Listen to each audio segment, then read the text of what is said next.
Hi, welcome back guys. This is your sensei, back with another fanfiction.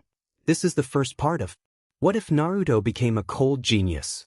Now before starting, please give this video a like and subscribe to the channel if you want more videos like this.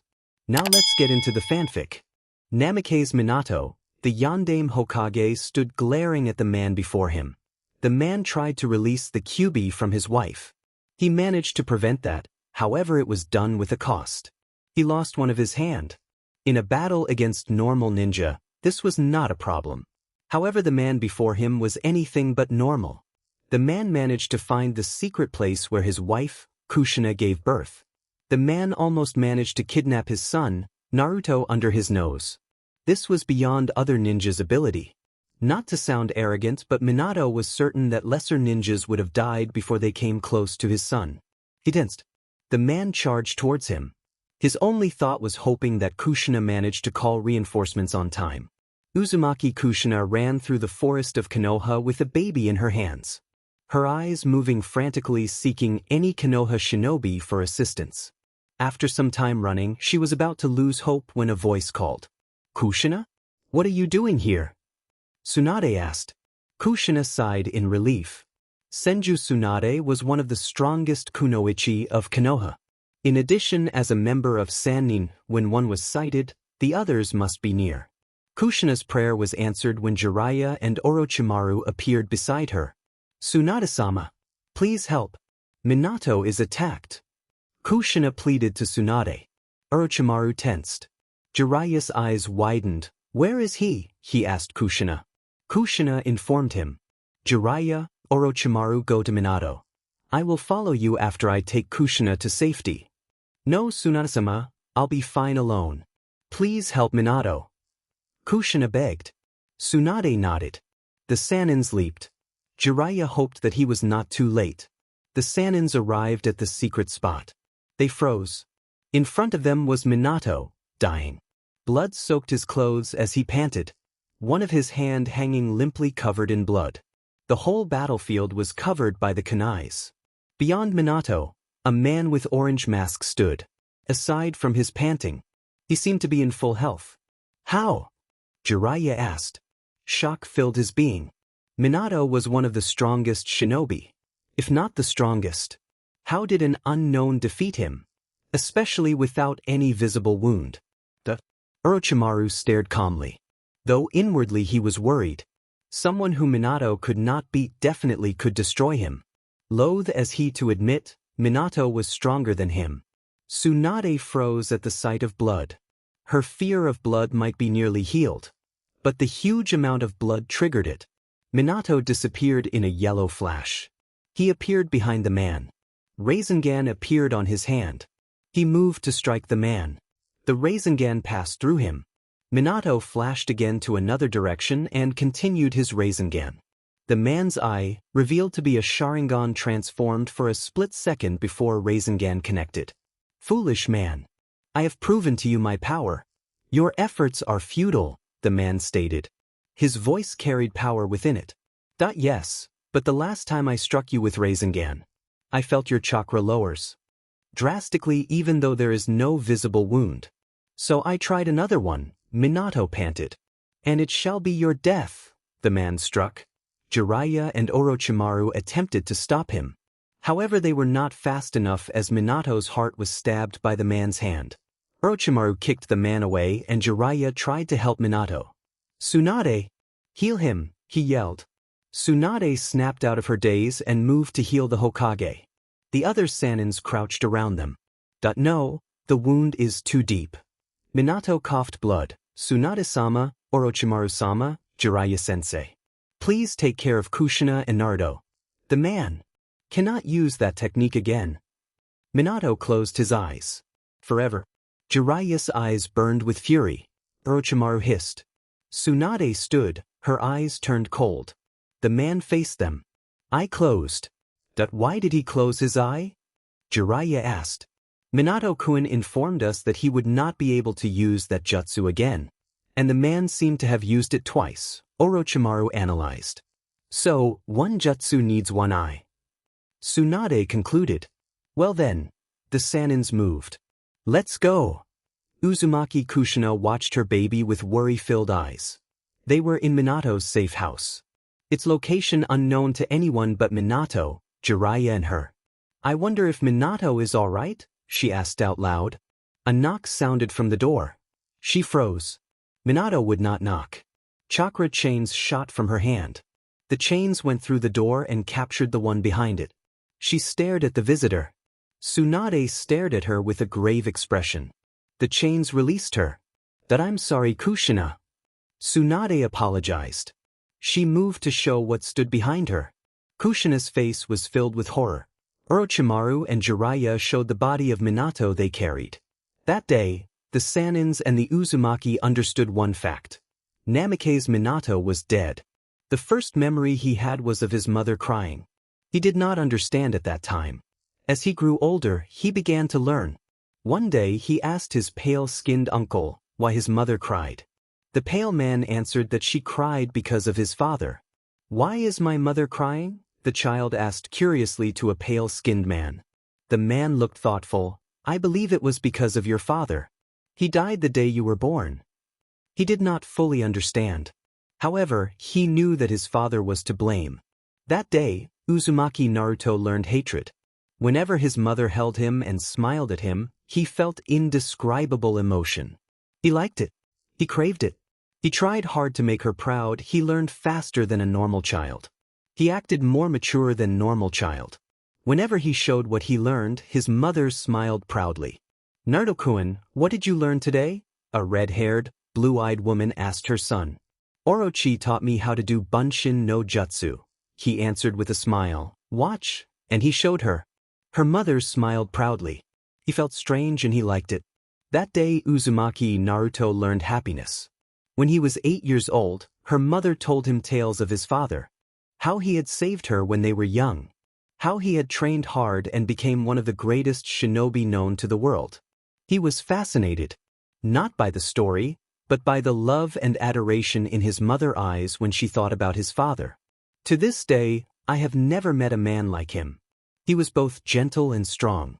He was both a leader and a man. His mother showed a wistful smile at him. He stared. He never seen his mother that vulnerable since she cried long ago. He felt dislike to his father. The father who managed to make his mother showed such expression. That day, Uzumaki Naruto learned jealousy. 1 year later, he noticed that his godfather and aunt have always compared him to his father. Whenever they trained him, he tried hard to understand and master whatever they taught. And yet, they would say that his father would have mastered it faster, would do it better. He did not like it. How did I do Jiraiya Jiji? Tsunade-pen? He asked, turning to the white-haired man, and the blonde-haired woman who watched him showed the result of his training. Good job, the man congratulated him, though Minato would have done that faster, he muttered. He heard his aunt reprimanding his godfather, saying how his father was a shinobi while he was not. He resolved himself to prove that he was better than his father. That day, Uzumaki Naruto gained an ambition. Some time after that, his mother called him one day and asked a strange question. Why would he love the village? He felt nothing towards them. So he stared at his mother, confused. When he saw the expression in his mother's face, he learned a new emotion. Naruto-kun, what do you think about Konoha? At his confused glance she elaborated, do you love it? He stared blankly. He rarely interacted with the villagers. And even then, most of them simply called him son of Yondaime. He continued to stare until he saw his mother sigh. That day, Uzumaki Naruto learned guilt. Another year passed. He found one person in his life who did not compare him to his father. His uncle. Even his mother sometimes compared him to his father. The man told him that he was the only one who did not judge him. Therefore he did the same. When he was told the reason, he was confused. But he accepted it, glad to find someone who cared about him without his father's influence. Hey Orochi, why aren't you like Jiraiya or Tsunade? The man gave him a questioning look. They always praised my father and compared me with him. Well, Naruto-kun, when you was a baby, you stared at me with a curious face. Most people stared at me with respect, awe, fear and other expressions that came from my reputation. Whenever I met you, you would talk to me normally. You do not judge me, So I do not judge you, the pale-skinned man explained. He felt confused, but he was assured that the man would be with him, no matter what. Because the man was his friend and not his father's. That day, Uzumaki Naruto made a true friend.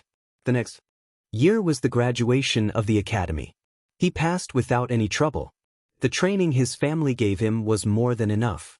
And yet, as he stood outside academy when his godfather picked him up, he was happy. He thought that his godfather was proud of him. His godfather was proud, but he added a statement that broke his happiness. Your father graduated when he was 10, his godfather absently mentioned when they walked home. He stared. This was his moment, and yet, his godfather thought about his father? He did not know which was worse, his godfather's words or the fact that he felt nothing. That day, Uzumaki Naruto learned apathy. Uzumaki Naruto entered his and his mother's house.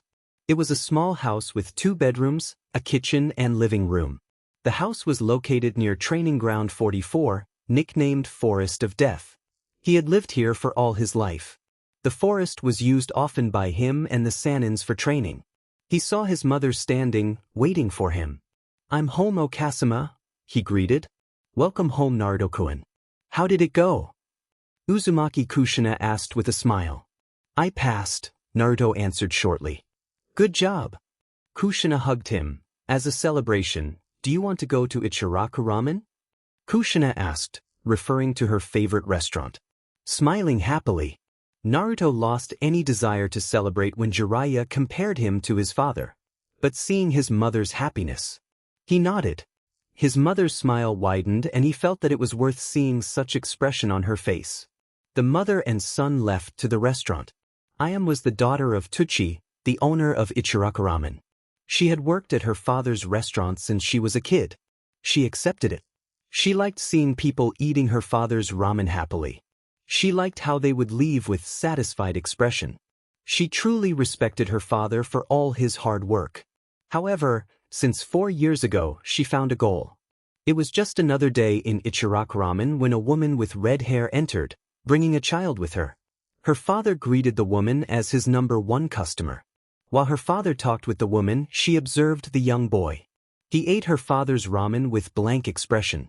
When the pair left the restaurant, he thanked her and her father in a calm tone.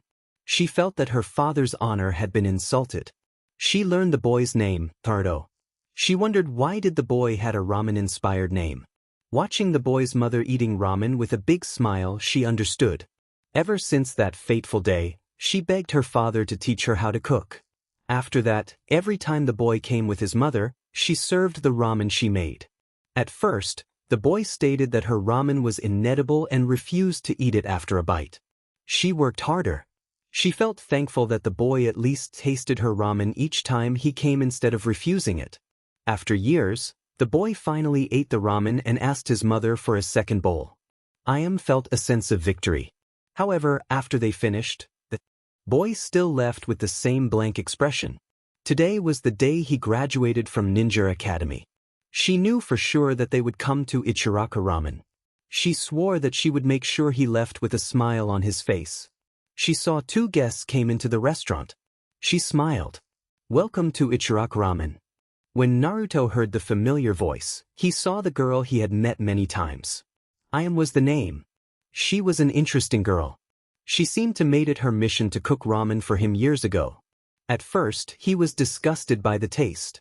He ate 1 bite and politely refused to eat it.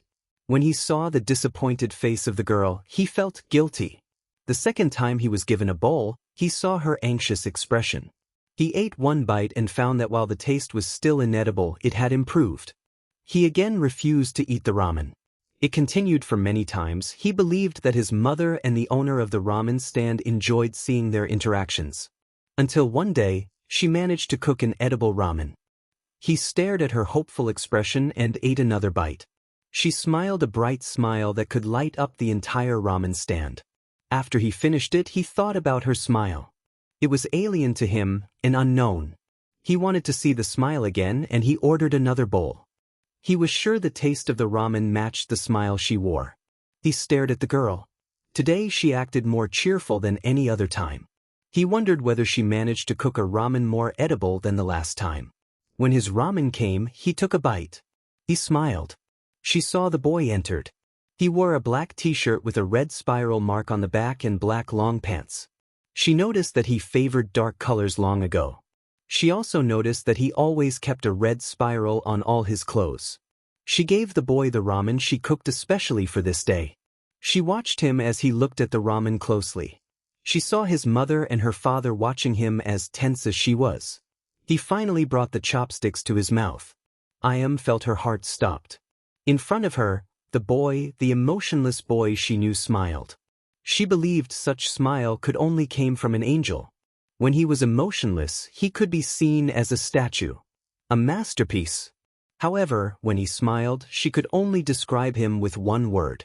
Perfection. She wondered why her knees felt weak and why she was staring at the ceiling before all went black. Naruto stared at the fainted girl. He felt disappointed. That meant he would be unable to order a second bowl of ramen. While the girl's father could cook a delicious ramen, he felt it was not right. The ramen she made could be considered as a tradition. He had done that for years, and eating another ramen did not feel right. He supposed he did not regret eating in this place. As he heard sound of slurping and watched his mother eat bowls of ramen, he smiled again. Yes, he was not regretting it.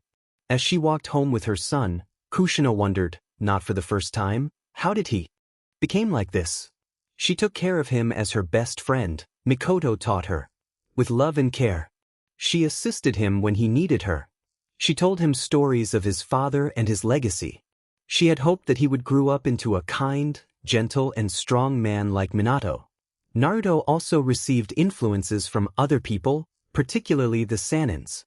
From Jiraiya, he adopted his will to keep trying and to never give up. From Tsunade, he gained a critical attitude and the lack of hesitation to point it out. But the greatest influence came from Orochimaru. And that was the problem. She did not dislike Orochimaru. She knew that he was a bitter because he failed to take the Hokage position. Especially now as Uchiha Itachi became the youngest Hokage in the age of 17.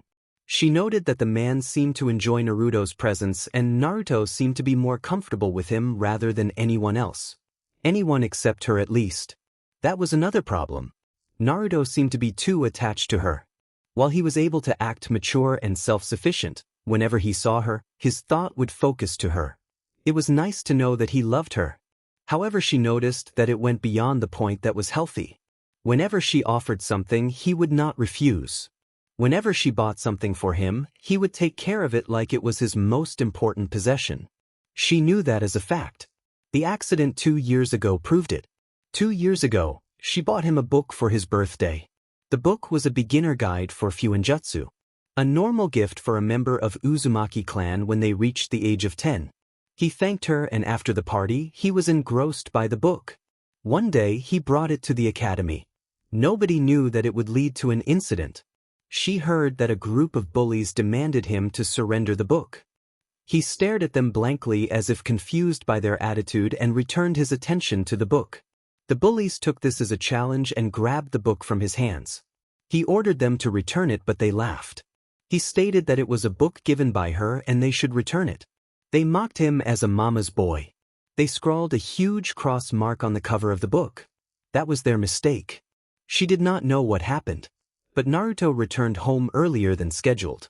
He apologized to her for letting them ruin the book he gave her. She answered that it was fine, she could buy him a new one. He shook his head, stating that the book was an irreplaceable gift. She wondered whether she should be flattered or angered that he beat the bullies up to the point where they were declared unsuitable to become shinobi. Many times she thought that she had failed in raising him. However, each time they came to Ichiraka Ramen, she saw Naruto and Ayam's relationship and she concluded that she did not fail. Because her son had proven himself to be a kind boy. Though she lamented the fact that he was completely clueless in the matter of relationship. He was confused when she teased him about Ayam and other girls he met. As she saw some of the girls on the road blushed when they saw him, she smiled. He was Minato's son after all. The next day, Uzumaki Naruto walked into his classroom at the academy. He saw no one but his teacher, Irika, inside the classroom. Then again, it was 1 hour earlier than the scheduled time. He walked to his seat and opened his book. He read. ignoring everything else in the class. Umino Irika was a chunin, a teacher in the Shinobi Academy of Konoha. He grew up with his parents as a normal boy. When he saw a teacher guided an unruly student and made the student into a respectable shinobi, he was impressed. He decided that he would become a teacher. By now he had experienced years of teaching. Each time he felt more confident than the last. He cared about all students in the academy. Whether they were bad kids or good kids did not concern him. He firmly believed that all students should have chance to change themselves for the better. Or at least that was what he believed. When he heard the door opened, he froze. A student of his entered and sat at his assigned seat without any word. This student was Uzumaki Naruto, the son of Yandame Hokage and Uzumaki Kushina, a former kunoichi of Konoha. He knew the boy personally. They met 2 years ago. As he saw the boy opened a book, he saw its cover. The cover with a large X mark on it. His mind flashed back to that day. 2 years ago, he was chosen as a substitute teacher of another class. After he taught the class, he decided to hide and watch how his temporary students interact without a teacher. He saw a boy reading alone. No other students talked with him. In fact, they seemed to avoid staring at the boy entirely. He recognized the boy as the son of Yandame Hokage. He remembered that the original teacher of that class warned him that the boy could not connect with his peers. In the teacher's words, he is beyond them. He kept observing the boy until he saw a group of students approach the boy. He thought that they wanted to befriend him. He was wrong. He stared as the boy's book was taken. He thought it was a joke. But when the group of students laughed at the boy and wrote on the book, he moved to stop them. He was stopped by his surprise. He thought the boy was shy and a reader. He thought that was what the other teacher meant when he said the boy was beyond the others. He was mistaken. The boy struck one of the bully. At his right knee's joint, the bully fell, screaming in pain. By now, the other students watched them as the bullies jumped at the boy. When he snapped out of his shock, he moved to intervene. He was too late. By the time he stopped the boy was chalking a bully. The one who scrawled on the boy's book, he realized. He stopped the boy and called other teachers to take the injured students to the hospital. He received the hospital report shortly after and read. What he read made him chilled to the bone. Each of the boys' injury were in specific places. Each of the injury also made sure that they would never be a ninja. With one exception. The bully who scrawled on the book could still become a ninja, but he was in critical condition when he reached the hospital. Only the great medic, Tsunade, managed to save the boy. He brought the victim to his office. He asked the boy, why did he crush the bully's chances to become a ninja? The boy stared at him blankly and answered without any hesitation. Because they dirted my mother's gift. Trash should know their place. They are weak and yet they pretend to be strong. For the first time since he first taught at the academy, Umino Irika was left speechless. After he recovered, he informed the boy that one of the bullies survived and could still return to the academy. The boy arched an eyebrow and asked which one was the survivor. He answered that it was the one who scrawled on the book. The boy nodded. I suspected that Tsunade would heal him. Then he came back here, all his friends gone, and he will be alone with the one who nearly killed him. And Umino Irika understood. He did that deliberately. He knew that the bully would survive. If the bully stopped learning in the academy, the bully would live in regret. If the bully returned to the academy, he would live in fear of the boy. This boy was not normal. He was ruthless and efficient, cold and calculating. He told the boy to avoid doing such thing as it would endanger his career. He told him that what he did was not right. The boy looked at him as if he was something unknown. The boy then walked away without a word. He noticed that the boy clutched the book possessively as he left the classroom. At that time he wondered whether the boy was a ruthless shinobi or a scared boy with strong attachment to his mother. He chose to believe the second. And now, seeing him read the same book he read for 2 years, with a hint of fondness on his face, Irika decided that his suspicion was correct. Uzumaki Naruto was not a cold shinobi who coldly destroyed everyone who wronged him. He was nothing more than a fearful boy. He felt the teacher's eyes left him. He continued reading. No matter how much time he finished the book. Even though he completely memorized the whole book. He liked reading this book. He supposed that was because the book was his mother's gift. He remembered the trash he nearly killed. He did not know the trash's name and he had no wish to learn it. Ever since the trash returned, it would flinch when he was close and would ran away from him whenever they saw each other. That suited him just fine. He had no interest in worthless beings. Especially not the one who touched one of his mother's gift. He felt other students arrived. He ignored them. None of them interested him. Inuzuka Kiba was a bully. He was no longer a bully. He learned his lesson 2 years ago.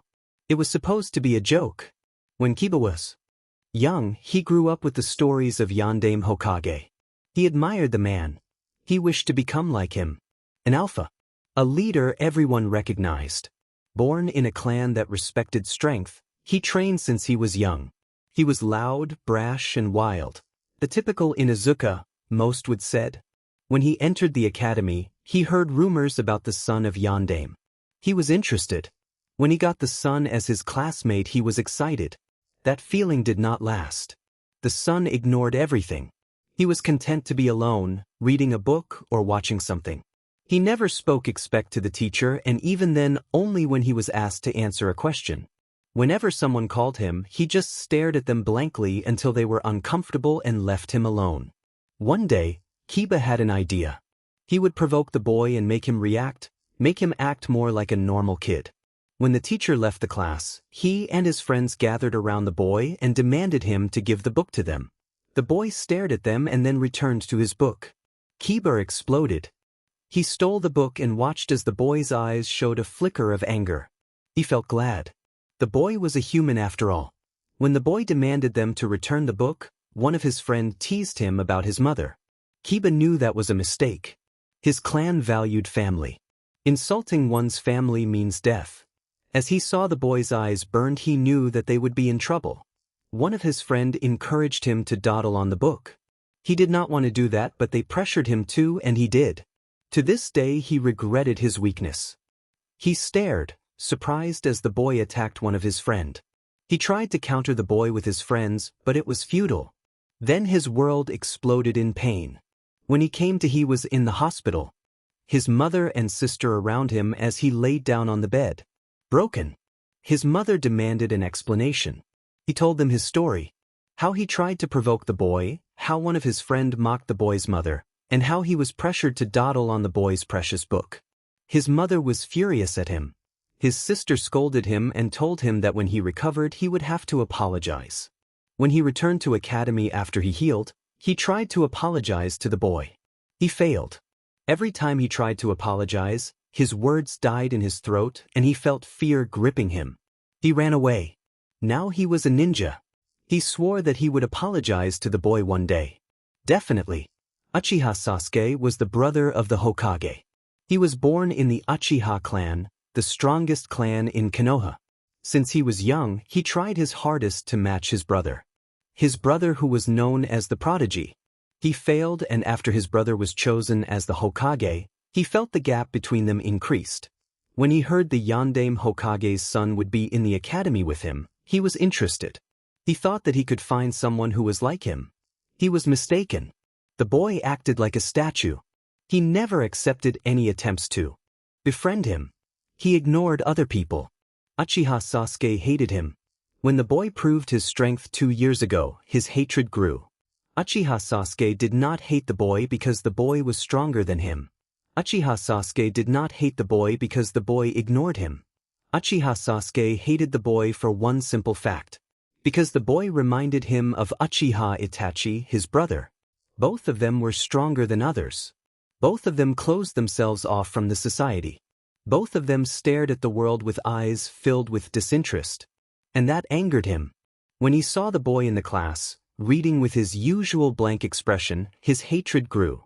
Uchiha Sasuke swore he would surpass both Naruto and his brother one day. Hyuga Hinata was the heiress of Hyuga clan.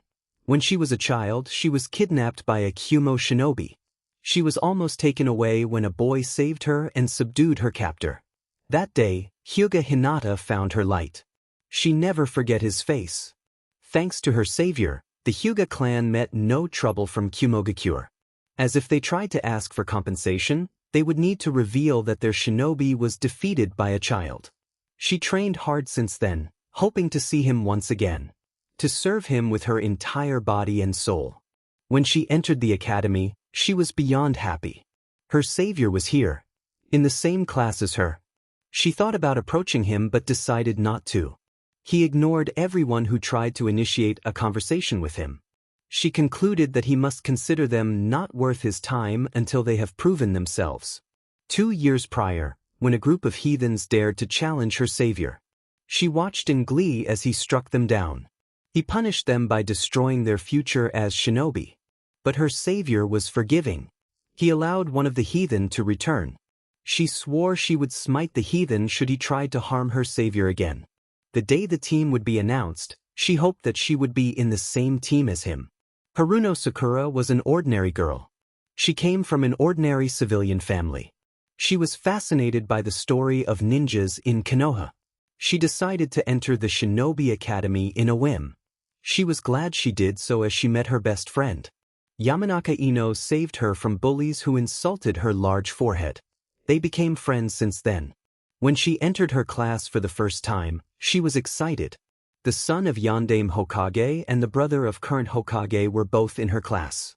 She was disappointed when she found the son of Yandame Hokage was a JRK who ignored everything. She joined her friend who was a member of Uchiha Sasuke fan club. She was a fangirl until 2 years ago. She remembered how the emotionless boy crushed a group of bullies with ease. Her eyes were open that day. She started to train to become a better ninja, a stronger ninja. Because she realized one thing. In the shinobi world, might ruled everything. If you are weak, there is no hope to survive. Aburame Shino was a member of Aburame clan. His clan valued rationality in making decision and he agreed. He watched every situation with neutral position and made decisions best for all of the ones involved. Therefore, why did he stood still when he saw Uzumaki Naruto engaged in a battle against a group of students? The answer was because it was logical. His Kikeichu warned him not to engage the boy in hostile manner. He obeyed. He questioned his Kikeichu why did they feared the boy.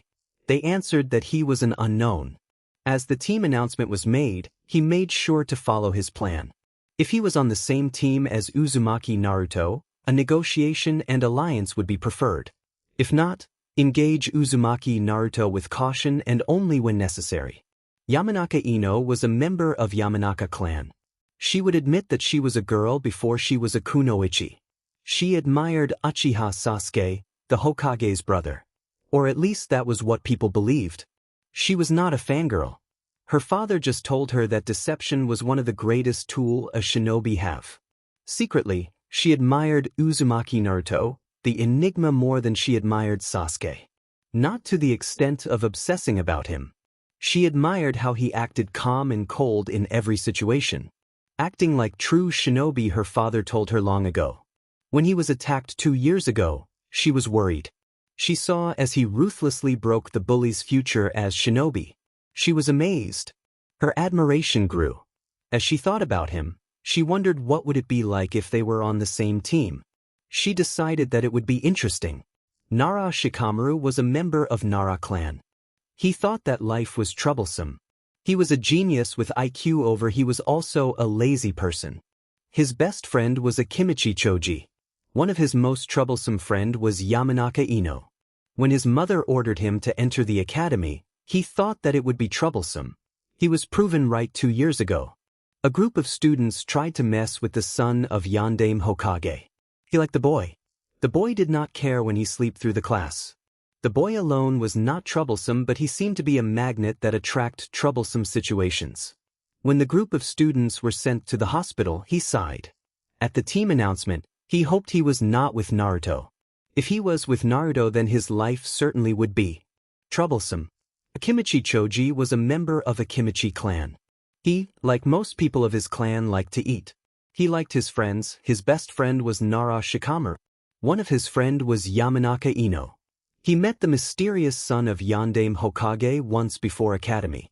They met at Ichiraka Ramen when the boy was given a bowl of ramen completely unlike what Choji had ever seen. The boy took a bite and then saw his expression. The boy offered the ramen to him. He declined and later accepted after the boy insisted. That day, he considered Uzumaki Naruto as his friend. 2 years ago, when his friend was attacked, he was about to help him. But he could do nothing but watch, as his friend defeated the group of students without any mercy. That time, he felt scared of his friend. For his friend. Scared of him because of his power. Scared for him because of the loss of his innocence. At the day the team would be announced, he wished to be in a team with Shikamaru and Naruto. Then Shikamaru and he could teach Naruto to relax and to become their friend. Uzumaki Naruto continued to read his book, ignoring other students and Irika. When he heard Irika about to announce the teams, he slowed his reading. Irika opened his mouth and he listened. Uzumaki Naruto stared. Uchiha Sasuke met his stare. Haruno Sakura shook her head in dismay. It has been 3 hours since their team was announced and they waited for their sensei in silence. Sakura wished either one of the boy would speak. The silence was slowly becoming more unbearable. In addition, the atmosphere had gotten more tense since the last hour. She gathered her courage. She had enough of the oppressive atmosphere. Do you know who our sensei is? She asked. She wished she had not asked. The 2 silent boys turned and stared at her. Chen. Sasuke turned away, his face unchanged. She wondered how he kept that expression, or lack thereof, for so long. Sakura turned to her other teammate, the most mysterious one in the team. While Sasuke was well-known cold guy because of his brother's fame, Uzumaki Naruto was a blank page. He was rarely seen in the village and even then he would only follow his mother. Even in class he ignored everything. When a sensei asked him a question, he answered tersely and returned to his book. He seemed to evaluate her and then Sasuke. She repeated the question. Finally he opened his mouth. I know. He stared at the Uchiha. The boy was interesting. He noticed in class that the boy would sometimes stare or glare at him. He wondered if this was one of the famous Uchiha attitude that his godfather told him. When he heard his other teammate spoke, he moved his stare towards her. Then he searched what he knew about the girl. Haruno Sakura. A kunoichi from civilian family. All about her were average. The amount of her chakra was smaller than the others. Potentially useful for genjutsu and Iryo ninjutsu. Then he returned his stare to the other boy. A shinobi from Uchiha clan. Brother of Hokage. One of the stronger graduates this year. Chakra larger than average. Potentially useful for Sharingan, ninjutsu, and genjutsu. Logical team placement. He concluded. While he knew not where he stood in terms of skills, he was aware that he held the position of close-range combatant in the team. However, the problem was the sensei. Why would that person be chosen? When he heard the girl repeating her question, he answered, I know. Seeing the girl's shocked face and his other teammates' interested eyes, he explained further. Our sensei was one of the ANB. He is known as one of the strongest jonin in Konohagakure. Hatake Kakashi. The teammates stared at him. Then the girl seemed to snap out of her shock. Is there anything else you know? She asked. He closed his eyes. Hatake Kakashi, copy ninja Kakashi, Sharingan no Kakashi. No specialization. However, his ninjutsu was considered to be one of the best. One of the candidate for Godame Hokage. Rejected because of his attitude. Known for his habits to arrive late in each meeting, his mask, and the book he always read. Here his teammates seemed to stare at him deadpanned. He wondered why, never realizing that he had the same reputation of reading book. Hair, silver, spiked. Eye, one black, the other kept under his forehead protector, Sharingan. Body type, tall, slightly more muscular than average jonin. Was a member in a team under Namake's Minato. The prodigy. Graduation age, 5 years old. Chunin age, 6 years old. Jonin age, 13 years old. Created ninjutsu Chidori and enhanced version Raikiri. Then he opened his eyes and stared at the door. Would you like to add anything, Hatake-san? Naruto asked. His teammates turned to stare at the man who walked to the front of the class. The man's uncovered eye turned into an eye smile. When Uchiha Sasuke heard the girl in his team asked a question, he felt a trace of surprise. He thought she was a fangirl. But she had not approached him yet. Instead she asked about their sensei. When he heard the Uzumaki answering, he was even more surprised. He thought the boy would ignore her. Instead he answered. He listened to the description of his new sensei. His eyes widened. Why did the sensei have a Sharingan? The Sharingan was the birthright of Uchiha clan. It was unthinkable for him to hear someone who was not Uchiha possessing a Sharingan. Why did his father and brother allow a non-Uchiha to possess a Sharingan? He resolved to ask them after he was home. When the boy turned to the door and called their sensei, he was surprised and turned towards the door in shock. He did not even know their sensei was there, and the Uzumaki sensed him with his eye closed. Uchiha Sasuke was intrigued. Itachi Kakashi is late and he knew it. He was visiting the memorial stone. Visiting Obito, Rin and his sensei. He told them happily that he was chosen to be Sensei's son's sensei. He told them that there was an Uchiha too, one of Obito's relative. The other one was a girl. When he heard that, he hoped she was not a fangirl. He hoped that she was a kunoichi like Rin. He told them that he observed his team for a few days. His team was similar with theirs. But they were different. The Uchiha was the brother of the Hokage. And he wanted to surpass his brother. He heard that the Haruno girl was a fangirl. But when he observed her training, he supposed that she had stopped being a fangirl. Sensei's son is the interesting one. He seemed to ignore everything. He lacked love for his village. And yet he had a way to attract people. He heard that Sensei's son saved the Hyuga heiress. It was impressive how a young boy managed to stop a shinobi from escaping when he was young. The heiress seemed to like him. He heard that Sensei's son had beaten a group of delinquents 2 years ago. He did it with ease. As expected, he was trained by the Sennins and his mother after all. He was absorbed in his talk with his sensei and teammates. That was why he failed to sense someone standing behind him. He suddenly felt pain as his head was smacked. He turned around. Kushina stood behind him. He smiled, not that she could see it. It was hidden behind his mask after all. "Kushina-san, how are you today?" he greeted. "What are you doing here?" the Uzumaki asked angrily. "Visiting the memorial stone, would you like to join?" Kakashi offered. He was sure that she would like to speak with Sensei. "You are supposed to be at the academy 3 hours ago," she exploded. "How did you know that?" Kakashi asked. "My son's clone asked me who his sensei was. He told me that his sensei's name was Hitaki Kakashi. After telling him about you, I decided to search for you. You go to the academy now, or I'll drag you there myself."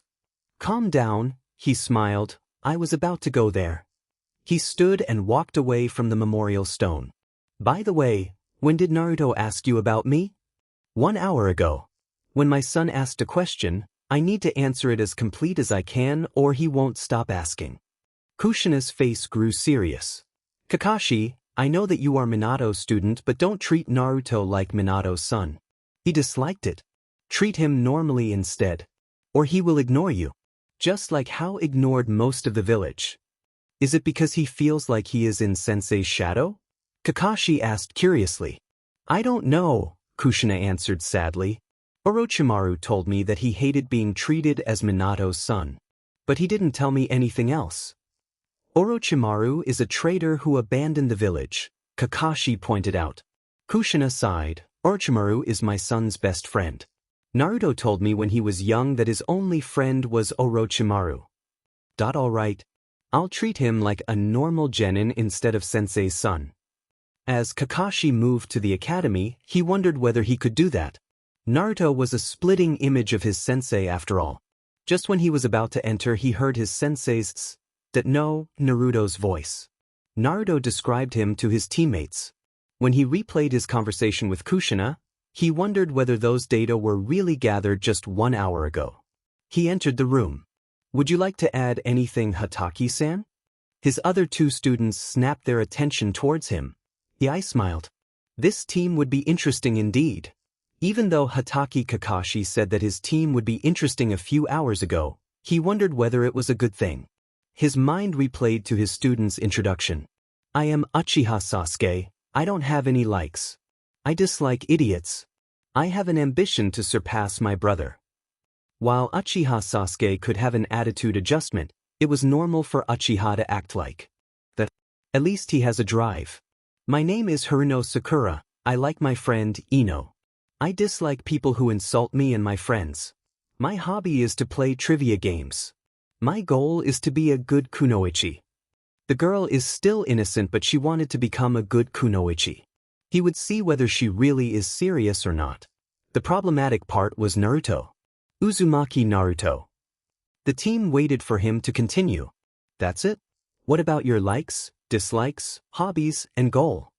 Kakashi asked. Naruto just stared. Information is important. I do not wish to share any information with people I do not trust. But Naruto-san. Naruto turned to the pink-haired kunoichi. She faltered. Naruto, if you don't share any information, how could all of you become a good team? I have no need for teammates. Friends? I have no need for friends.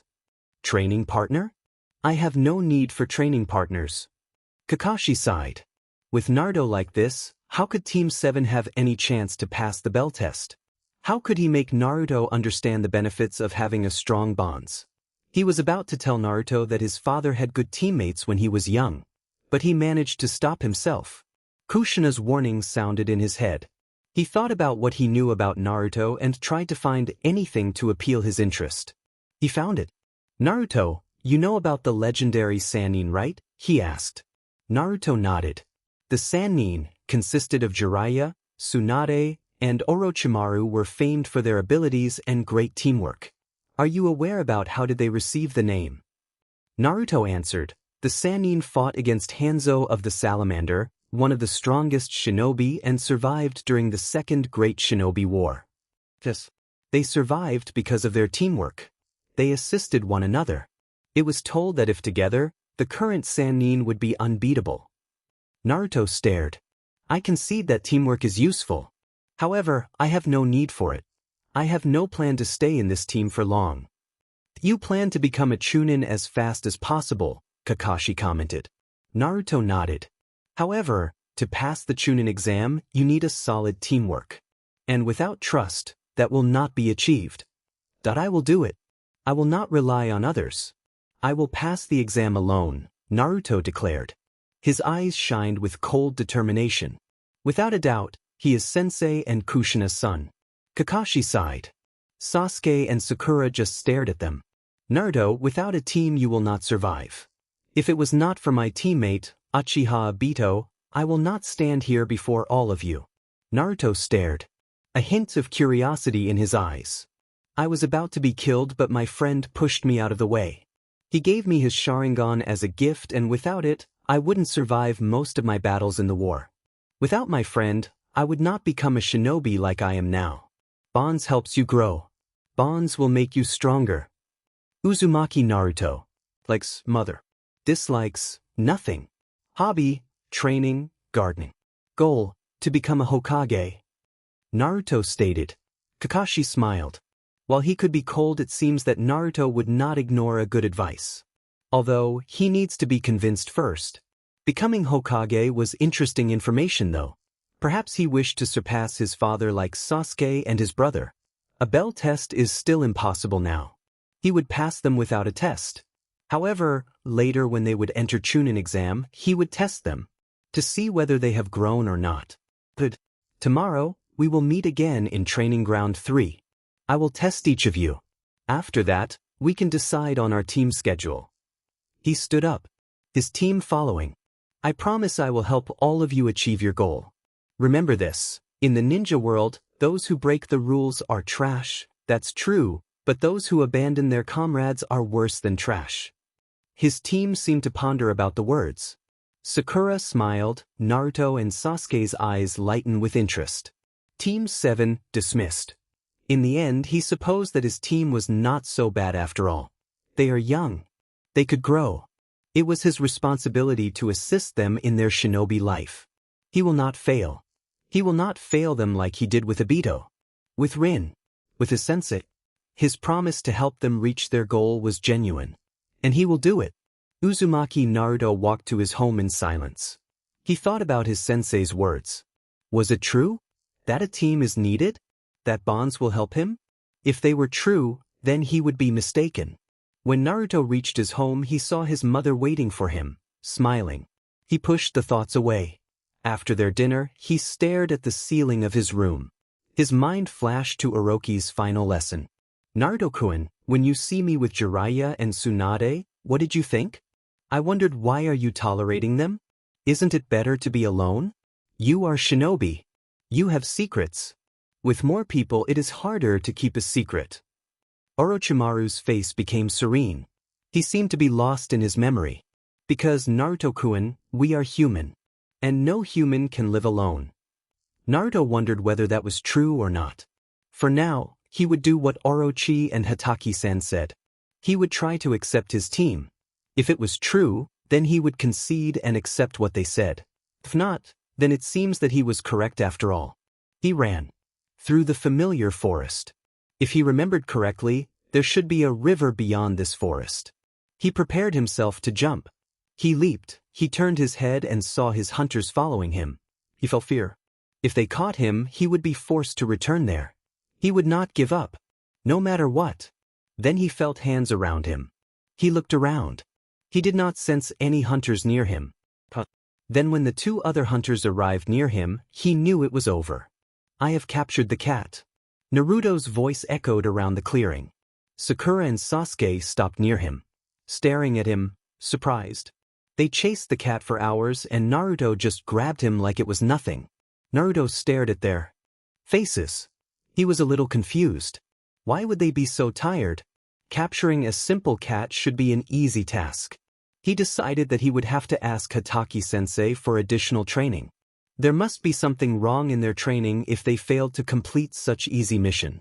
Sasuke shook his head. Let's just go. He walked back to the academy, Naruto and Sakura following. It had been 2 weeks since they became a team. Every day, they took a mission then trained the rest of the time. Kakashi stood near the mission assignment desk inside the academy. He felt memories rushing into him as his Kage Bunshin was dispelled. He reviewed his memories. Sasuke and Sakura did what most novice genins usually did. They chased Tora after seeing it. Without any plan, Kakashi thought in at first did the same, but he suddenly decided to follow them in the shadow. When the cat turned its attention to Sasuke and Sakura, he took that chance to capture it. Impressive as always. And therein lies the problem. Naruto is too efficient. When they received a task to paint a wall, Naruto made sure they painted in order as he commanded. The end result was impressive, but it took too long. And the wall was just a normal wall of a civilian house. In their babysitting mission, Naruto made sure that the children received enough nutrition in their foods. He also made sure they learned basic knowledge he deemed necessary. The problem was that the children were unable to understand his teaching. Learning from these missions, he concluded that Naruto lacked common sense or at least a sense of normalcy. He wondered what could he do to make Naruto more human. They have grown since their first meeting. Sasuke, who was focused on surpassing his brother, now are able to work together with Naruto and Sakura. Sakura was already normal from the start. She just grew stronger and more responsible after his order to learn medical techniques. Naruto. Well, Naruto showed more emotion and started to get angry when annoyed enough. Not bad. Before he would just ignore everyone, but lately he gave reaction when he was talked to. Most of it were annoyances though. He looked at the list of missions left. The only missions left are useless in this matter. No other choice but training then. Kakashi sighed. He heard the sound of footsteps. It seemed that his team had returned. When they gave the cat to the owner, Naruto saw the cat being embraced tightly. He felt a bit of pity to the cat but immediately crushed the feeling. He watched as Hatake and Sarutobi Hiruzen, the former Hokage, talked about the next mission they would take. He wondered about the missions. They seemed useless. No mission is useless. Therefore there must be a secret task in it. In the painting mission, he concluded that the secret task was to use the weapons, paint, correctly to achieve the best result. In the babysitting mission, he concluded that the secret task was to be able to train the children to be useful for the future. In this capturing mission, the secret task would be to train them in hunting enemy shinobi. He gave a small nod to himself. That must be it. Kakashi suddenly felt the urge to cry. He turned to the genins. Sarutobi already gave him permission to take C-rank mission. For now, he will train them. The rest is up to them. He motioned them to follow him to their training ground. The training ground with the memorial stone. The training ground 3. His eye glinted when Naruto asked for a harder training on their way to the ground. When he heard Sasuke and Sakura groans, his eye glinted even more dangerously. Even Sasuke, who trained hard to surpass his brother, could not match Naruto's enthusiasm. Harder training, he said? He would gladly oblige. That day, Team 7 knew hell. Naruto laid on the ground near his house. He trained there every day. However, today his body was about to burst. He never knew training could be so tiring. He supposed that was the difference between training alone and training with a sensei. Itachi was a ruthless taskmaster. He ordered them to run around Konoha walls. Then he ordered them to go through a training ground full of traps.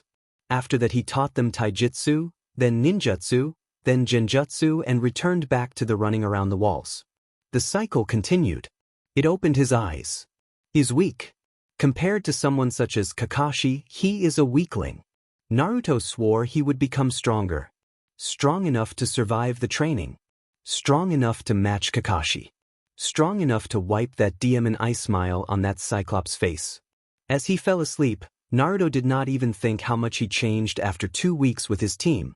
When Sasuke entered the Uchiha clan compound, his mother immediately took him to his bed. It was quite a normal reaction. After all, he looked like he was about to die.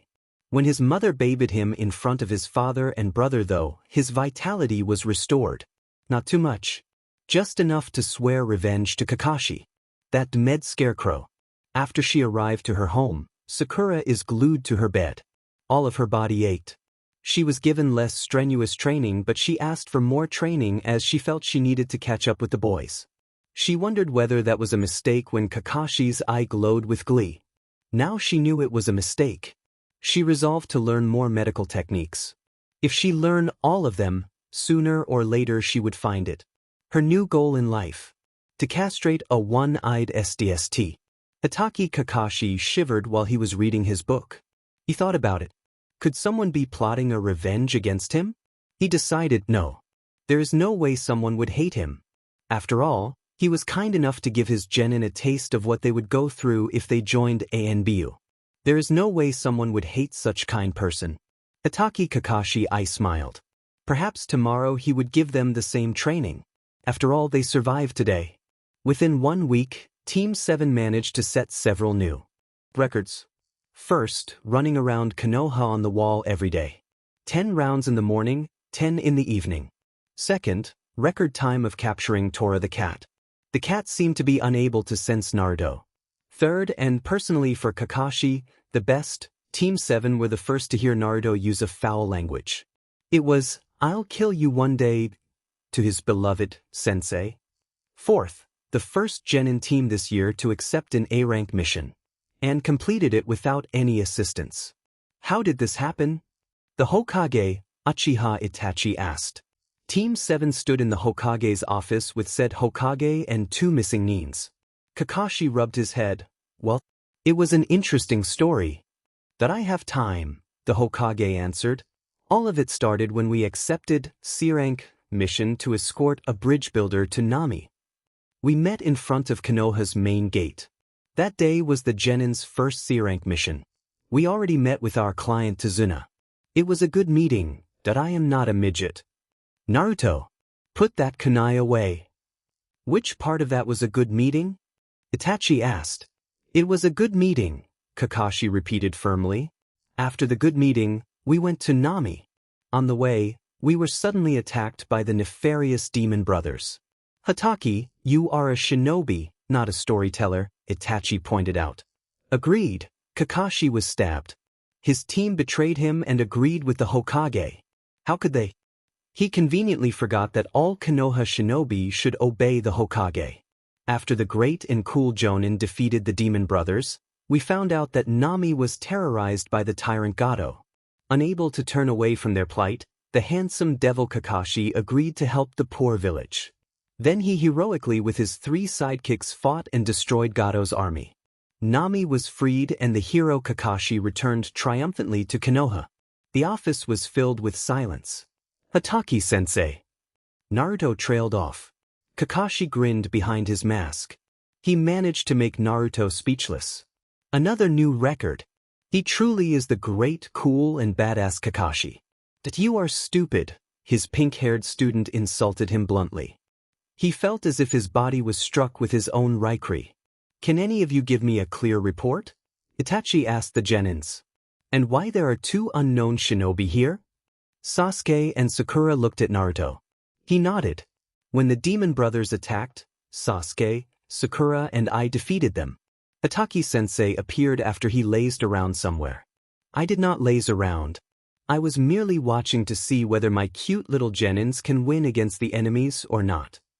After the lazy scarecrow appeared, we found out from Tazuna about Gato. We decided that we should continue the mission. Kakashi had full confidence in us. On our way, we were attacked by Zabuza. You were their enemy then? Itachi asked the missing Nin. Yes, Zabuza answered. Haku and I accepted a mission from Gato to assassinate the bridge builder. I assume there is a good explanation for your presence here? Itachi asked, one of his eyebrow raised. There is. Please allow me to continue, Hokage-sama. Itachi nodded. The clearly delusional Jonin again allowed us to fight alone against the A-rank missing Nin, demon of Kirigakure, Zabuza. We were defeated quite soundly. Then the lazy sensei stepped in and, in his words, heroically saved his cute little genins. Zabuza was about to be defeated. However, Haku saved him from his death. I assume you are Haku-san? Itachi asked the other shinobi. The shinobi nodded. Yes, Hokage-sama, Yuki Haku. It is an honor to meet you. Itachi nodded. Survivor of Bloodline Massacre? Haku flinched but nodded again. Continue. Itachi commanded Naruto. After that, there was nothing more to be said. We trained in preparation for another battle against Zabuza. We fought on the bridge that was being built, and after our victory, Gato appeared. He was planning to betray Zabuza and Haku. Because all of us were tired, we decided to work together and defeated Gato's army of mercenaries. When we returned to Konohagakure, we offered Zabuza and Haku a place in Konohagakure as an exchange for their loyalty. They agreed, and here we are. I would like to repeat again, other than distracting Zabuza and training us, our esteemed sensei did nothing in duration of this mission. I see. Is there anything else you would like to add? Itachi asked Sasuke and Sakura. And no, Sasuke turned away, face red. Sasuke? Itachi asked. What Sasuke-kun and Naruto-kun here forgot to say was that Haku met with Sasuke before we fight. I don't know what they were talking about, but they seem to be close now, Sakura reported with smile. Itachi allowed himself to smirk. It seems that this is something I must inform Mother. Itachi! Sasuke growled. Sasuke-kun, that is no way to talk to Hokage-sama, Haku admonished. Sasuke growled but said nothing. In addition, Sakura added, the bridge was named the Great Naruto Bridge. How did that happen? Itachi asked. Naruto encouraged the grandson of the bridge builder, Kakashi answered. He said, your father died as a hero. My father did too. In my whole life, people always compared me with him. Now my goal is to surpass him. Will you try to surpass your father and become a hero? Or will you die as nothing? Think of your mother. If you died as nothing, won't she be disappointed? Gather your courage. Lead the village. Raise an army. Raise your army against Gato's army. The office was filled with silence. Zabuza laughed. Kid, are you trying to be a motivational speaker? He asked Naruto. Naruto blushed. Quite an impressive speech, Naruto-san, Haku praised. Naruto blushed even more. I am so proud of my student. Kakashi pretended to wipe a tear from his eye. Naruto wished he could disappear. Naruto-kun really is a kind person, Sakura commented with a grin. Naruto pretended he could disappear. Sasuke smirked at him. Naruto shut himself off from the world. Naruto-san, Itachi called. Naruto and the others turned their attention to him. Would you like to write my speech? It's a B-rank mission. Naruto groaned. The others laughed at his misfortune. Jokes aside, I am pleased you returned to Konoha now, Itachi informed them. Why is that, Hokage-sama? Kakashi asked. Hatake Kakashi, commander of Team 7, Itachi stated formally, Would you like to enter Team 7 to the Chunin exam? After their business with the Hokage, Zabuza and Haku stayed behind to discuss their position in Konoha. The great and badass Kakashi, forever immortalized as that DMN scarecrow in his student's mind, informed the three cute little genins about the upcoming Chunin exam. Unfortunately, it seems that because of their mission to Nami, they just barely made it in time for the exam. The exam was tomorrow, he told them. Their reactions varied. A face full of shock from Sakura. Eyes full of anticipation from Sasuke. A lifted eyebrow from Naruto. After that he dismissed them, informing them that they may choose whether they will come or not. He hoped they will. After all, Chunin exam made a good betting event. With Naruto and Sasuke around, he would be the richest jonin. About Sakura, he cannot deny she has made some progress. However, compared to the two prodigies, he did not even think about whether they would pass or not. After all, they are his cute little students.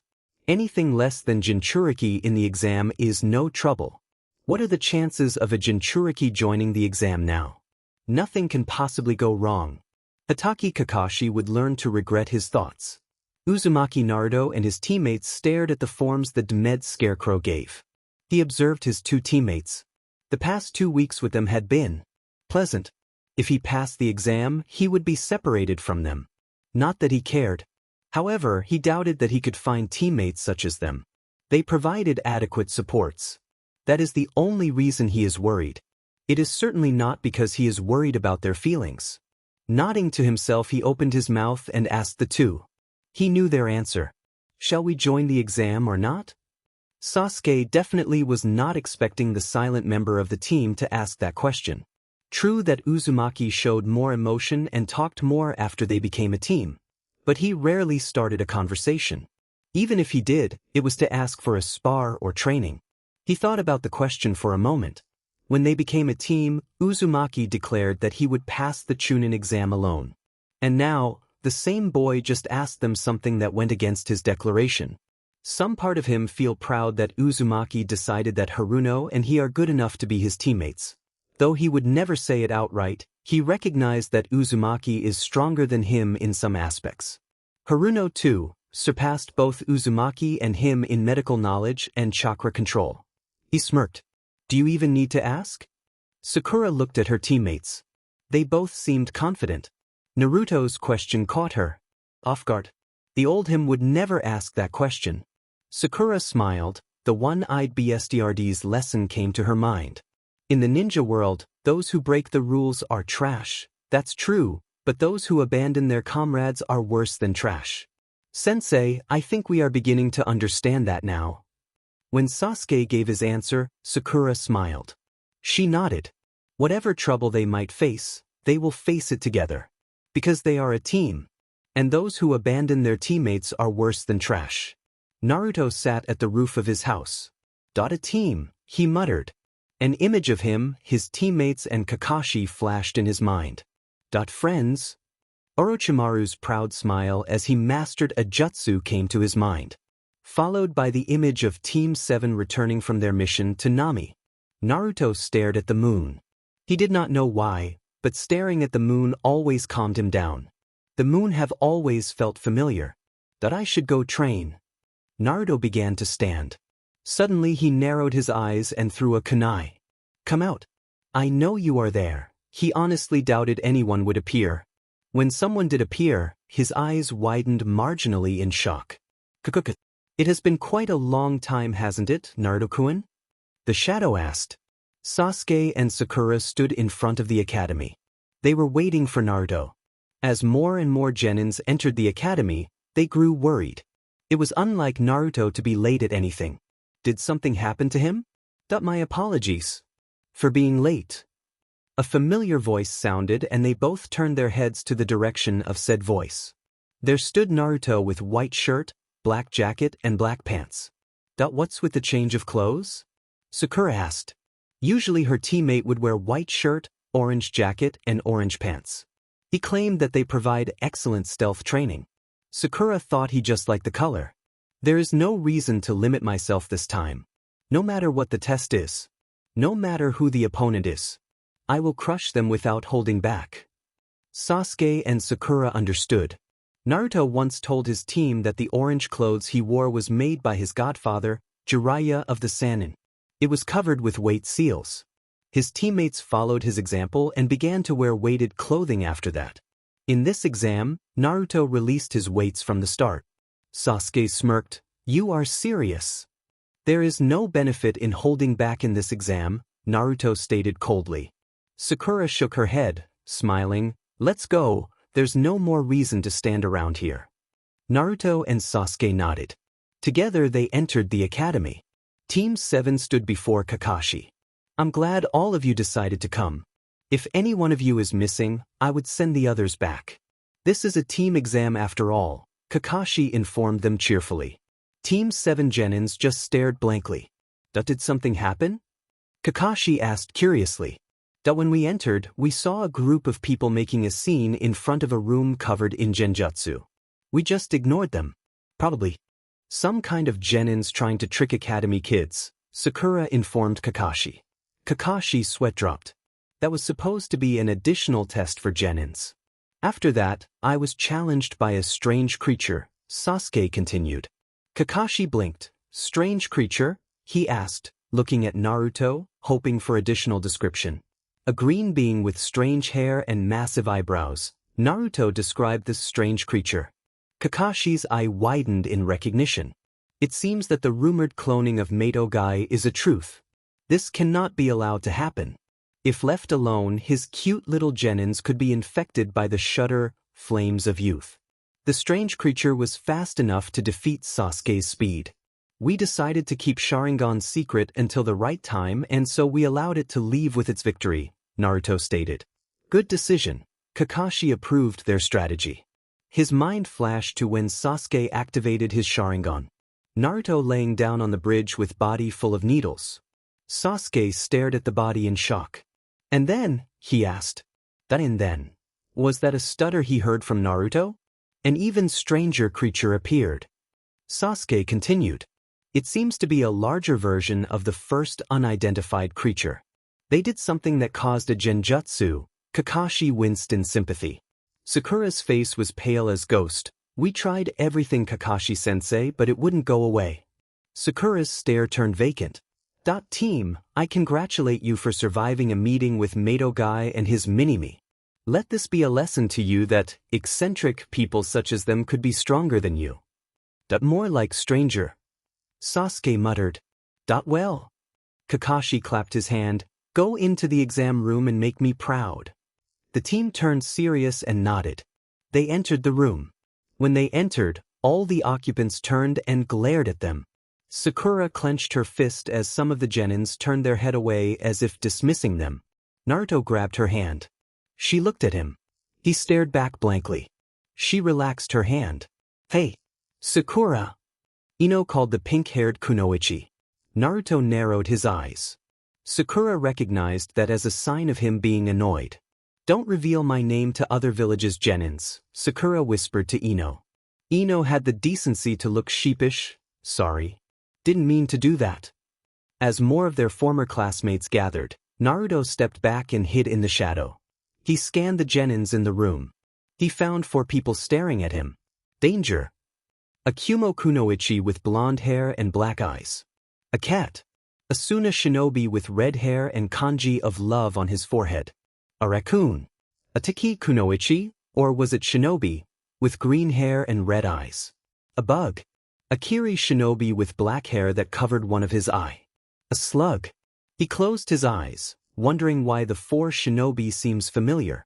He decided not to dwell in that thought. In the end, they are fellow competitors. One way or another, he would have to defeat them. Defeat. He remembered his first. On the bridge. The bridge where he killed Gato. After killing the man, Uzumaki, Naruto decided one thing. He disliked killing. It is not because killing is wrong. He knew that killing is a necessity in shinobi life. However, it solves no problem. Even after the disgusting man was killed, Nami did not miraculously fix itself. Nor did the people who died resurrect themselves. Killing is mostly useless. And he hates doing useless things. "If I do not have to do it, then I will not," he muttered. Then his eyes grew cold. If I have to do it, then I will. He turned his head to his graduating group. They are talking with a silver-haired man with glasses. The man took out a card with his picture on it. He approached them. The man, Yakushi Kabuto, as he introduced himself, took out the card Inuzuka requested. Information about Uzumaki Naruto. Sasuke scowled. He moved to take the card away, but then he saw Uzumaki approaching. He decided to watch. Here it is. Uzumaki Naruto, Jenny Dash, Yakushi began, but the card was taken away. Naruto stared at the card. Then at the man. Then back at the card. Impressive information. Certainly a man such as you is not a mere genin, Uzumaki stated in what Sasuke recognized as shinobi tone. Unfortunately, I have failed this exam 7 times. Yakushi stated while fixing his glasses. Is that so? Uzumaki stared at him. Then it seems that I have underestimated the chunins in Konoha. Yakushi said nothing while smiling. Sasuke noticed that the genins had become quiet when they saw Uzumaki. He could not blame them. Just several weeks ago, Uzumaki was a giant enigma who never spoke to anyone. And now, he conversed calmly with a stranger, albeit rather coldly. May I have your name? Uzumaki asked. Yakushi Kabuto, Yakushi answered. Very well. Good day, Yakushi-senpai. Do keep my information to yourself. Uzumaki returned the card to the man. You are giving this back to me? Yakushi asked with one eyebrow raised. Destroying it will serve me no benefit. You can easily create a duplicate. And I do not believe a man such as you will keep only one copy of such information. Sasuke had to admit he did not think that. No way that Yakushi only have one copy of the card. Very well, Naruto-san, I accept your request. Have someone raised your curiosity? Yakushi asked, his smile became even wider. Except you, there are 4. Perhaps you are able to guess them? Uzumaki answered with a cold smile. Yakushi said nothing. He handed Uzumaki 4 cards. Uzumaki looked at each one of them. Then he turned to Yakushi. That it seems that there is a snake within the tree. Uzumaki stated in a low voice. I suppose it matters not. The storm is a friend of the great snake after all. Yakushi fixed his glasses again while smiling. Sasuke thought about it for a while. Then he decided to let it be. If it's something important, Uzumaki will tell them anyway. No reason to be curious. Everybody has secrets. Uzumaki Naruto stared. Not long after his conversation with Yakushi, the exam began.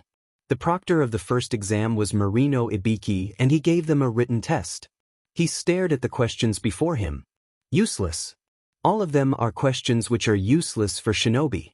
The questions are not the exam. He discreetly scanned the people around him. Some people immediately wrote the answers as if they already knew the question. Not genin. He decided. Probably proctors. Information gathering. The only jutsu he had suited for information gathering was Kage Bunshin. He raised his hand and asked to be escorted to the bathroom. When he arrived to the bathroom, he silently made 2 clones. The 2 clones immediately transformed into ants. After he left the bathroom, one of the clones followed behind him and the escort. The other moved to the grounds in front of the academy. When he sat down on his chair, a sound of screaming could be heard and the grounds in front of the academy exploded. When the proctor's and the genin's attention was caught by the scream and explosion, the clone entered the room, read the answer from one of the proctors and promptly dispelled itself. He met Marino Ibiki's eyes and stared blankly. Marino smirked. He began writing the answer. Not bad. Ibiki stared at the Uzumaki boy. It was impressive for a genin.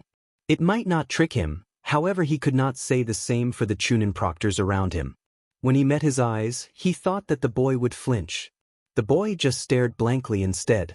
The boy would certainly be an interesting ninja. Not long after the explosion, the proctors announced that the time was up. The 10th question would be announced. Naruto raised his eyebrow in interest. The eyebrow raised higher when he heard that those who failed to answer the 10th question could never take the exam again. He saw several genins began to panic because of the announcement. Illogical.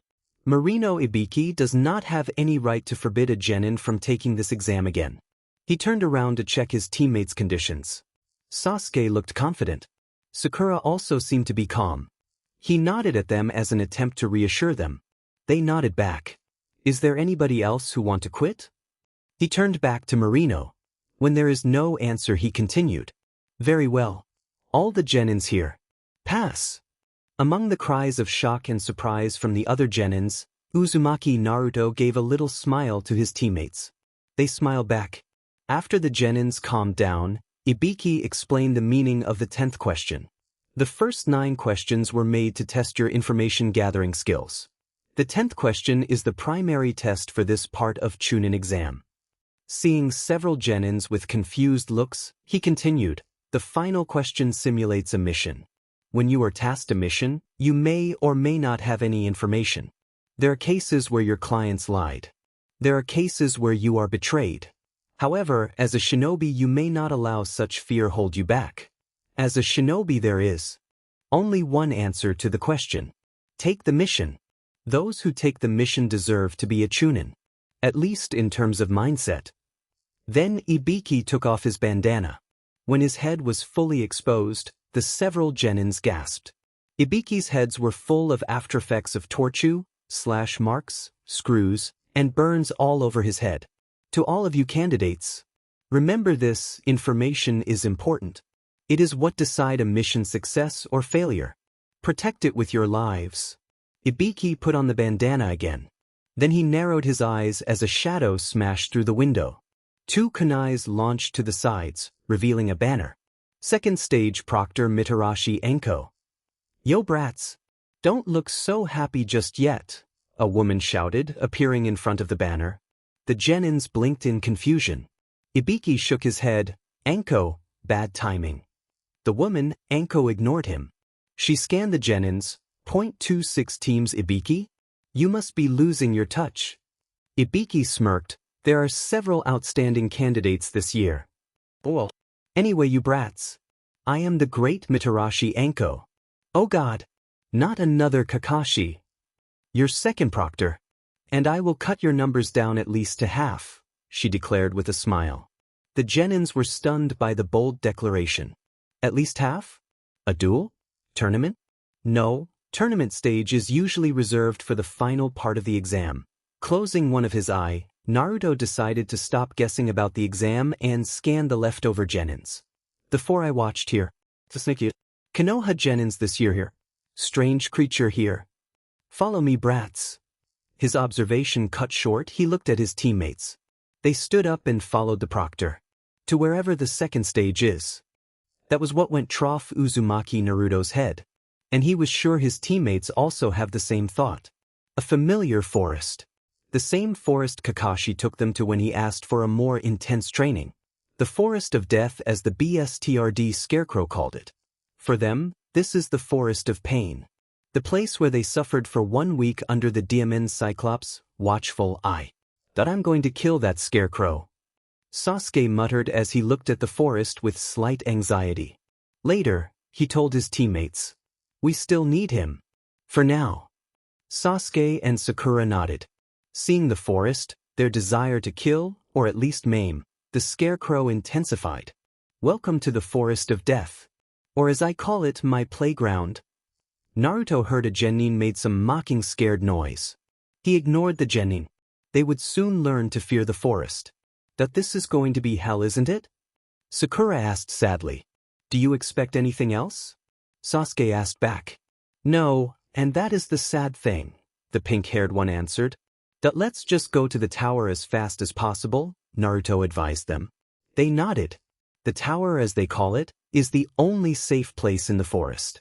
Safe from giant worms, giant bugs, poisonous swamp, poisonous plants, and other unmentionables in the forest. Naruto was quite sure if the lurker at the threshold, he read from a book, appeared in the forest, it would be at home. I need you brats to sign this form. To declare us not responsible for your death. That's a familiar form. The Demed Scarecrow made us sign that too, didn't he? Sasuke asked. Yes, he did, Naruto nodded. They signed the form without saying anything. Looking at the genins who signed the forms with a laugh. That we won't see them again, right? Sakura asked. We won't. Uzumaki, what are you doing? Sasuke stared at his blonde teammate who shut his eyes while muttering something.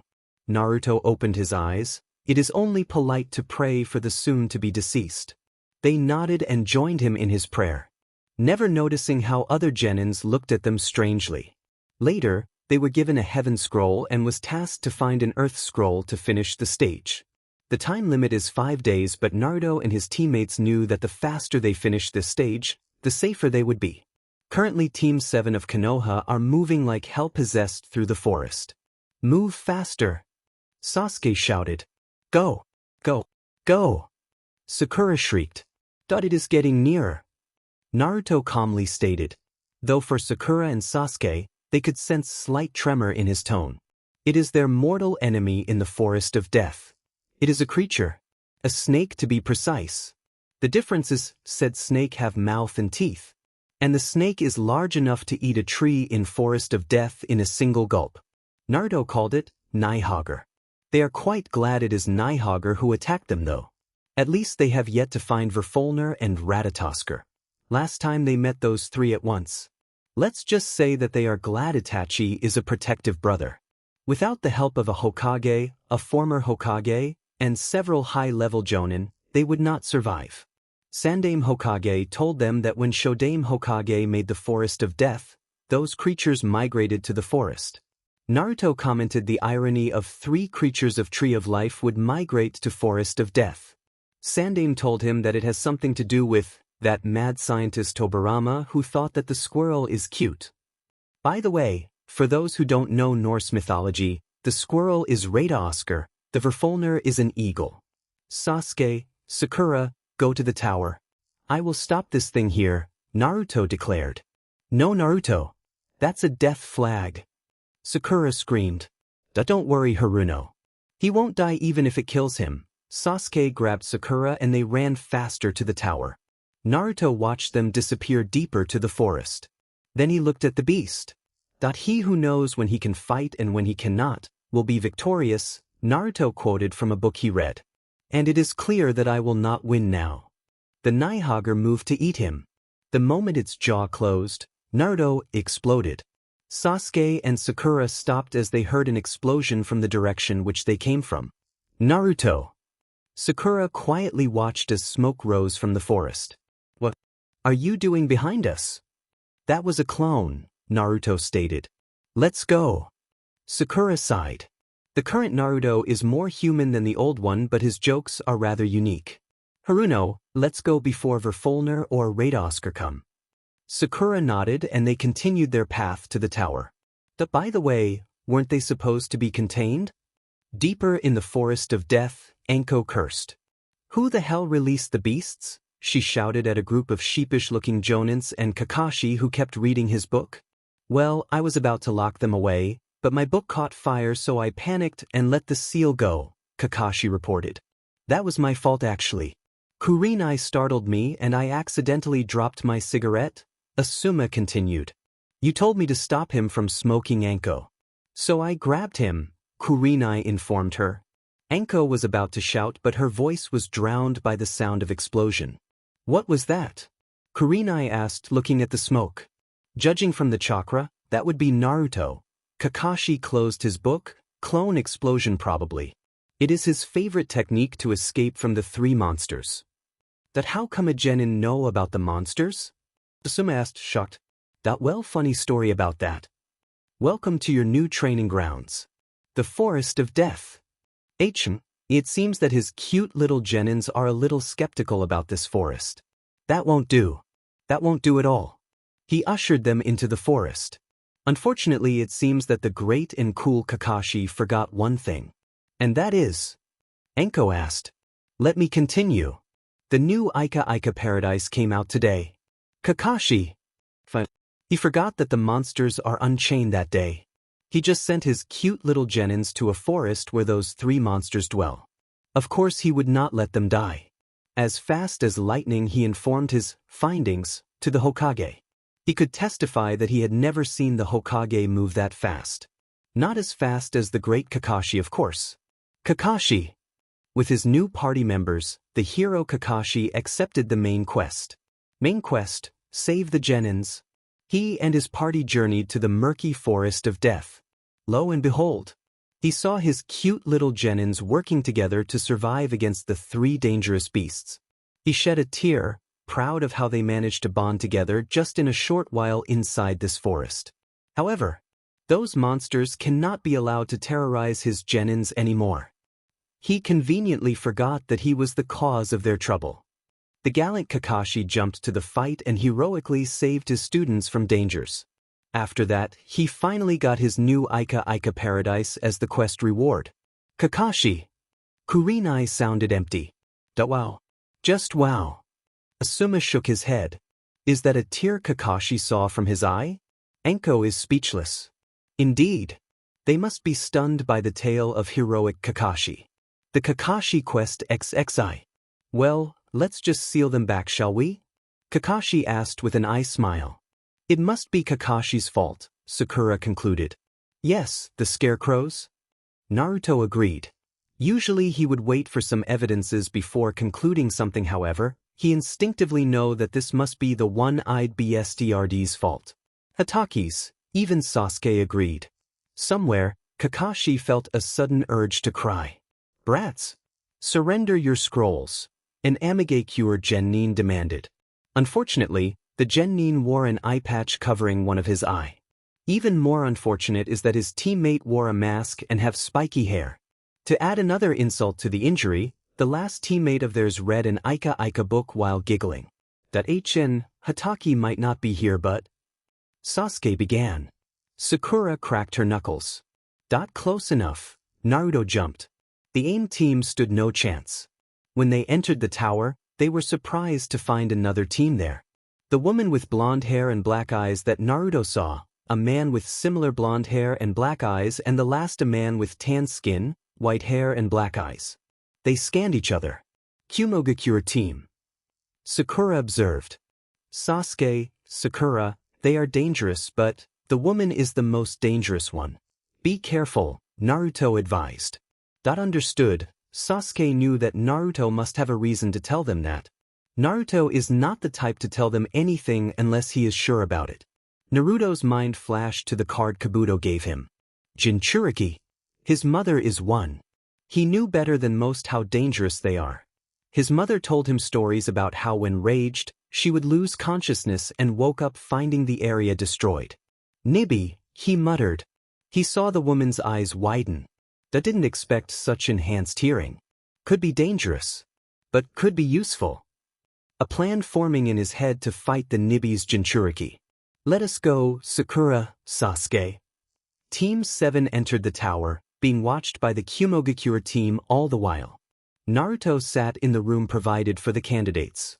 Naruto looked up to see Sakura handing him a glass of water. We have 5 free days in here. The beasts? He asked. It would be troublesome if the beasts raged around while the exam progressed. Contained, Sensei told me when I saw him. Naruto gave a sigh of relief. He is here. Sakura nodded. I will talk to him. He stood and left the room. Just as he closed the door, he was greeted by the person he was looking for. Yo! Sensei. We need to talk. Naruto motioned him to follow.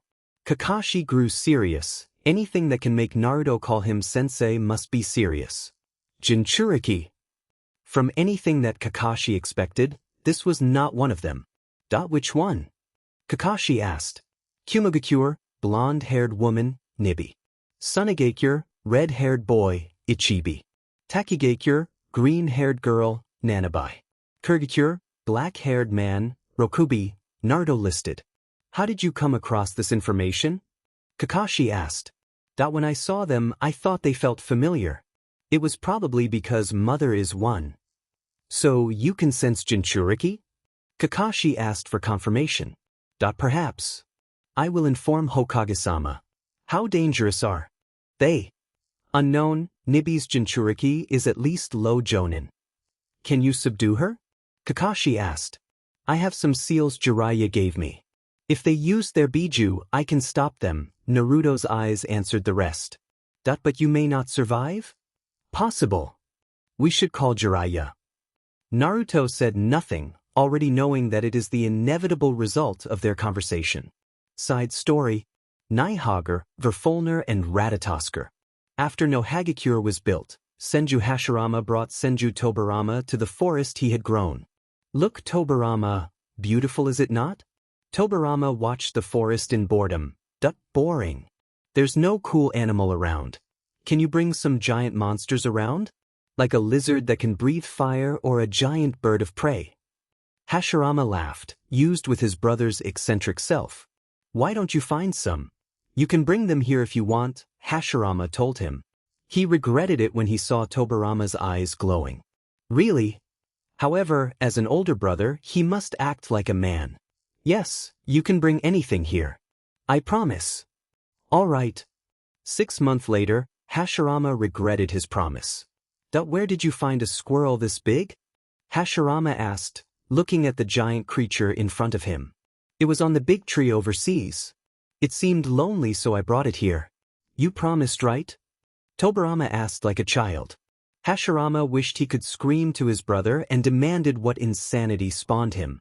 However, he realized that this brother of his is the mad scientist who created a resurrection jutsu just because his pet cat died.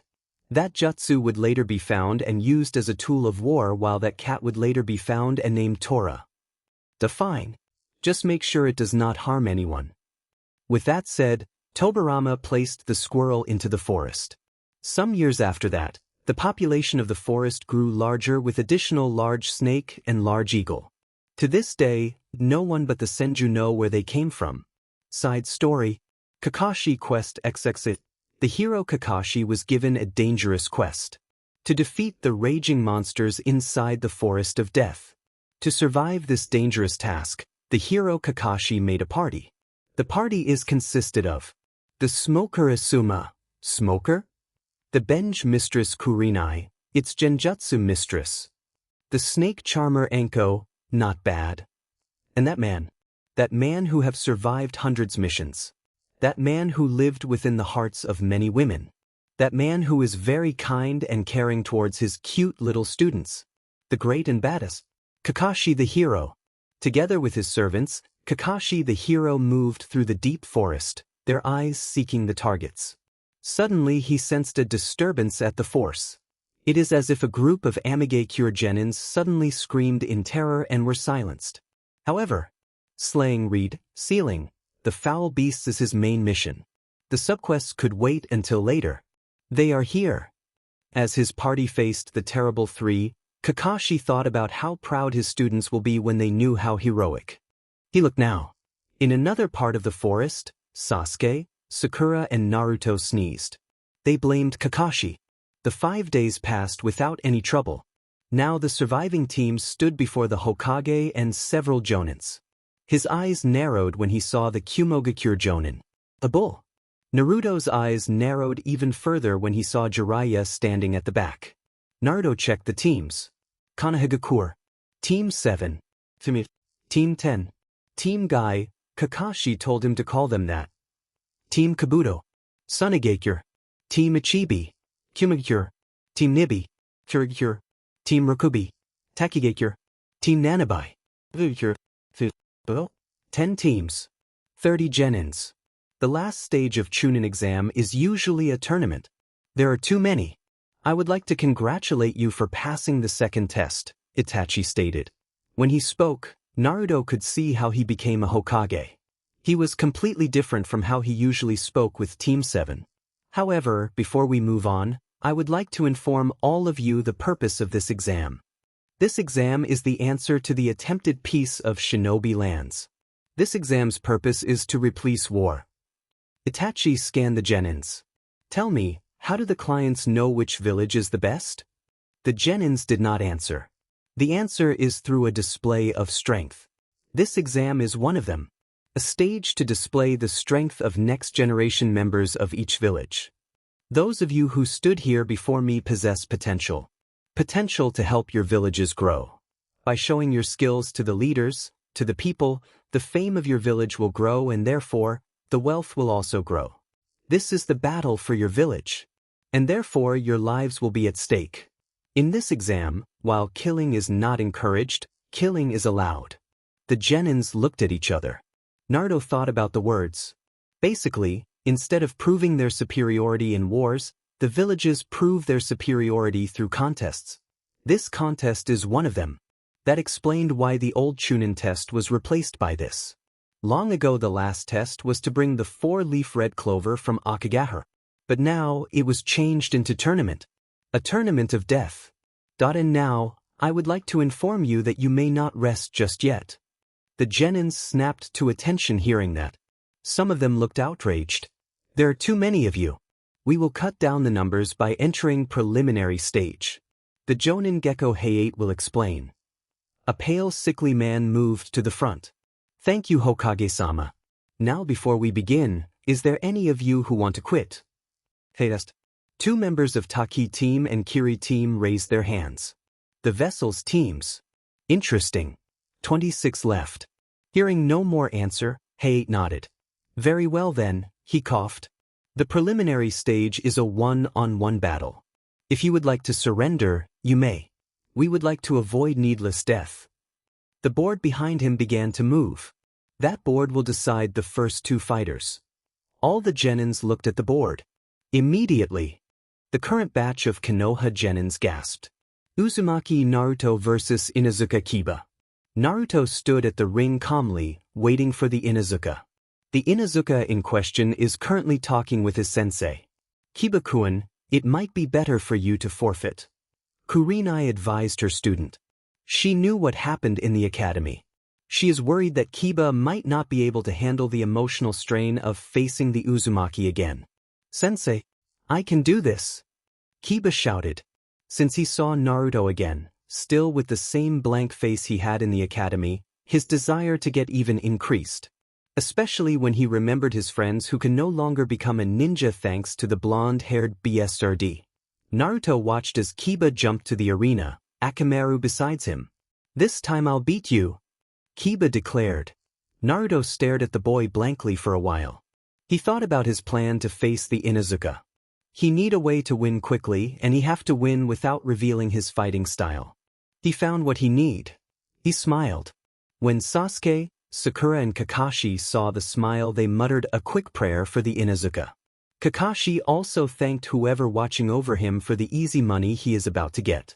Kiba might need some help after this, Sakura commented. What do you mean, Sakura? Ino asked her. Uzumaki never fight directly. He preferred to play mind games in a fight. When we fought an enemy shinobi once, he spent the entire battle mocking him and after some time, cast several genjutsu and beat the shinobi, Sasuke stated. Isn't that his fighting style? Shikamaru asked. No, this time, it was Kakashi who answered. Naruto always fight with genjutsu and mind games. He admitted that his genjutsu is weak compared to his ninjutsu and taijutsu. He could be lying about that, Choji pointed out. Maybe. Start. Kiba-kun, do you actually believe you can defeat me? Naruto asked mockingly. Kiba was stunned. He did not expect Naruto to mock him. He thought the boy would simply stare at him and fight. Really? You did? That's foolish, idiotic. How about I turn you into a cripple this time, Kiba-kun? Just like your friends. Who are their names again? I can't seem to remember. I don't make it a habit to remember trash's names. Kiba saw red. How dare this BSRD mock his friends? Akamaru, the dog jumped. Giju Ninpo, Shikyaku no Jutsu. Imitation beast ninja art, 4 legs technique. Kiba's look turned feral, he growled. Giju Ninpo, Jujin Bunshin. Imitation beast ninja art, beast human clone. Akamaru transformed into Kiba and followed its master's lead. Naruto watched them, his visage turned back to his usual blank look. If my guess is correct, then the next would be Gutsuga. Fong passing Fong. Kiba and Akamaru leaped, they spun and created drills resembling tornadoes which moved in high speed towards Naruto. Naruto heard Sakura call his name in worry. He felt a bit insulted that she believed he would be harmed by the predictable technique. He moved just as the drill crushed the place where he stood. He took out a kunai. Just as 2 shadows rose from behind the smoke, he dashed and struck one of them with the blunt end of his kunai. Then he retreated just as the other Inuzuka tried to attack him. That was the real one, he stated. And indeed it was. The Inuzuka who tried to attack him transformed back into Akamaru and moved beside its master protectively. Winner, Uzumaki Naruto. Hey 8 declared. That was fast Naruto, Kakashi commented as Naruto stood beside his team. Inuzuka Kiba was predictable. Getsuga and most other Inuzuka's techniques required a preparation to avoid being unbalanced after the attack. In his rage, he has forgotten that. He attacked blindly and lost his balance. Akamaru, who is a dog, managed to regain its balance, but Kiba did not. Naruto watched as Kiba was taken by his sensei to the spectators' area. That is how you know which one to attack and then end the match instantly, Sasuke concluded. Indeed. You didn't hurt him too bad, did you? Sakura asked him. No, there was no need. While I will not apologize for crippling his friends, I have no interest in old grudge. He harmed what is mine, I harmed what is his. That is it? Naruto closed his eyes. That's so like you, Naruto, Kakashi cheerfully commented. Naruto said nothing. There's the next match, Sasuke stated as he saw the board stopped shuffling. Aburame Shino vs Nara Shikamaru. The two Konoha genins took their position. Start. The match began and Shikamaru threw several kunais which were deflected by the Aburame. They stopped and looked at each other. After a tense silence, Shino raised his hand. I forfeit, Shino stated. Why you ask? Because it is clear that in a battle against Nara within an enclosed space as this arena is a disadvantage. In addition, as Shikamaru-san have finished preparing his trap using the kunais he threw. It is because by using that kunais, he could prepare many shadows within his territory which will end in my defeat. Troublesome, was all Shikamaru said. Amusing, Naruto commented. Rather than amusing, more like boring, Sakura shook her head and sighed. That is not true. Aburame made a good point. When fighting against a Nara in a room, it is best to win as fast as possible. They are able to control anything within their shadows. And in turn, Nara needs to win before Aburame placed his bugs on him. The strange thing here is that the Aburame did not use his bugs. Naruto closed his eyes again. Probably because of the Jinchuriki. The bugs are panicking. Especially because of Nanabai. Quite an unfair situation for the Aburame. However, this is a good lesson. Aburame clan is not effective against a Jinchuriki. Uchiha Sasuke vs Akimichi Choji. The fighters moved to their respective positions. The Akimichi seemed to be determined. Probably bribed by foods. Start. Now, Uchiha Sasuke admit that he is not a fan of mind games like his certain teammate. However, he accepted that sometimes taunting your enemies may help in a battle.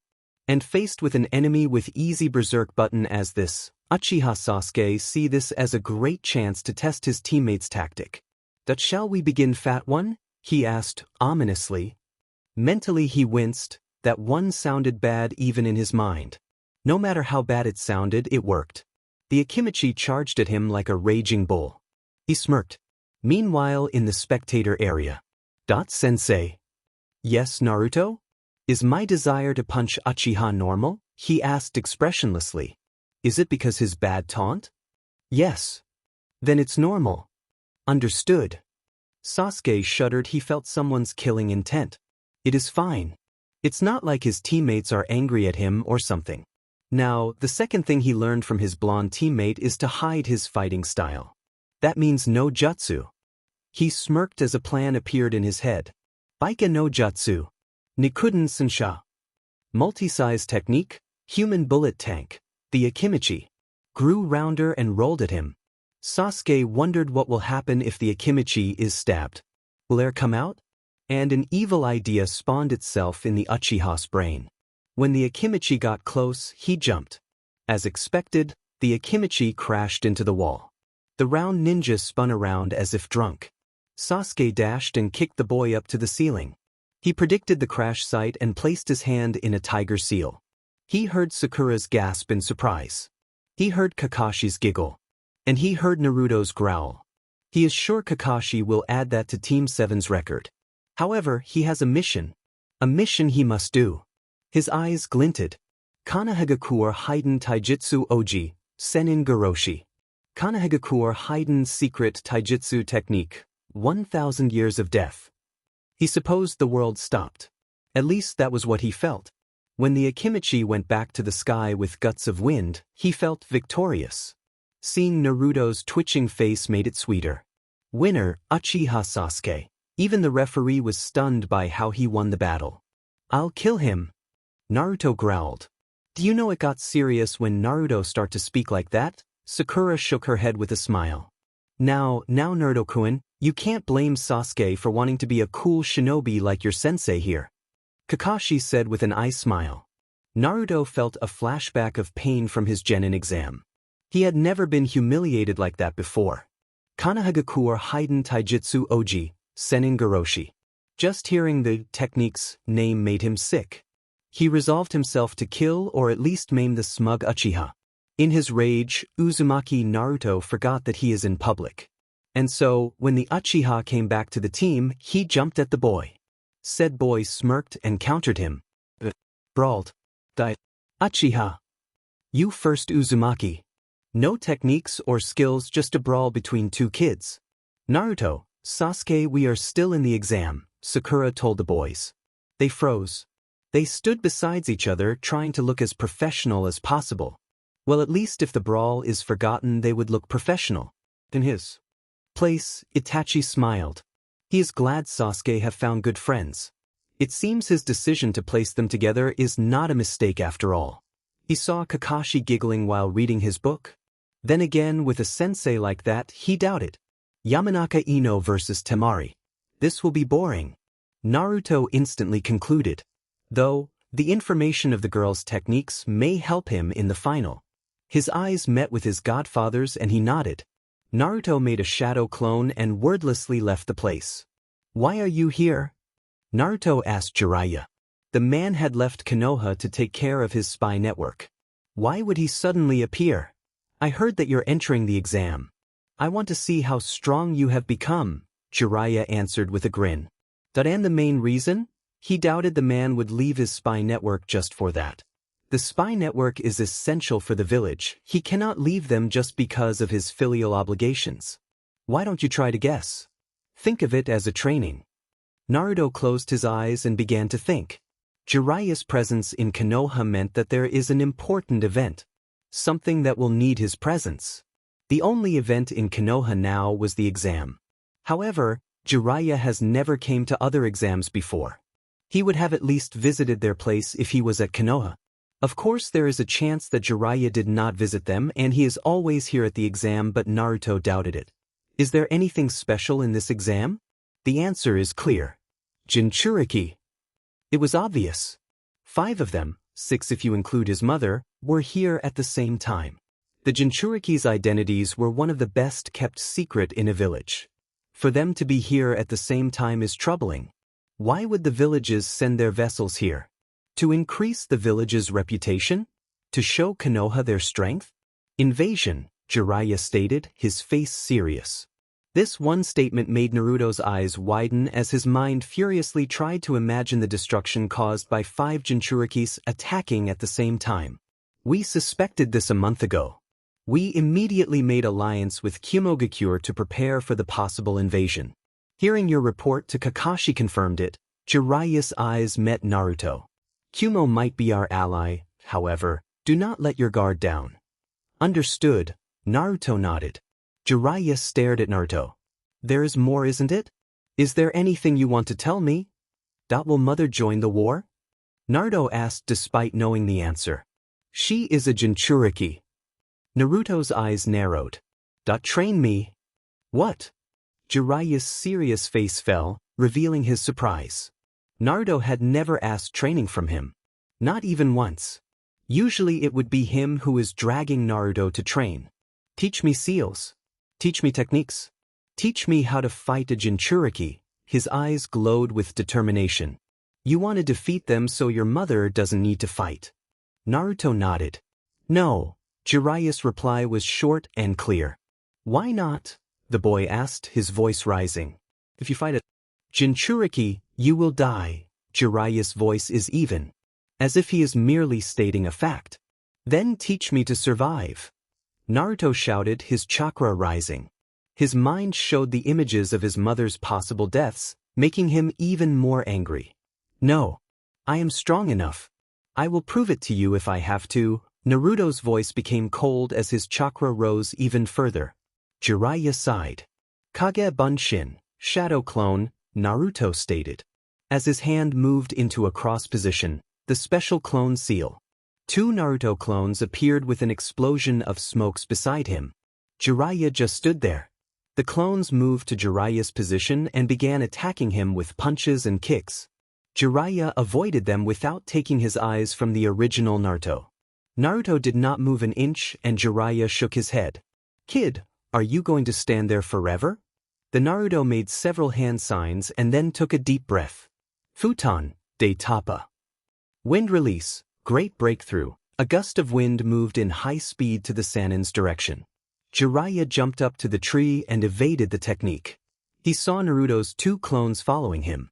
He shifted his eyes to the Naruto who just used the wind jutsu. The Naruto exploded into smoke and Jiraiya's eyes widened. Rasengan. Naruto suddenly appeared behind Jiraiya and shoved the spiraling ball of chakra to the man's back. The Jiraiya struck by him also exploded into smoke. Naruto stopped in shock. Then he was struck from behind and he knew no more. Naruto woke up and saw the blue sky. That I lost, he whispered. That was pathetic, Jiraiya commented, standing near the boy. Yes, it was. I lost control of my emotion and attacked without thinking. I should have noticed that I am fighting a clone. No, not only that. I read the report from Kakashi about your progress.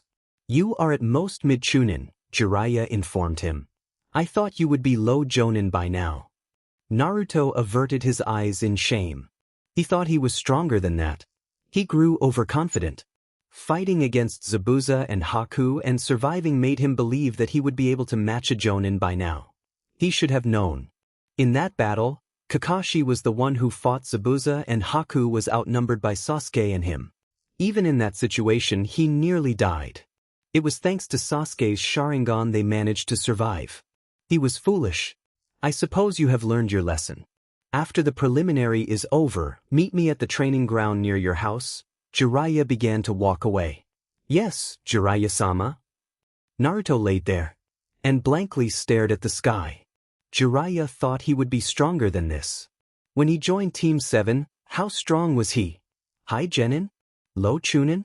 How barely grew stronger in that time? Strange. He trained as usual. Why is he not growing stronger? He acknowledged that his body have grown. So did his repertoire of jutsu. So why? In contrast to him, Sasuke and Sakura grew fast. Sasuke, who he was able to defeat with minimal effort, now matched him. Sakura, who was barely a genin, managed to reach high genin level. Why? Uzumaki Naruto laid there and think. When Naruto returned to the preliminary area, he stared at the board. Rock Lee versus Sure. He saw the boy he met before jumping to the arena. So his name is Rock Lee. He watched the opponent. A shinobi from Kumogakure. Just by his mannerism, he knew it. So, Rock Lee will lose this match. That was the conclusion Uzumaki Naruto reached. He began to examine the memory his clone left him. Temari, the Suna Kunoichi, won the battle. She is a wind user. As expected from Sunagakure. Her wind would be dangerous. It would be better to fight in a close range. Gaara, the Ichibi Jinchuriki, won against Kabuto.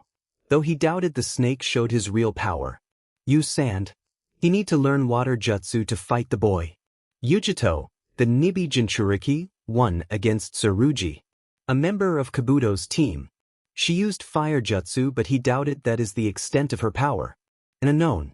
Darui, from Kumogakure, won against Tenten, a kunoichi from Konoha. He used lightning jutsu. He seemed to be as strong as his teammates. Winning against them is impossible as he is now. Yoroi from Team Snake won against Dosu from Oto. He used chakra absorption technique. Not a problem for an Uzumaki. Hyuga Niji, the fabled strongest genin of Konoha, genius of Hyuga clan, won against Kankuro of Ichibi's team. As expected from Hyuga, he used Juken. Ranged battle would be the best. Udakata, Rokubi Jinchuriki 1 against Zuku from Oto. He used bubbles? Another unknown. Fu, Nanabai Jinchuriki 1 against Kin from Oto. She used techniques to blind everyone in the area and defeated her with unknown method. Yet another unknown. Note, needs sunglasses against her. Now, the only people left are Sakura and Hyuga Hinata. Might as well watch this match. Might be useful. When Naruto saw the match he sighed. Rock Lee was battered while Sure seemed to be just fine with no damage at all. Give up, kid. You need more experience before taking me on, the blonde Kumogakure shinobi advised. Naruto agreed, this Sure is one of the planted shinobi form Kumogakure, no doubt for the invasion. It is impossible for a genin to fight him. I won't give up. I'll prove to the world that I can be strong. Even without ninjutsu or genjutsu. Without ninjutsu or genjutsu? Naruto muttered in shock. Indeed, youthful Naruto-kun, a loud voice shouted beside him. Naruto turned and went into defensive position. He saw the man he met with Lee. I am Mato Guy, the sublime green beast and Lee's sensei. Naruto relaxed. It seemed that this man did not mean any harm. He decided to ask his question. What does Lee mean? Without ninjutsu or genjutsu? Naruto asked. It sounded illogical in his head. They are shinobi, they have to use all tools in their disposal. Why would someone want to handicap themselves? You see, Naruto-kun, Guy grew serious. Lee was born with severe disadvantage. He has no talent in ninjutsu or genjutsu. Because of that, he was ridiculed and mocked by his peers. Then his eyes burned. However, Lee never gave up. He swore to become stronger and prove to the world that he could become excellent shinobi by hard work and taijutsu alone. Then he gave a thumbs up and grinned, showing his white teeth which shone brightly.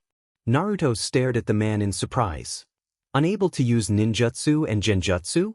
Become an excellent shinobi through hard work and taijutsu alone? It sounded impossible. However, this man and the boy seemed to be good people even with their eccentrics. He would not insult their impossible dream. You are doubting Lee, Naruto-kun? Guy asked with a small frown. My apologies, Mato-san. However, I could not imagine fighting without any ninjutsu or genjutsu. It sounded impossible to me. I meant no offense to you or Roxanne, Naruto answered. It is fine, Naruto-kun. You just spoke what you believed in. You should not apologize for that. Watch, Lee will win this battle, and then you will see how hard work can surpass even those known as geniuses. Naruto said nothing and he just watched the battle. Lee is being beaten by Sure. He had to admit that Lee is fast, even faster than him, but Sure is clearly not a genin. Lee! Guy shouted. Lee turned his face to his sensei while panting. Naruto doubted he could stand anymore. Take them off. Show the world the result of your hard work. Guy gave what Naruto would know as nice guy pose. Grinning, showing his teeth and giving a thumbs up. Lee grinned the same grin Guy have, and gave Guy the same thumbs up. Thus, Guy-sensei. Lee took off the something from his ankles. Wait. Naruto asked Guy. He is familiar with that method of training. He trained the same way, but what would it do? He do not believe that removing some weights would help. Watch, Naruto-kun, Lee's hard work. Naruto returned his eyes to the match. The ground shook. What? Naruto stared blankly at the places where Lee dropped his weights. There were craters. Impossible. Naruto doubted he would be able to move even tenth of Lee's speed wearing those kind of weights. It showed him the clear difference between the boy and himself. After that threat disappeared. At least that is what Naruto saw. He could not see the boy's movement. He just saw Sure being beaten without being able to fight back. Naruto could see blur of green striking Sure and then the blur disappeared. By the time Lee stopped, Sure fell and Lee was declared victorious. Unbelievable. Naruto muttered. Did you see, Naruto-kun? That is the result of all his pain. The result of all his hard work. Naruto nodded. His face still reflected his surprise. The boy is strong. Not only because of his strength now, but also because he was able to do all this without ninjutsu or genjutsu. He saw Jiraiya waving at him. He met the man's eyes and the man grinned. And then Naruto understood. The reason of his slow growth. The reason of his weakness. He forgot his goal. To surpass his father. Simply because he did. He had no motivation. He had no drive. But now, surpassing his father does not interest him. He met friends who saw him as Uzumaki Naruto instead of Namake's Minato's son. So, why did he train? Why should he keep fighting? What is his purpose? Haruno Sakura versus Hyuga Hinata. Naruto watched. Her savior is watching her. She saw the girl who dared to be placed in the same team as him. She restrained her anger. She would show her. She would break her. When the referee gave the signal to start, Hyuga Hinata smiled. Everyone in the area stared in shock. Well, almost everyone. Gaara's face showed nothing. Most of the foreign ninjas did not expect this level of brutality from Konoha. The Konoha ninjas did not expect the sight before them. The quiet Hyuga heiress beat her opponent with precision and swiftness that would made any Chunin green in envy. First, when Haruno Sakura tried to greet her, she smiled and greeted back. Then she moved closer saying that she did not want to battle another Konoha ninja. When the girl let her guard down, she struck. Yuhi Kurenai knew that Hinata had been different since Kumogakure tried to kidnap her, but she was not expecting this. Haruno Sakura is currently being attacked without stopping. And all people could do is watch in shock. That is except two. Hinata felt her face transforming into a grin. Just a little more. She could see the girl body becoming weaker and weaker. Just one more strike from her and the girl would die. And then he would praise her. She moved. Haruno Sakura learnt what it meant to be a kunoichi when she was in Nami. She saw how Naruto killed and how shaken he was. She knew that one day she would have to do the same thing. However, she did not expect her former classmate's betrayal. She tried to win the battle without harming the girl, thinking that she could speak with her. But now, she cannot feel her chakra, her legs shaking to withstand her weight. She cannot move her hands. She moved her eyes to her opponent. She saw Hinata grinning. She closed her eyes and prepared to face her death. It happened in an instant. When everyone snapped out of their shock, they saw an amazing sight. Uchiha Sasuke carrying his female teammate in the famed Princess Carry. And Uzumaki Naruto stopping the Juken strike of Hyuga Hinata using his hand. That this battle is over, Naruto stated. You have won. There is no reason to prolong this battle. The Hyuga relaxed as if she is in bliss. Her savior declared her as the winner. She could feel her body heating up. Naruto watched the Hyuga as Sasuke gave Sakura to the medical team. This Hyuga is dangerous. If he and Sasuke were late even for a second, Sakura would die. When Sakura nearly died, his body moved himself to stop it. This is similar to what happened in Nami. Then his mind flashed to what Sasuke muttered on their return trip from Nami. When a person has something important they want to protect, that's when they can become truly strong. Naruto looked at him in confusion when he heard that. But now, Naruto saw the medic moving in hurry to save his teammate. Naruto saw how Sasuke shook in rage as he stared at the Hyuga. When a person has something important they want to protect, that's when they can become truly strong. Naruto stared at his hands. He realized his hand had been clenching since a while ago. Uzumaki Naruto stared. His mind flashed to the time he spent with his teammates, with his sensei, with his friends. Uzumaki Naruto's eyes shone with a new determination. It seems that he had a purpose after all. Uchiha Sasuke did not know what just happened. When he met Haruno Sakura, he believed that she was a fangirl. When he met Uzumaki Naruto, he hated him. But after they spent their time together as Team 7, they became close. They are his friends. He remembered what Haku told him. When a person has something important they want to protect, that's when they can become truly strong.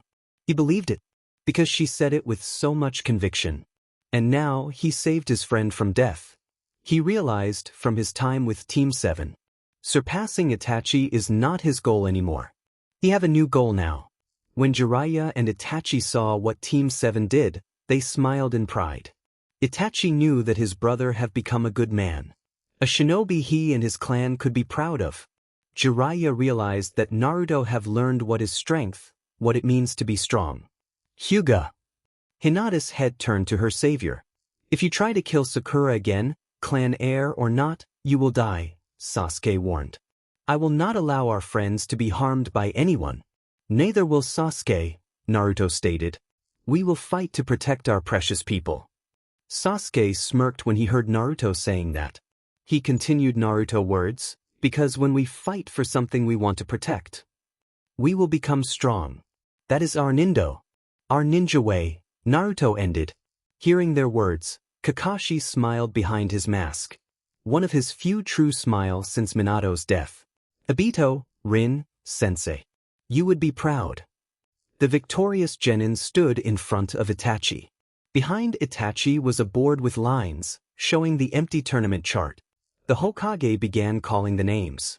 Uzumaki Naruto. Naruto wordlessly placed his hand in the box and showed his number, Nara Shikamaru. Shikamaru followed Naruto's lead and he received number Uchiha Sasuke. Sasuke took out number, his eye twitched, that meant he had to fight last. Temari. She received number showing that she would fight Shikamaru. Seeing that, Shikamaru muttered his trademark word. Troublesome. Sabaku no Gaara. Gaara showed number, demon. Sasuke muttered. Scared Sasuke? Naruto asked. After their declaration, Naruto allowed the Uchiha to call him by his given name. No, just annoyed that I can't fight the Hyuga princess, Sasuke answered. Worried about me, Naruto? I am confident that you can take care of yourself. Ni Yujito. The cat picked up number 3. The Kumo shinobi showed number Akado Yoroi. The shinobi from Konoha got number Hyuga Niji.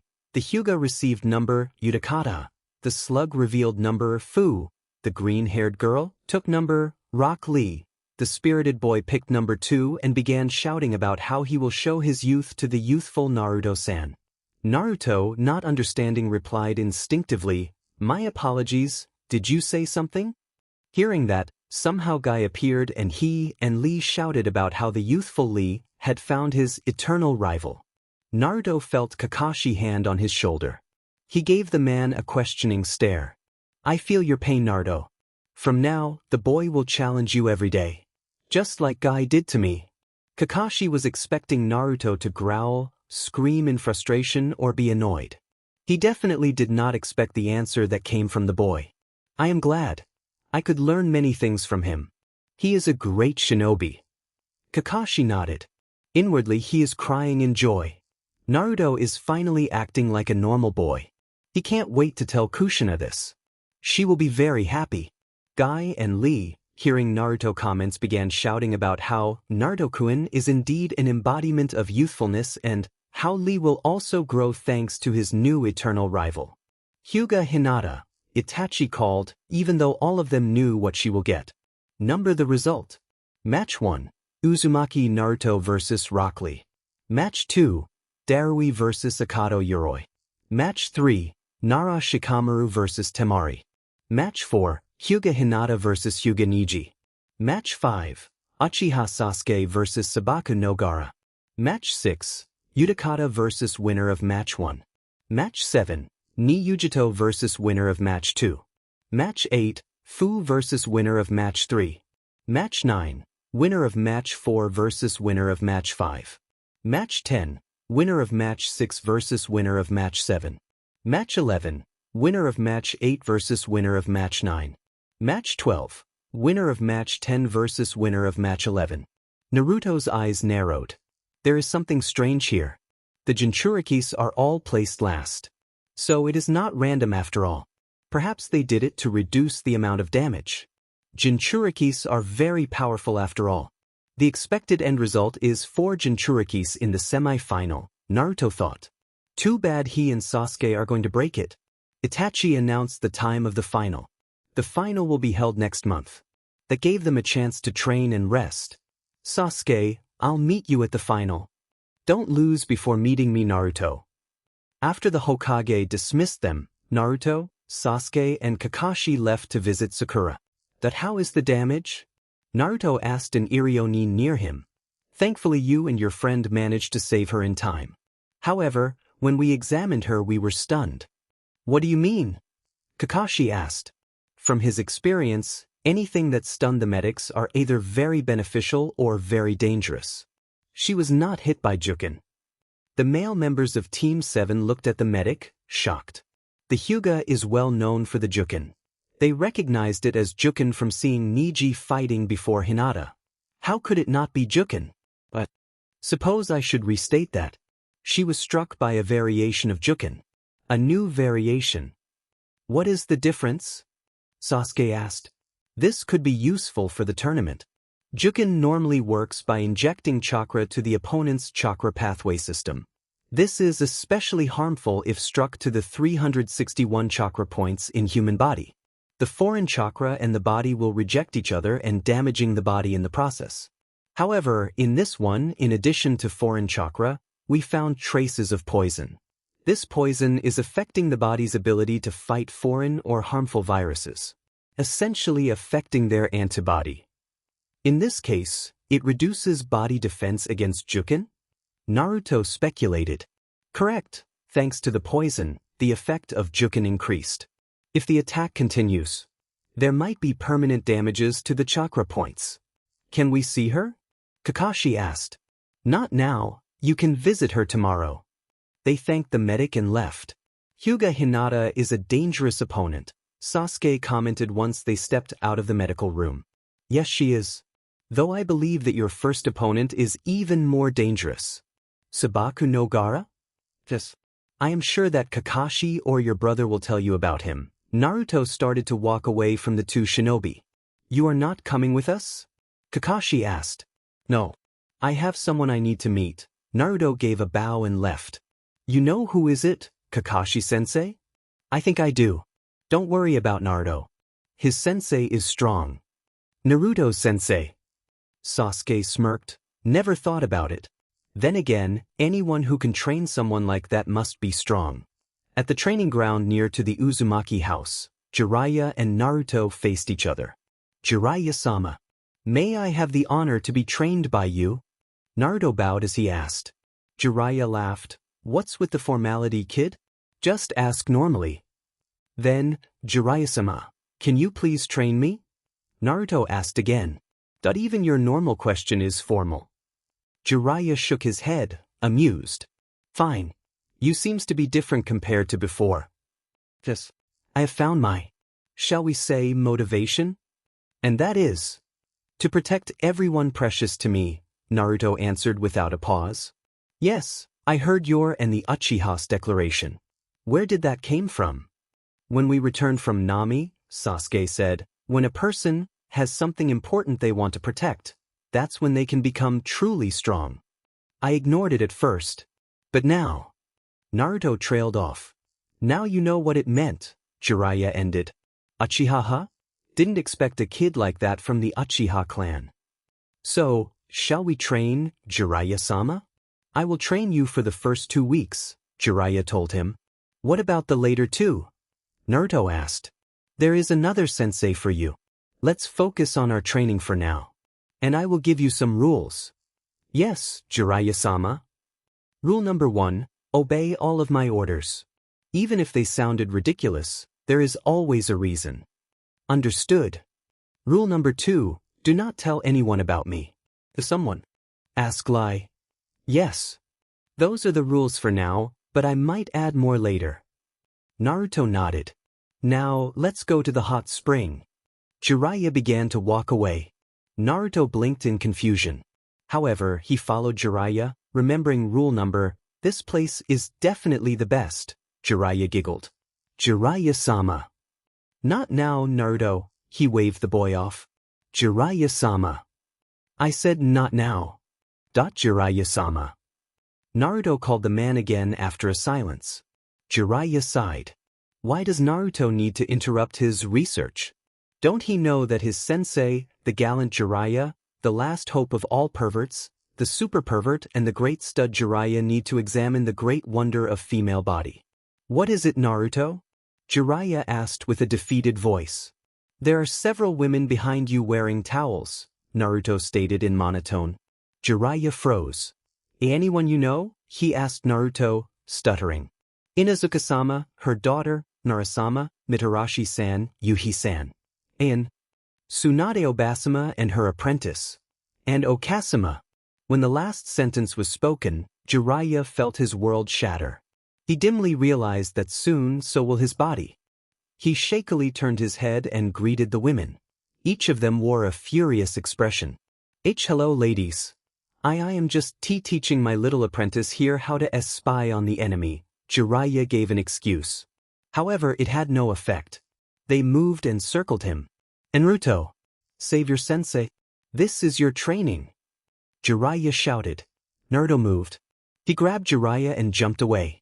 The women, shocked by the sudden interruption, stood still. When they realized that the pervert had escaped, their rage exploded.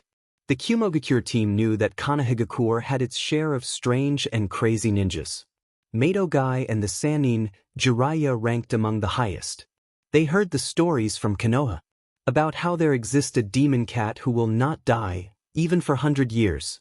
About the green creature who terrorized Konoha by running, using legs or hands, and shouting something about youth. About the 3 creatures in the forest, said to be secret weapons of Konoha. When they came to Konoha, they expected to meet a strange wonderland where chaos triumphs and everything is in disarray. Monsters, demons walking around and all that. Instead, they were met by a calm and peaceful village. Totally different from what they were expecting. And so, they let their guard down. This explained the foreign ninja's current situation.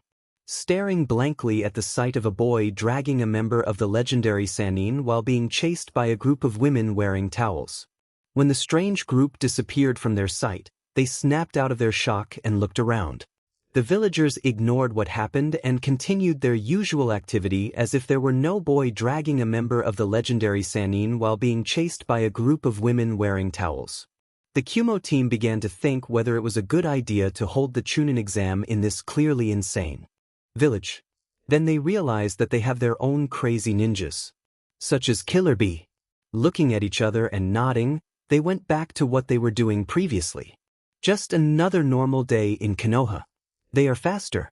At this rate, they will soon catch us, Naruto commented as he avoided a stall. Currently they are running in the market area. Naruto hoped that the women would slow down because of the obstacles. Clearly, he knew nothing about the saying, "Hell hath no fury like a woman scorned."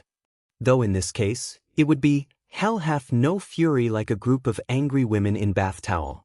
Run faster, Naruto. Jiraiya shouted as he saw one of the women trying to grab him. He managed to avoid it, thanks to Naruto jumping. Jiraiya-sama. Jiraiya looked at his apprentice. It was an honor. Then he threw Jiraiya away and stood, facing the group of angry women in bath towel. Naruto. Jiraiya called him. Do not let my sacrifice be in vain. This Naruto shall finish his mission. It's useless. You cannot win. Jiraiya-sama, did I not tell you? When I fight for someone precious to me, I will become truly strong. Naruto jumped and the war between the Uzumaki boy and the group of women began. Why are you listening, that pervert Sochi? Kushina asked. She was touched when she listened Naruto's declaration. However, it annoyed her that the target of the declaration is a pervert. My apologies, Okasama. The pervert, as you called him, is my sensei. I need him to train me, Naruto answered. Naruto turned his eyes to Tsunade. If I promise to heal him after beating him, will you allow us to pass? Naruto thought about it. He walked away. Brat, what about those who betray their teammates are worse than trash thing? What about all those fighting for someone precious thing? Jiraiya shouted at the boy. Apologies, sensei. However, you are only precious to me as a teacher. As long as they can return you to me in acceptable condition, I will do nothing. In addition, I would prefer not to oppose Okasama. The mama boy. Those were the gallant Jiraiya's last words before he was attacked by the women. But it seems that you are an excellent teacher after all, Jiraiya-sama. The methods they use to attack you are clearly useful. Naruto, ignoring his teacher's scream, began to take notes. By the time the women left, Tsunade kept her promise and healed the man, then she punched him one last time before leaving. Jiraiya glared at the Uzumaki boy who is still writing. They have returned to the Uzumaki's training grounds. Brat, come here. Yes. Naruto asked as he walked to the man. Jiraiya smacked Naruto's head. That was for letting them beat me. Was that not your fault, Jiraiya-sama? Jiraiya ignored the boy. Anyway, what do you think? Jiraiya asked. I do not understand. You saw them too, didn't you? Who is the hottest? Hot? Why would I know their body temperature? Jiraiya froze. Now he knew what is wrong with it. He acted more human and more normal. He is still too formal, but that is fine. But now that he thought about it, Naruto never actually reacted normally when meeting a girl. Once when Tsunade hugged him in his birthday, he just stood still, blankly returning the hug. And before, at the bathhouse, Naruto did not react at all to his research. Generally, Jiraiya knew two reactions he would face when a male interrupted his research. 1. They would ask him for autograph and joined his research. 2. They would blush and sometimes try to stop him. Naruto just stared when he told him about his research, then he did nothing. Naruto, do you know how a baby is made? Jiraiya asked. I know. Why do you ask, Jiraiya-sama? I want to know the extent of your knowledge about it. Then the boy explained what he knew. A man and woman loved each other, then they marry. After that, a stork will bring a baby by mixing their chakra. Jiraiya thought he is about to cry. How could this boy be so pure? And so, the gallant Jiraiya explained to his protege the real way to make a baby. Naruto cannot meet his mother's and other females' eyes for a week. The next day, Team 7 visited Sakura.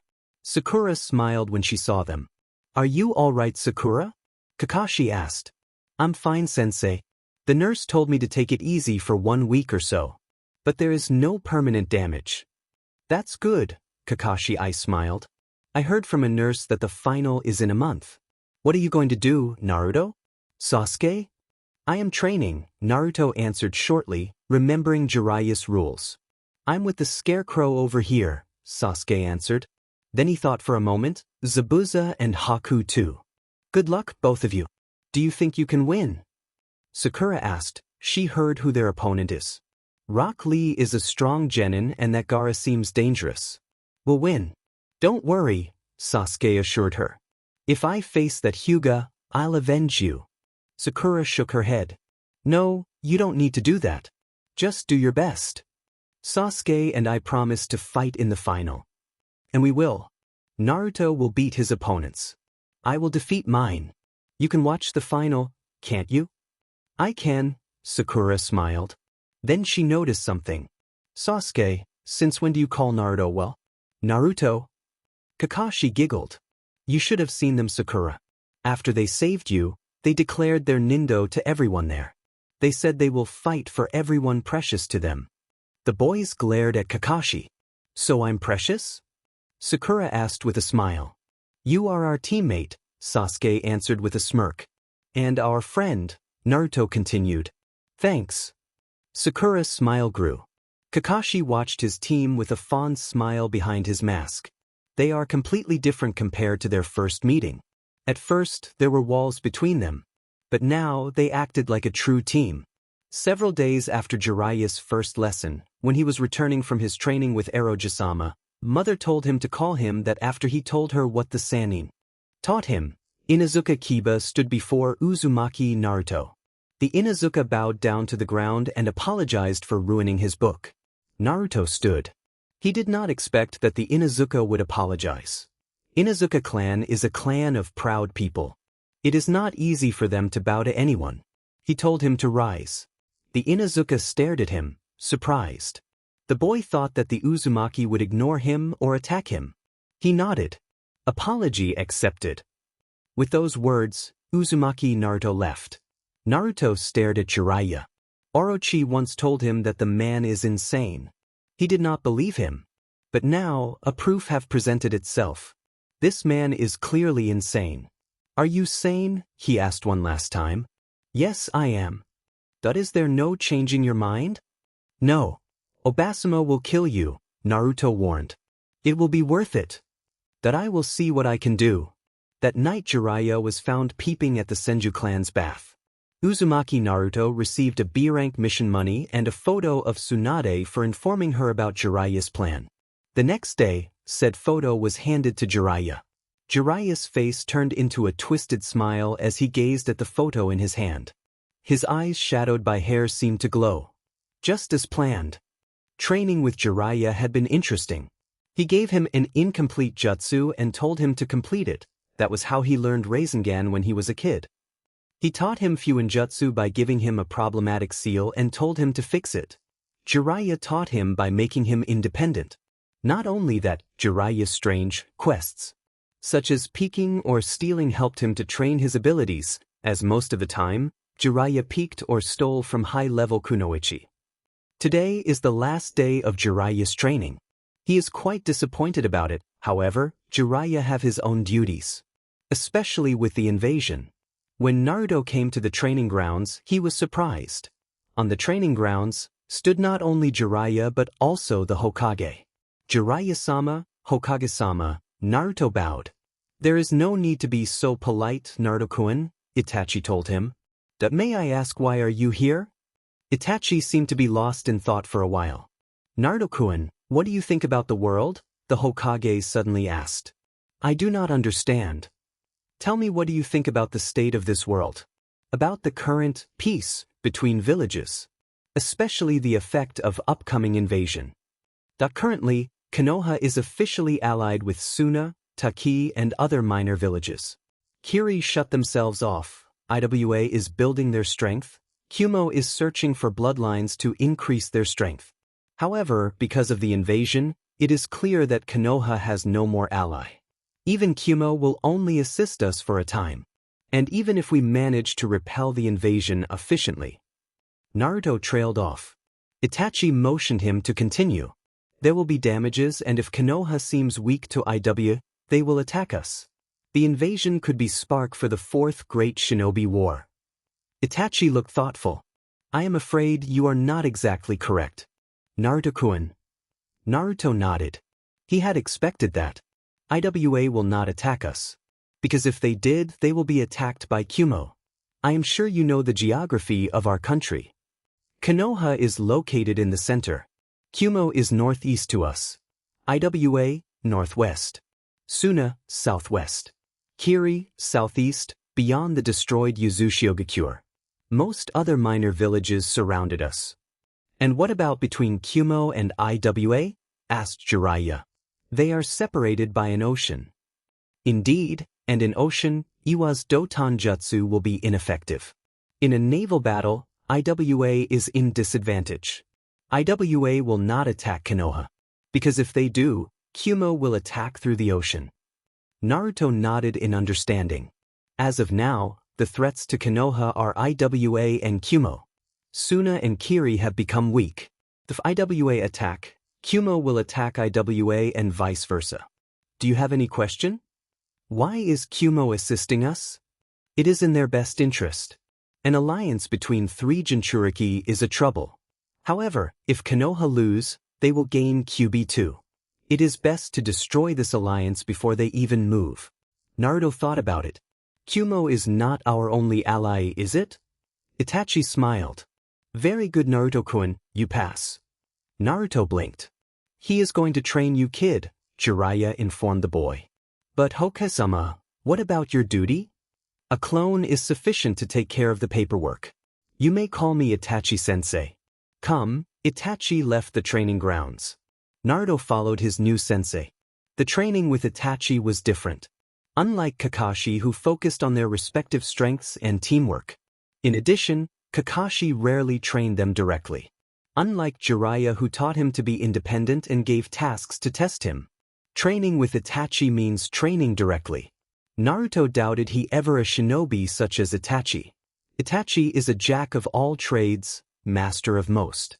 Most shinobi used a jutsu, but they do not master them to the point where they know every function, every method to use it. Itachi did. It humbled Naruto to see that. Then again, being defeated by 3 basic academy jutsu would do that. Itachi taught him a jutsu.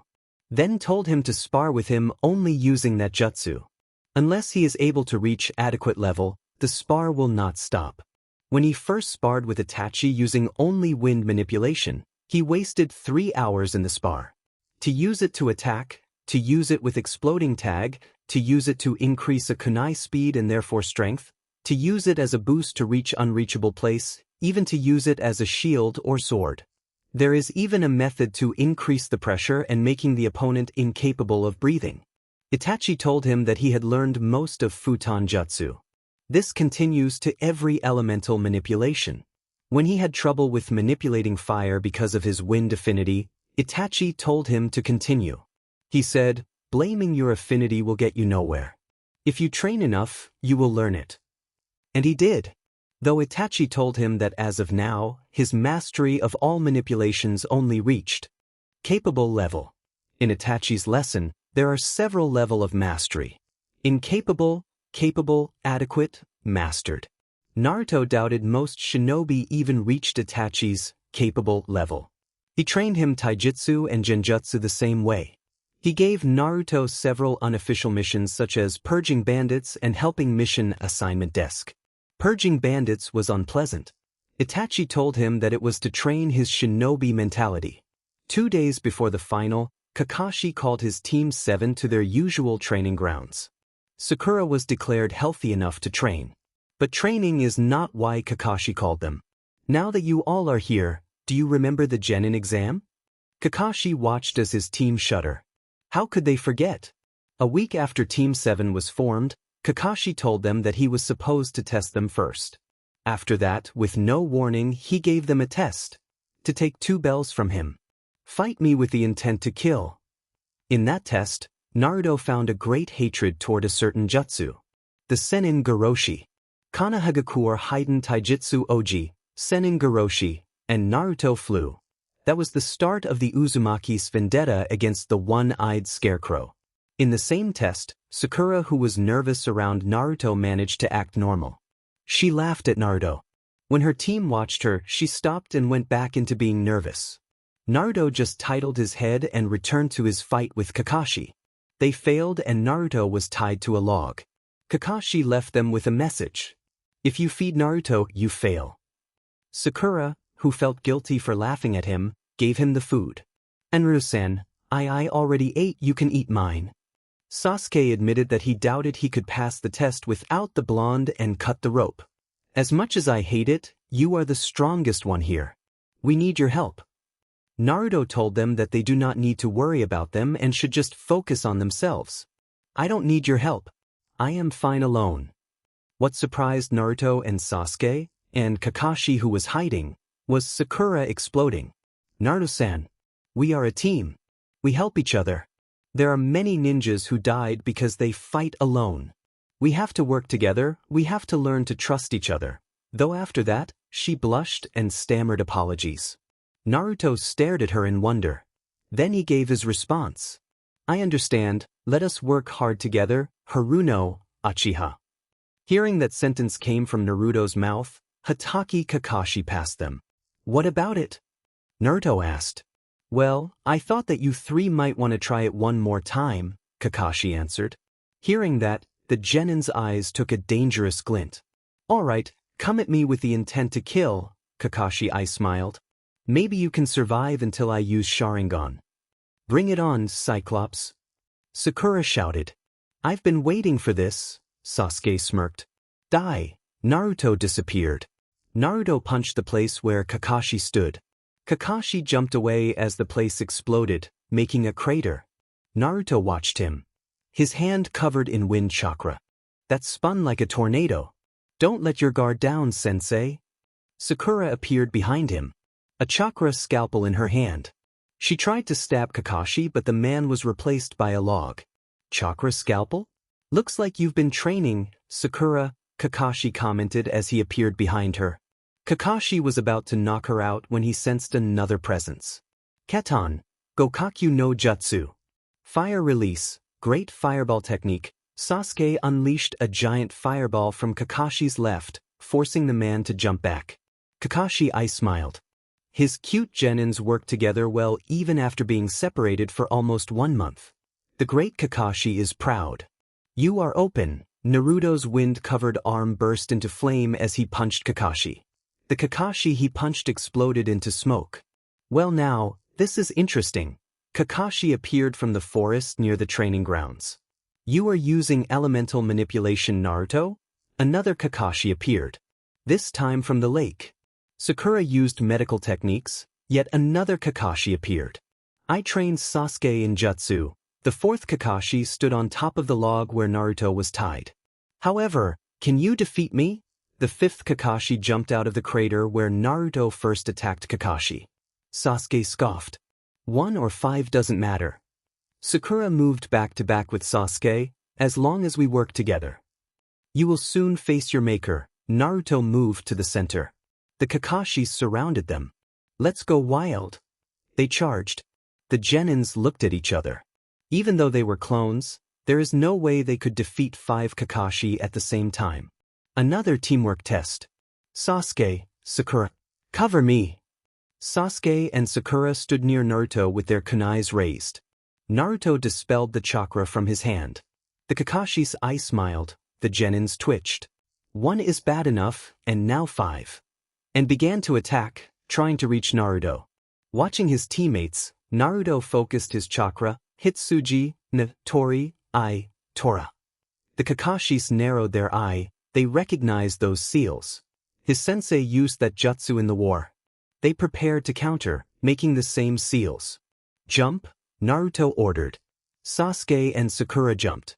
Kakashis, believing that they would be able to counter Naruto's attack, stood still.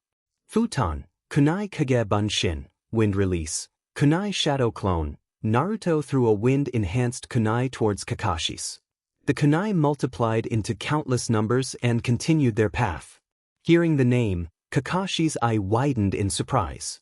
They stopped their jutsu and jumped. However, one of his clone was not so lucky and was dispelled. The kunais continued to move in high speed and embedded themselves to the trees on the training grounds. That was impressive, Naruto. I thought it was a normal kunai Kage Bunshin. You don't even use hand seals for the wind release, a Kakashi asked as he and the other clones landed. The clones immediately engaged the Genins into a taijutsu match. That I cannot tell you about my abilities, sensei. For now you are an enemy, Naruto frowned. He expected his kunais to hit more than one clone. True, Kakashi tried to kick Naruto but the boy ducked under his attack. Sensei? Naruto called from below him. Yes, Naruto? Kakashi asked with an eye smile. Watch out. Kakashi felt a presence behind him. Chidori. 1,000 birds. Sasuke stabbed Kakashi with a lightning-covered hand, his Sharingan relishing the surprised look in Kakashi's face. The Kakashi exploded into smoke. No. Kakashi, a Kakashi shouted. How could someone as cool as him lose? Another one knelt as if in pain. The other Kakashi looked somber. Men, we have lost a great man. Not only he was cool but he was also a badass. It is sad that he is taken before his time. A Kakashi, suddenly wearing a black clothes, stated as if in a funeral.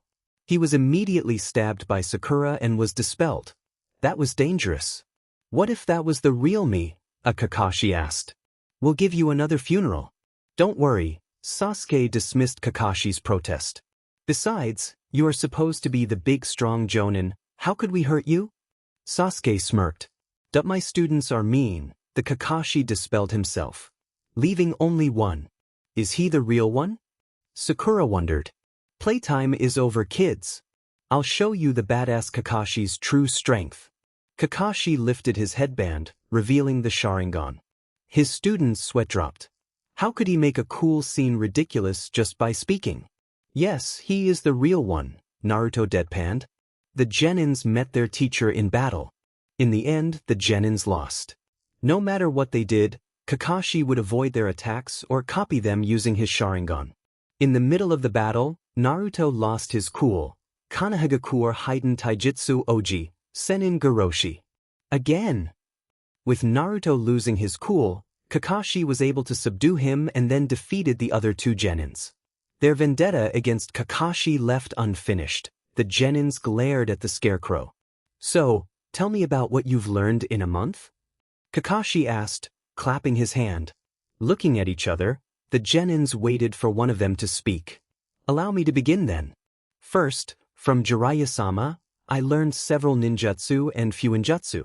From another sensei of mine, I learned elemental manipulations. Naruto informed his team.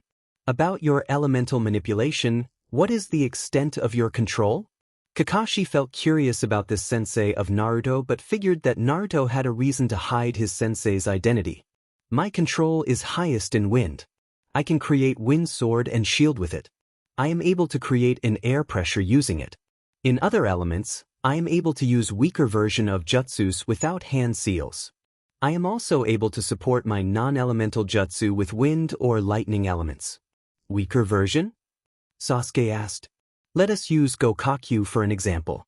If a normal Gokakyu consumes a certain amount of chakra, I am able to use the same Gokakyu with 3 times chakra cost.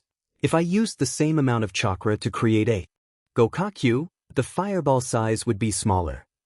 That is not efficient, Naruto, Sakura commented. For a normal ninja?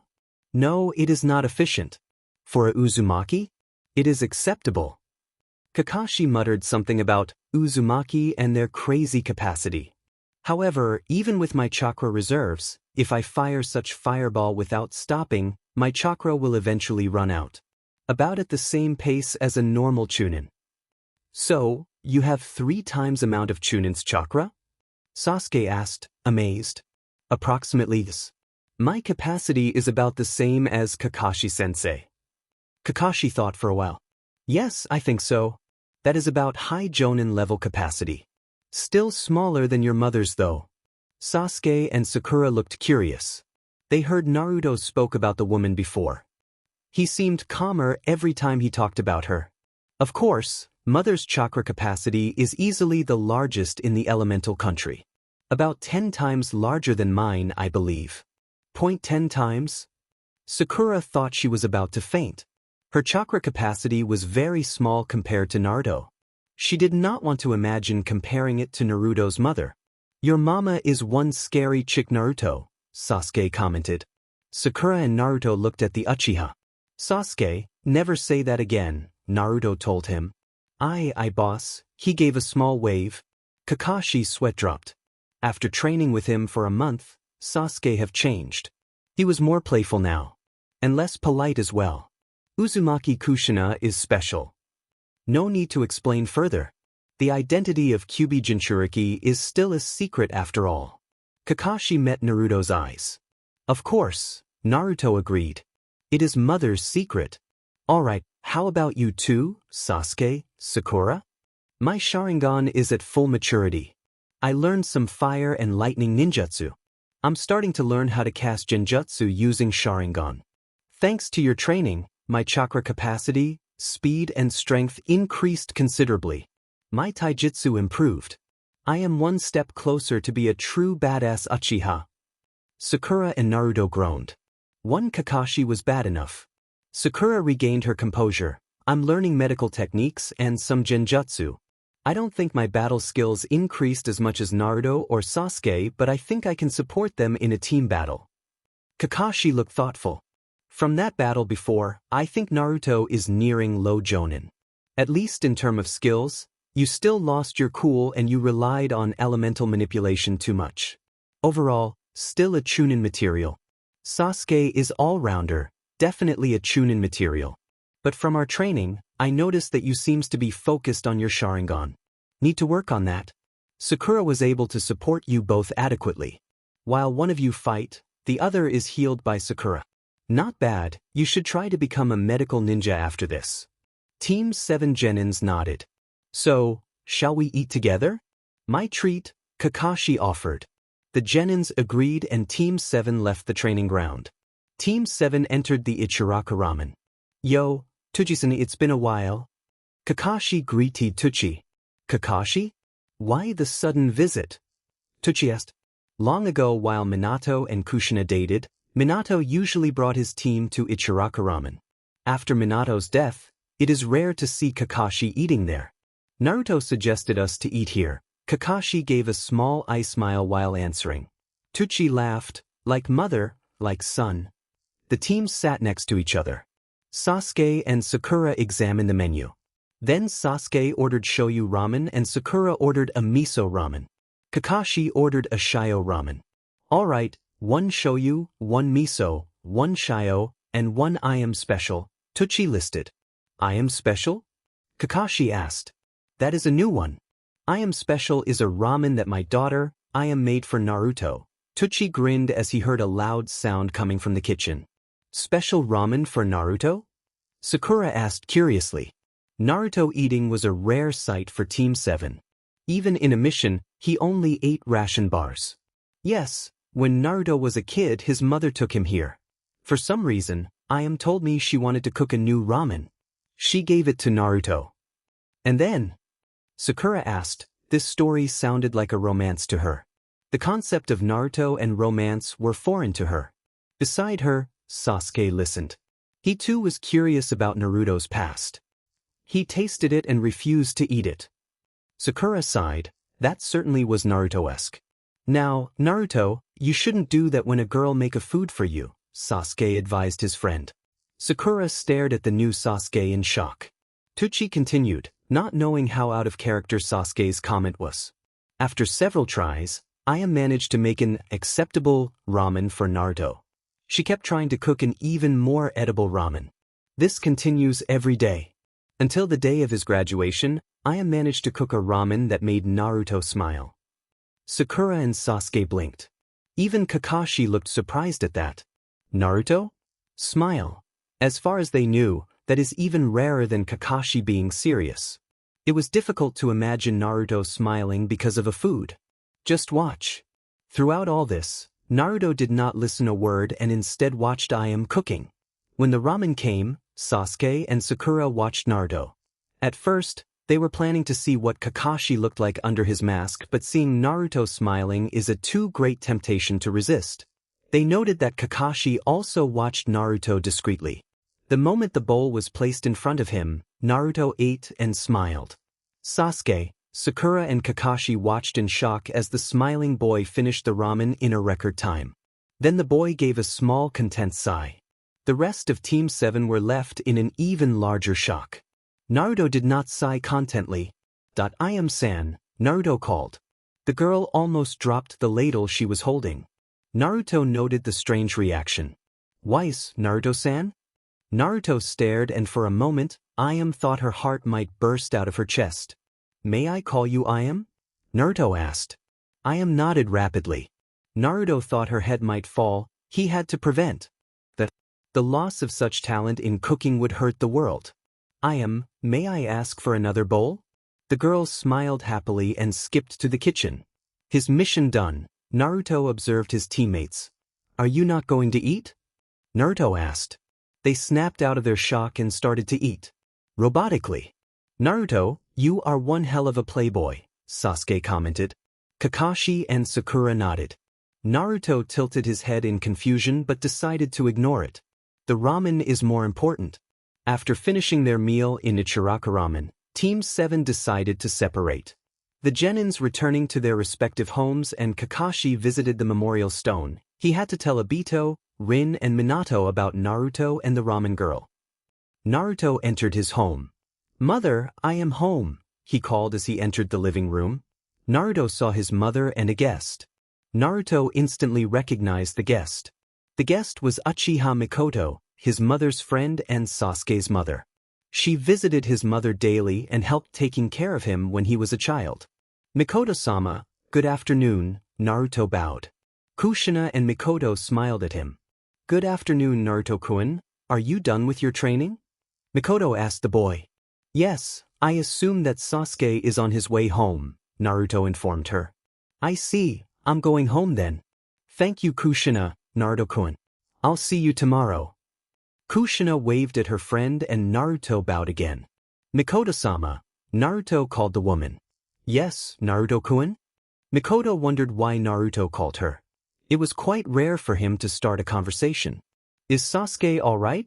He asked with a hint of worry in his voice. Why do you ask? Sasuke acted differently today, Naruto informed her. That I'll talk to him later. Mikoto hoped nothing is wrong with her son, but when Naruto thought that something is weird, most of the time, it is weird.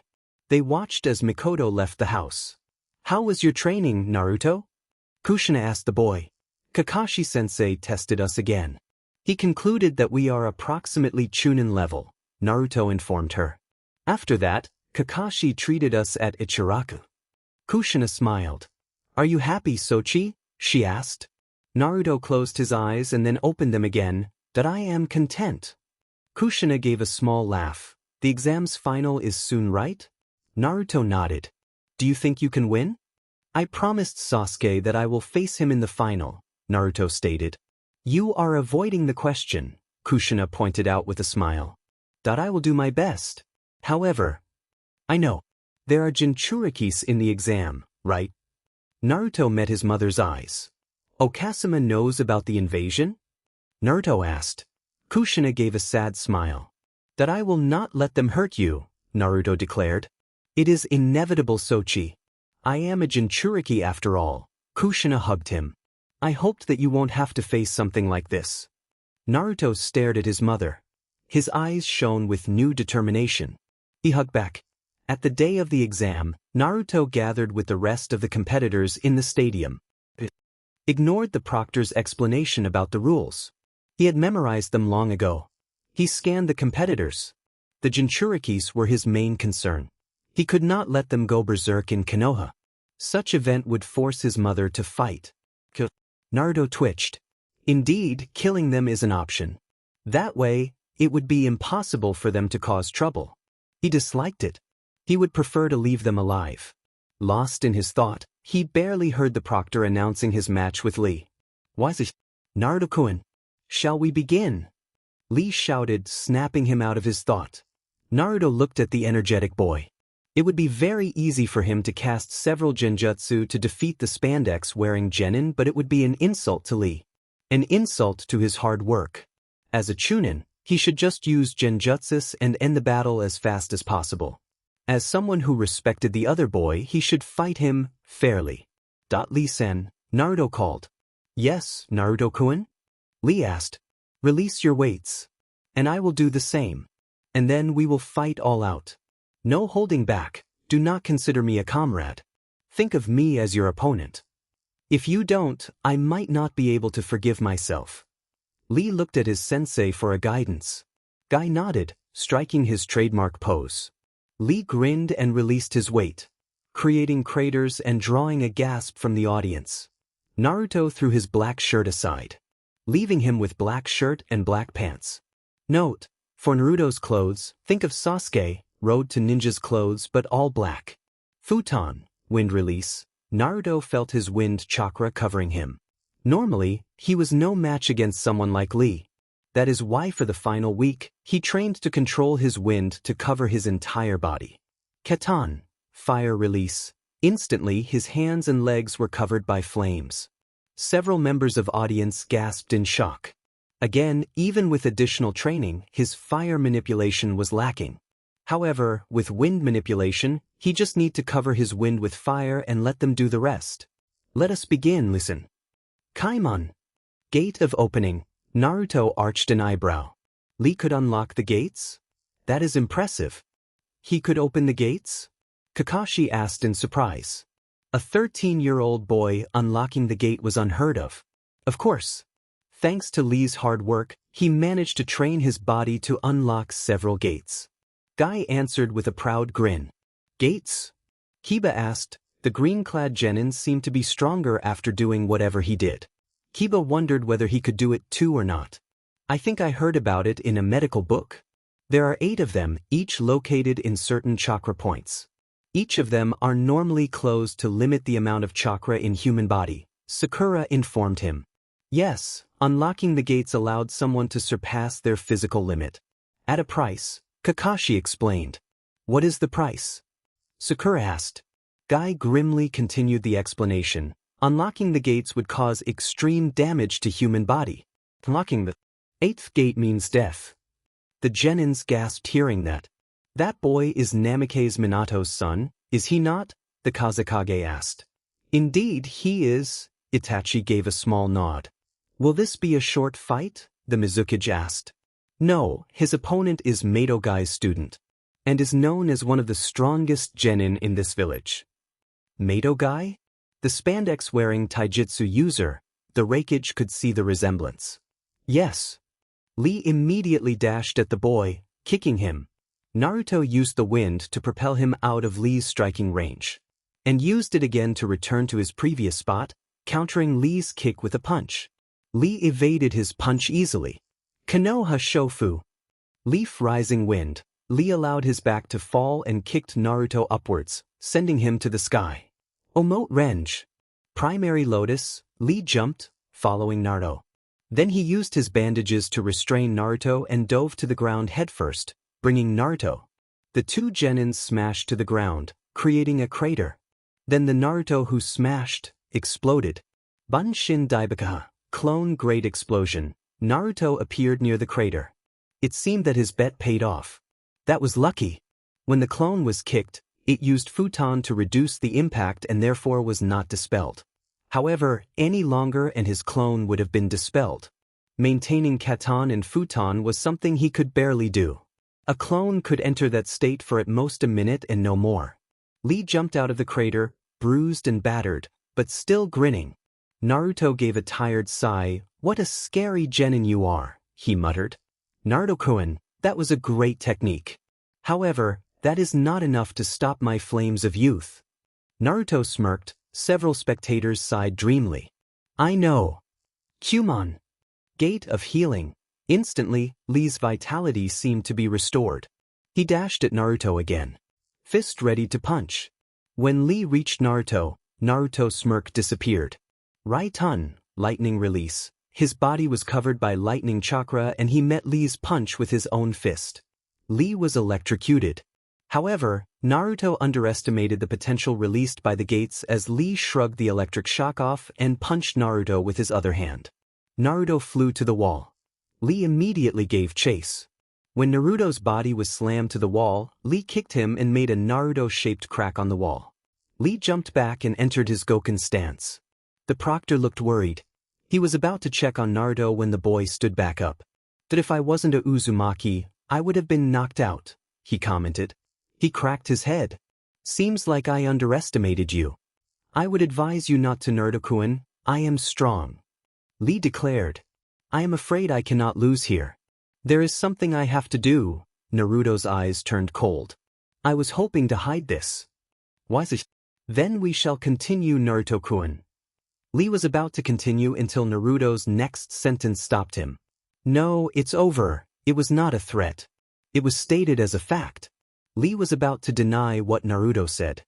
When he realized he cannot move his hands and legs, Lee looked at his body. His arms and legs were bound by chakra-covered chains. Those who knew of Kushina's chakra chains gasped, not expecting the boy to possess it.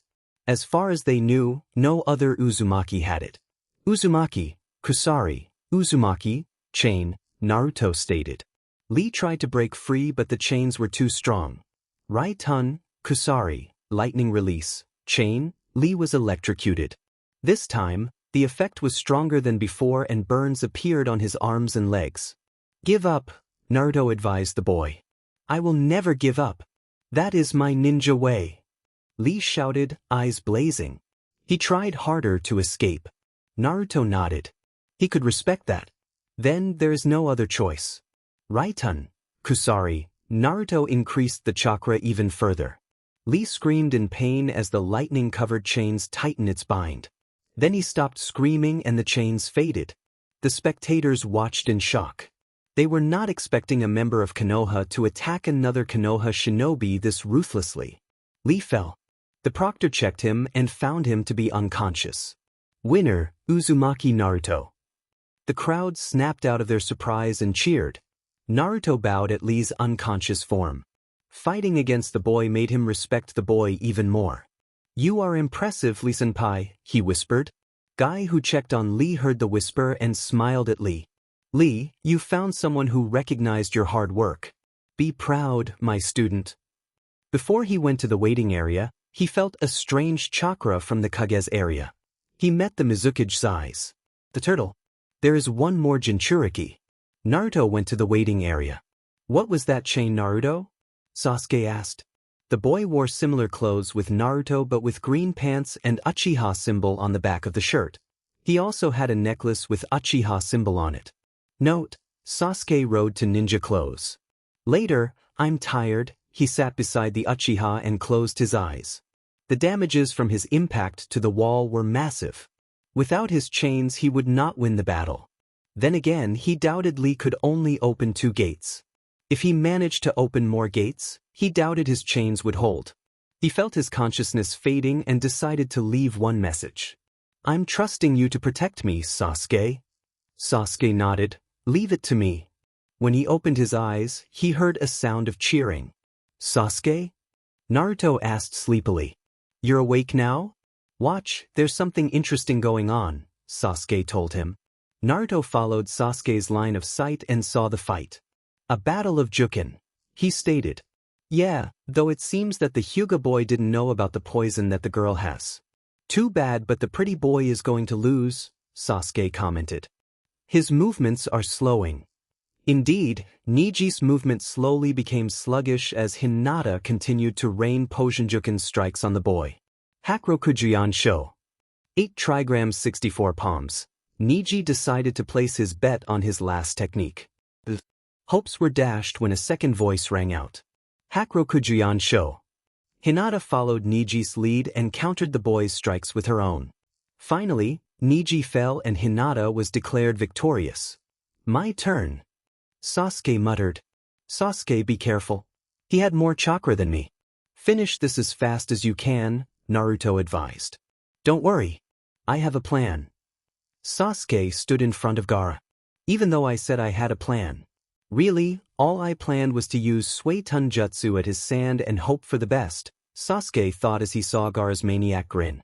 Mother wants your blood. Gaara immediately tried to cover Sasuke with his sand. Suiton, Mizurappa. Water release. Wild water wave. A stream of water came out of Sasuke's mouth. When hit by it, the sand became wet and stopped. It worked. Sasuke muttered. Then he grinned. Come on. I'm not afraid of you. Gaara screamed as more sand surrounded Sasuke. Naruto shook his head. That suicidal boy. This was one of Sasuke's fatal flaw. Overconfidence. He hoped that Sasuke could snap out of it before his chakra ran out. Then again, from his experience with the boy, Sasuke would not stop until he was humiliated. In a battle against Jinchuriki, that would not do. Any moment of weakness could mean death. Because a Jinchuriki could use their Biju's chakra without any warning. Sasuke danced around the sands, moving closer to Gaara each time he dodged. Appearing in front of Gaara, he smirked. Yo, Suiton, Mizurappa. Sasuke unleashed his newly considered favorite jutsu towards the boy. When the jet of water hit Gaara, it was as if his skin was peeled. In actuality, it was Gaara's sand armor that was peeled off. Now wet, the armor could not be maintained anymore and then fell apart. That's nasty, Sasuke commented. He smirked as Gaara screamed again. He threw a kunai that nicked Gaara's cheek. Blood came out from the wound. Heard from Naruto that you've never been hurt before. How does it feel? Sasuke taunted. Sakura sighed. When Team 7 was formed, Sasuke was an arrogant BSTRD. After Naruto left, Sasuke talked with Sakura for a while. Though it was more of him flirting. Now, he was an arrogant BSTRD and a playboy. Or as he called himself when flirting with her, the magnificent Uchiha-sama. Sakura did not know which one is worse. The fact that he became like this, or the fact that he could call himself the magnificent Uchiha-sama. Blood. My blood. Gaara screamed hysterically. Sasuke laughed. What an overdramatic guy. 'Twas a flesh wound. Sasuke laughed harder. Sasuke.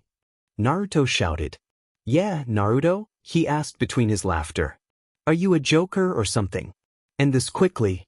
He is about to go berserk. Naruto shouted louder. Fine, fine. Sasuke muttered about spoil sport Uzumaki. He stopped laughing and stared at Gaara. It was an interesting battle. Alas, I have been ordered to finish this. Sasuke's hand moved into a series of seals. Finishing, his hand was covered with flame. Feel the wrath of the magnificent Uchiha-sama. He punched Gaara on the face and the boy flew. When Gaara dropped to the ground unconscious, an explosion of demonic chakra covered the arena. Wow, a drama queen to the end, Sasuke muttered. Then he saw the sand melding together to create a giant shape. This is not good, Uchiha Sasuke stated the obvious. Jiraiya moved to the battleground and checked the Jinchuriki's body. He found the seal and added another layer of protection on it. Immediately the sand stopped moving and fell on the ground, covering everyone on the battleground. Jiraiya returned to the spectator area. That's one Jinchuriki down. That was surprising, the Kazekage commented. Is there a problem, Kazekage-sama? The Raikage asked. I did not expect Gaara to lose in the first round, he answered. It seems that my brother have grown. Itachi watched Sasuke with a proud smile. Though his new attitude left much to be desired. Sasuke coughed as he jumped out of the sand. He blinked. Wow, he has a lot of sands. The whole arena was covered in sand. Scary guy. Lucky I have some Suiton jutsus ready. Sasuke was really thankful for Haku and Zabuza's help in his training. The proctor looked around. He saw the unconscious Gaara. Winner, Uchiha Sasuke. The crowd cheered. A group of girls waved a banner with his face on it. Sasuke smirked and winked at the fangirls. Some of them fainted. Next is our turn, Naruto's opponent, Rokubi Jinchuriki commented. Utakata-san is it? Naruto asked. At the man's nod, he continued. Let us have a good fight. The boy nodded again. They moved to the sand-covered arena. Naruto watched his opponent. He knew that Utakata used bubble jutsus. The problem is that he knew nothing else.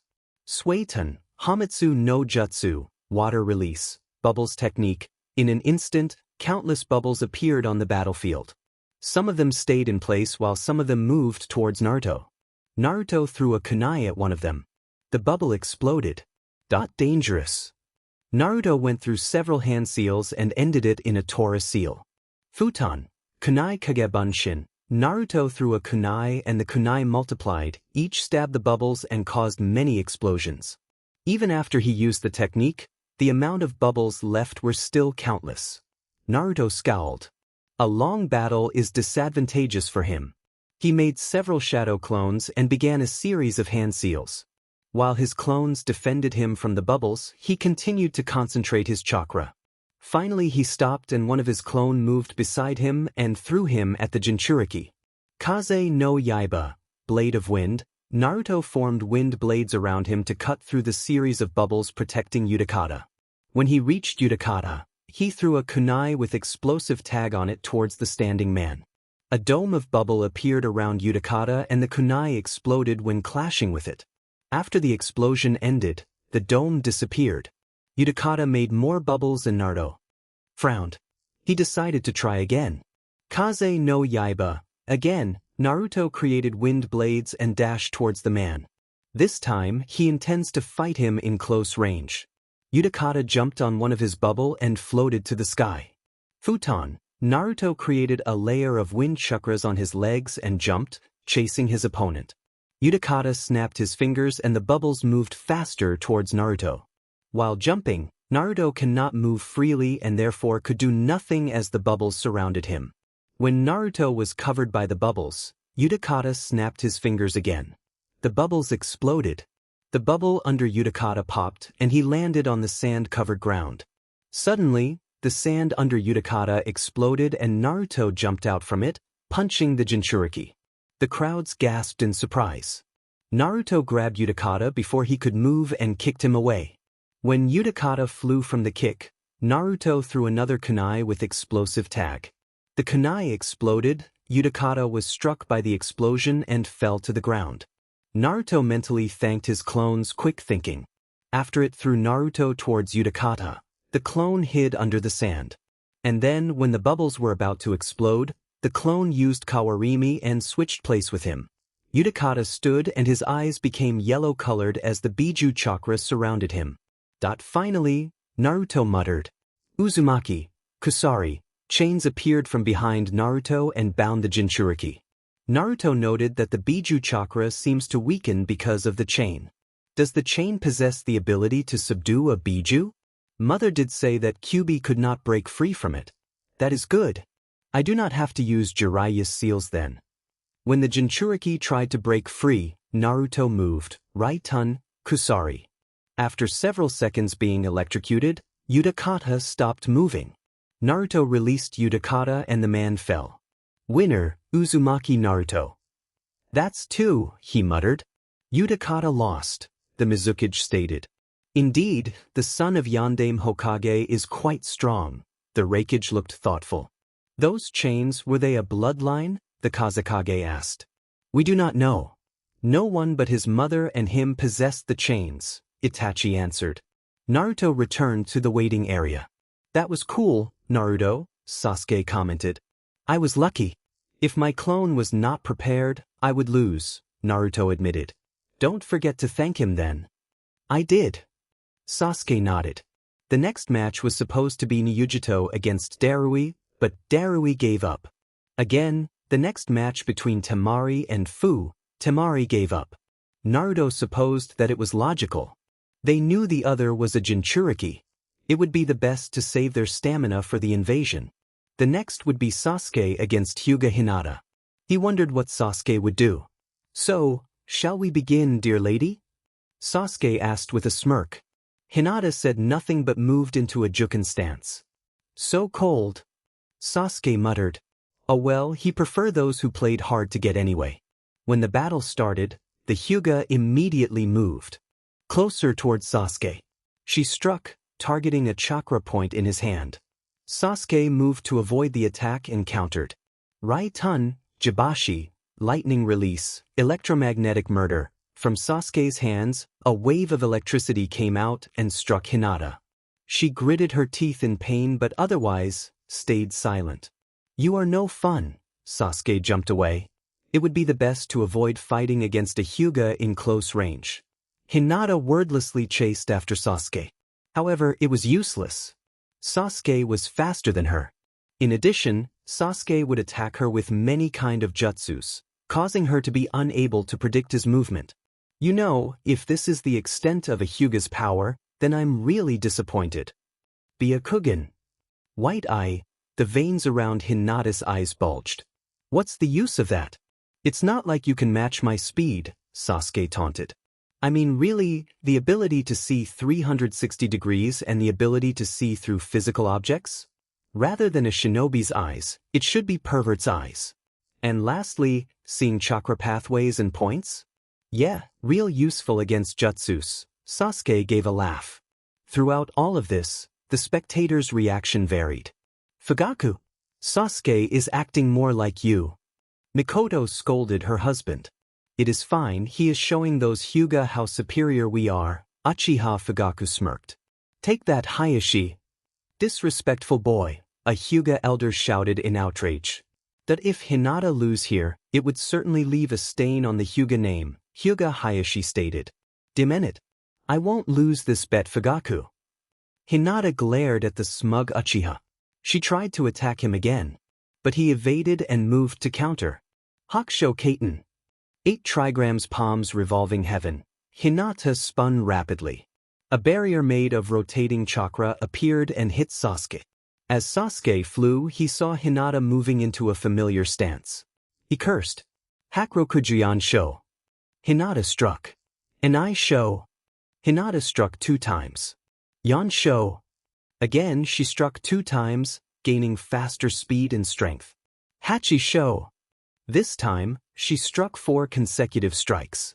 Jiroku Sho. By now, her hands were blur. She struck 8 times. Sanjuni Sho. She struck 16 times. Rokugyan Sho. She ended with 32 consecutive strikes.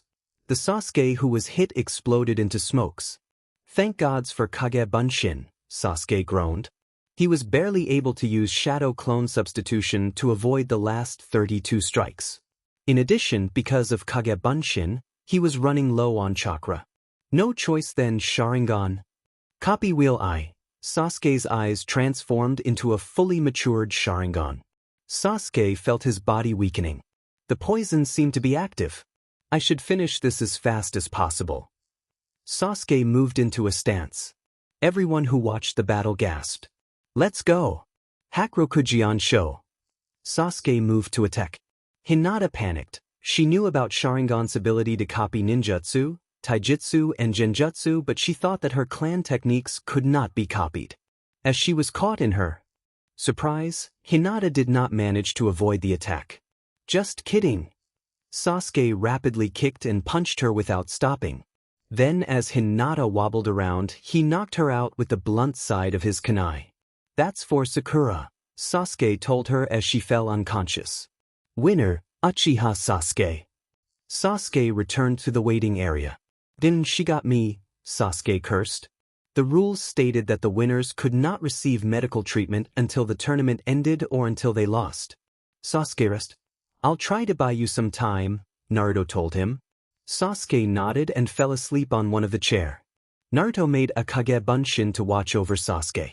Then he went to the arena. Naruto and Yujito stood in front of each other. Kid, I advise you to give up, Yujito told him. No, Naruto refused calmly.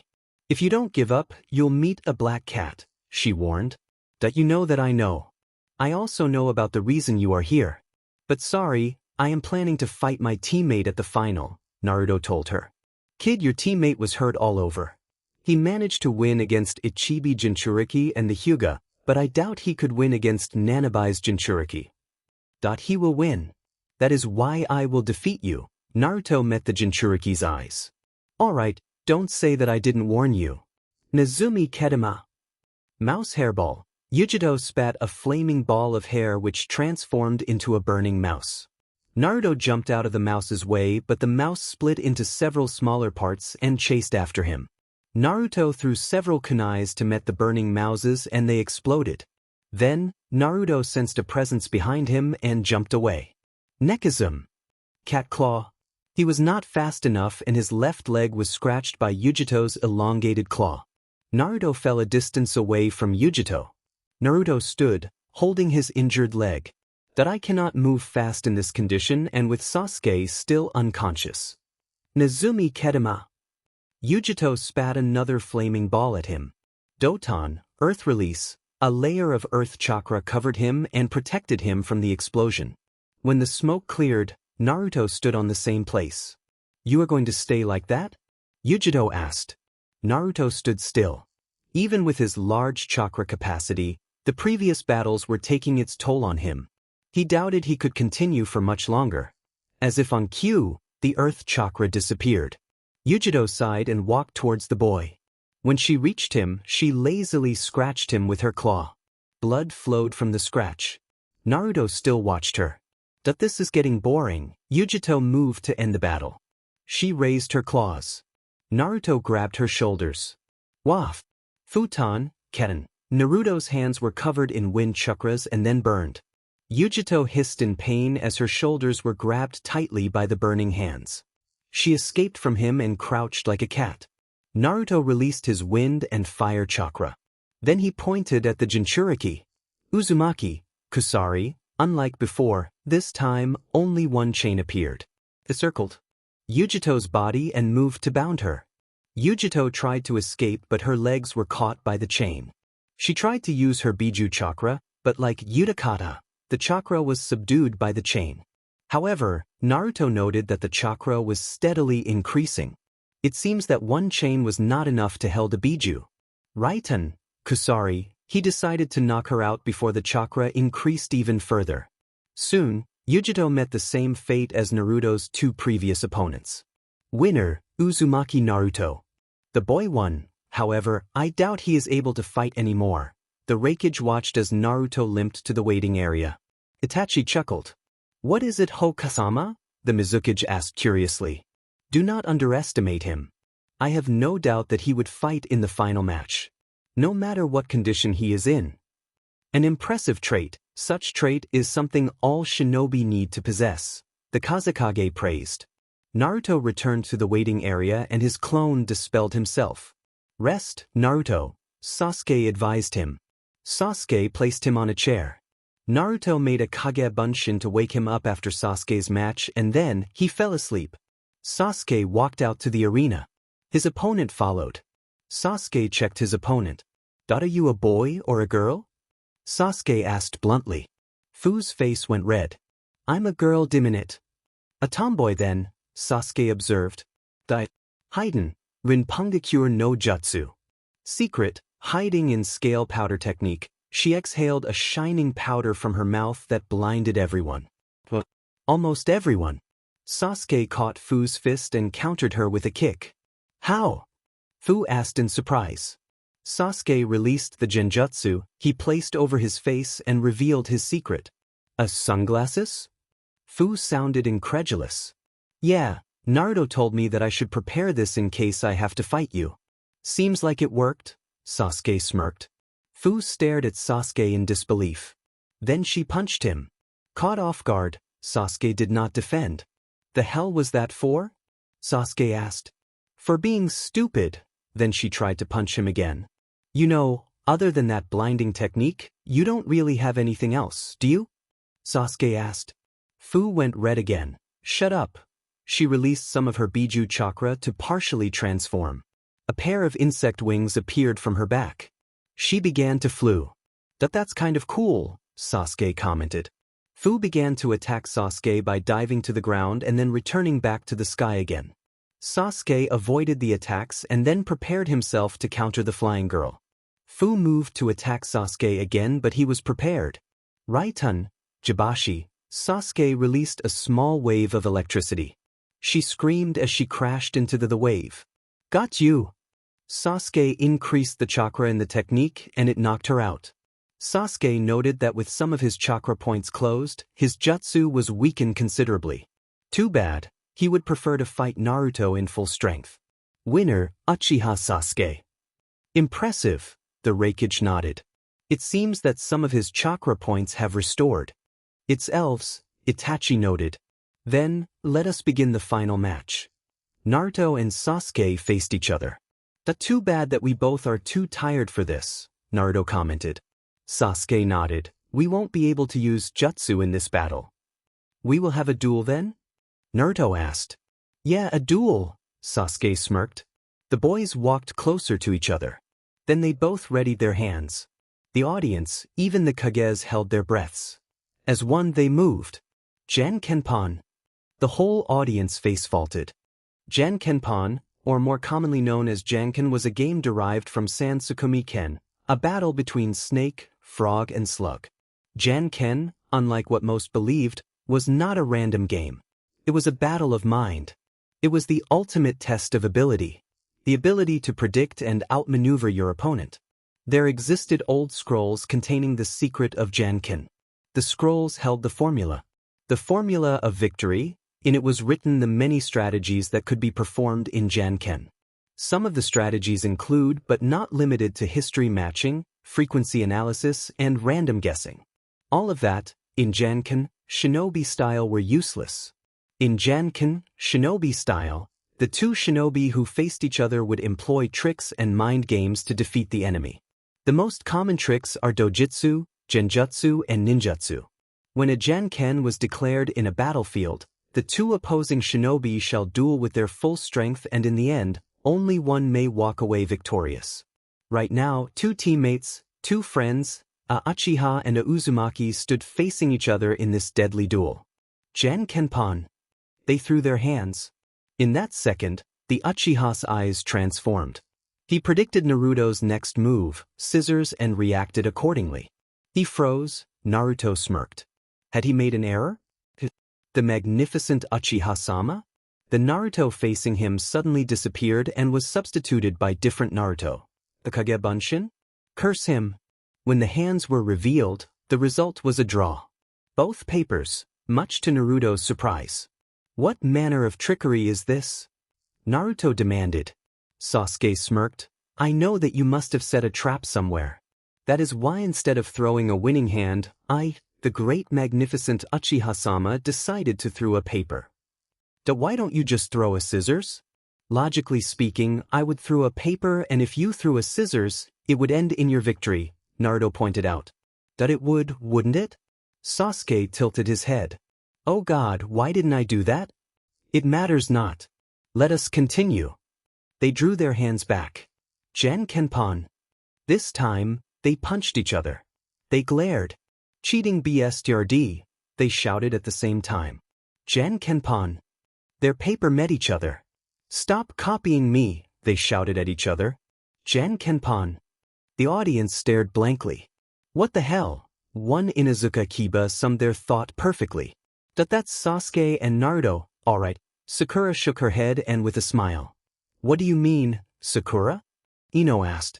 Naruto and Sasuke realized if they battle right now, Naruto will win, no contest. Sasuke's chakra is even lower than a genin right now. He won't be able to fight. That is why they decided to finish the match like this. Kakashi explained as he watched his students with Sharingan. This shall be recorded in his mind for eternity. A Janken battle between a Uchiha and a Uzumaki. Quite a rare sight. This might be even better than Ika Ika. Kakashi scoffed. No way. Nothing is better than his precious Ika. Ika. Who will win this battle? Kurenai asked. Most likely Naruto. Unless Sasuke decided to consume all his remaining chakra for one jutsu. Overall, Sasuke is a little stronger and faster than Naruto. But Naruto's Uzumaki heritage gave him enhanced stamina and healing, Kakashi answered. Hokaidano, your ninjas are certainly unique, the Kazekage commented. Indeed, Kaze-sama, they certainly are. Itachi watched the battle with an amused face. But how much longer will this match go? The Mizukage wondered. I believe they will finish this soon. The Uchiha looked as if he was about to faint. Jan Kenpon. Sasuke summoned all of his chakra for one last strike. His eyes glinted. Sasuke Oji, Sennin Goroshi. Sasuke's secret technique, 2,000 years of death. Sasuke instantly moved to Naruto's back and struck with a Sennin Goroshi. Just like in preliminary, Sasuke felt the world stop. Then Naruto flew. In you Uchiha, screamed the flying boy.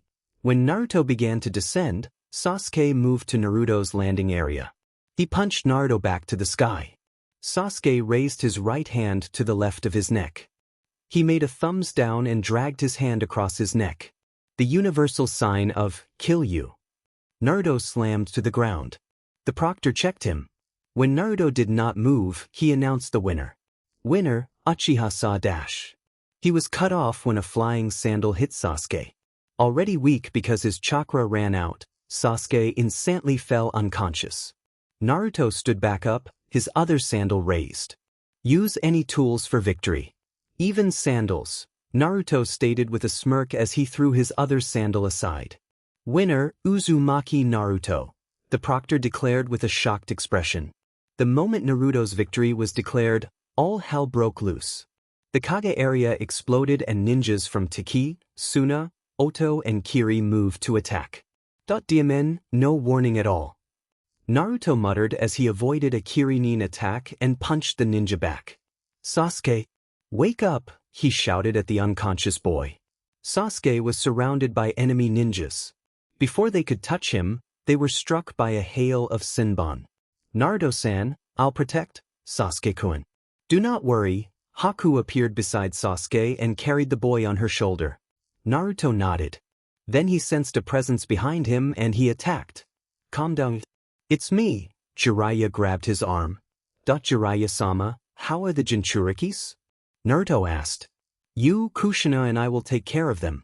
I noticed that your chains could hold them back. Jiraiya took out a pill. Here, swallow this, it will restore your chakra. Naruto wordlessly took the pill and placed it in his mouth. It seems that his mother had to fight after all. Let's go. Naruto and Jiraiya went to search Kushina. Now, I would like to say this is a surprise. Then again, not really. Itachi stood beside the Rikudō. The Rikudō had tossed aside his cloak and hat, revealing his dark-skinned, muscular build.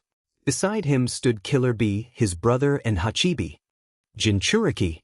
That you found out, huh? The Kazekage smirked. Of course. Do you think an alliance of 4 villages could pass through our network? A scoffed and prepared himself for a fight. That is indeed too bad. I was hoping to finish this quickly. Yagura, the Mizukage was surrounded by his Biju chakra. His form disappeared under the dense chakra and the chakra grew larger. Sanbai. Itachi noted the 3 shadowy tails behind it. The chakra faded and the form of a giant turtle, with crab shell and 3 shrimp-like tiles was revealed. Sanbai no Kaede Game opened his left eye, showing a black eyes with red pupil. That his right eye seemed injured, he noted. Then, it is clear where we must attack. Itachi threw his Hokage hat aside. Time to fight. Better say good night. B was surrounded by Biju chakra, much like Yagura. Itachi and A jumped away from the transforming Jinchuriki. Let us allow the Jinchuriki to fight one another. We have a troublesome enemy here. Itachi nodded at the Kazekage. But first I would like to know. Who are you? The Kazekage laughed. He threw his hat and dispelled his genjutsu, revealing a man with orange mask. The mask showed only one eye of his, which he kept closed. You may call me Toby. But who is this clown? A wondered. He did not recognize the name Toby, and he was certain he knew every S-ranked ninjas in the bingo book. I recognized you from the description Jiraiya gave. You are the man who killed Namake's Minato, Itachi accused. Correct. Toby gave a bow. A turn serious. The death of Namake's Minato was a mystery to the whole shinobi world. The Yondaime Hokage was considered to be the strongest shinobi in their time, and in front of him stood the man who killed the legend. Toby opened his eye, revealing a Sharingan. That this will be annoying, Itachi commented as the battle began. Hello, sensei. Orochimaru greeted his sensei, Sarutobi Hiruzen. Orochimaru, I heard that you are the leader of Otogakure. The old man was in his full battle garb. It seems that you are here to attack Konoha. The snake Sennin smirked. Sasuke was awoken by the sounds of fighting. What the hell? Sasuke looked around. The stadium was like a battlefield. Everywhere there were ninjas battling one another. Sasuke, attack Taki, Kiri, Suna and Oto. They are invading. Kakashi shouted at his student. Sasuke nodded. Then he realized that his chakra was practically empty. Sasuke-kun here, a soldier pill. Haku gave him a pill and he swallowed it. Okay, bring it on. Sasuke activated his Sharingan and met his enemies in battle. Fugaku, you let your guard down. Hayashi told his rival as he stopped an enemy who was about to attack Fugaku from behind. I am merely allowing them the honor of striking the great Uchiha once. That should be an acceptable gift for them to bring to hell, Fugaku arrogantly smirked. Fugaku, stop acting arrogant, Mikoto advised him as she burned Akinin with a fireball. Hyuga Hizashi chuckled. If he is not arrogant, then he is an imposter. Jiraiya-sama, where are we going? Naruto asked Jiraiya. After they found Kushina, Jiraiya told the mother and son to follow him. They are currently moving away from the village. Naruto wondered why. We are going to the place of your birth, Jiraiya told him. Why? Naruto asked again. That place was made to contain Kyuubi chakra. It was the place where Uzumaki Mido, the first Kyuubi Jinchuriki, gave birth and was the place where you were born. That I see, so it is the 3 of us, against Ichibi, Rokubi, Nanabai, Naruto guessed. Only Rokubi and Nanabai. Ichibi Jinchuriki, Gaara was taken to a secure place and I already reinforced his seal. Where is Yujito-san? Naruto asked, wondering why the Nibi Jinchuriki is not helping them. She has a job, Jiraiya answered shortly. And the job is? Guess. Naruto thought about it. Sochi, what is the most vital component of an invasion? Kushina asked. An army. Is she fighting against the enemies in Konoha? No, Jiraiya smirked. She is fighting near Kiri. Naruto's eyes lighten up in realization. She is preventing the reinforcement from Kiri. Yes, and IWA with their Jinchurikis are attacking Suna and Taki. I suspected that when I was with Itachi-sama. IWA is our, isn't it? We scratch their back, they scratch ours. Jiraiya stopped. Here we are. Just enter this cave and we are there. Naruto felt a small amount of fear. Fear of not being able to protect his mother. He ignored it. They entered the cave. A giant blue flame two-tailed cat spat a fireball at the incoming Kiri ships. They did not manage to avoid it and the ship burned. The cat grinned. That horrifying sight was the last thing the Kirinins saw. A brown-eyed man wearing an armor stood in front of the Suna army. An army of IWA Nins behind him. Attack! He commanded, and the battle between IWA and Suna began. Han decided that it was a good time to be a Jinchuriki of Gobi. A red-haired old man sighed as an army of Takinins appeared in front of him. He wore a large headpiece made of a three-pointed crown-like ridge with Iwagakure forehead protector on it. "And Anoki," he muttered, "this is the last time I'll do you a favor." He slammed his hands on the ground. The army of Takinins screamed as the ground they were standing on suddenly transformed into lava. Rashi, the Yanbi Jinchuriki, sighed again as more Takinins appeared. The three Konoha ninjas stared at the raging beasts. One was a giant bipedal slimy white slug with 6 tails. "Rokubi no Sayu." A voice sounded in Naruto's head. The other was a giant blue kabutomushi with 7 tails, 6 resembling green insect wings and the 7th growing from its abdomen. It had 6 legs. "Nanabai no Cho." The voice called out again. They were attacking the whole area, but the seal prevented them from destroying anything. Honestly, Naruto was scared. He was confident when facing the Jinchuriki, but now, seeing them in Biju forms, he realized how weak he was compared to them. "Sochi, it's going to be all right," Kushina hugged him. He calmed down. "All right, you both restrain the Biju, one each. Then I'll place several seals on them." Jiraiya informed the plan to Kushina and Naruto. They nodded. Kushina and Naruto created several chakra chains and sent them towards the beasts. Roku no Saiken became alert and spat out acid to a chain, melting it. The chain quickly reformed using more chakra and continued on its path. The Nanabai Chome used his middle tail to slam Kushina. Naruto moved on its path and was sent flying away. "Naruto!" Kushina screamed. She tried to reach the boy, but the Nanabai and Rokubi prevented her advance. Naruto felt his bones cracked and he tried to stand but only managed to sat. He saw Saiken beside him. Saiken, sensing his presence, met his gaze with his 2 tentacle eyes. Naruto felt a sudden headache when he met Saiken's eyes as information flooded his brain. Saiken, corrosive substances. Able to hurt other Biju. He then turned to Chome. "Chome, various powders. Dangerous effects," he muttered. "What is it, Naruto-kun?" Kushina asked Naruto. Naruto ignored her, still in daze. Kushina looked worried. It was unlike Naruto to ignore her. When Chome saw them, it suddenly flapped its wings faster. "Chome, Rinpungakure. Prevent," Naruto stated in daze. Kushina listened and watched as Naruto's chains moved faster and held the wings of the Nanabai before it could unleash its powder. Saiken, noticing its sibling in danger, spat a corrosive acid on the chains. Saiken, Kuzuraser. Substitute target. Naruto moved another chains to stop the acid before it hit the chains holding Chome. Saiken roared in frustration. Kushina and Jiraiya watched in shock as Naruto controlled the chains as if he was controlling his own hands. The chains subdued the Bijus easily as if it was facing a group of Genins.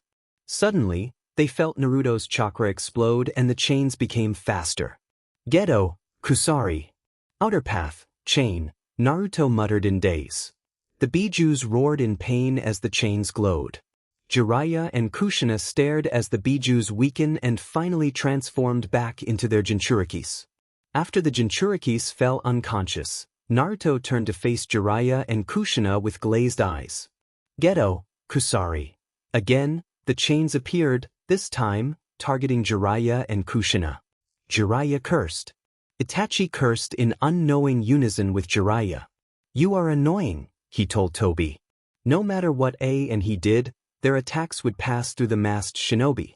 Beside them, the battle between a bull octopus and a deformed turtle raged on.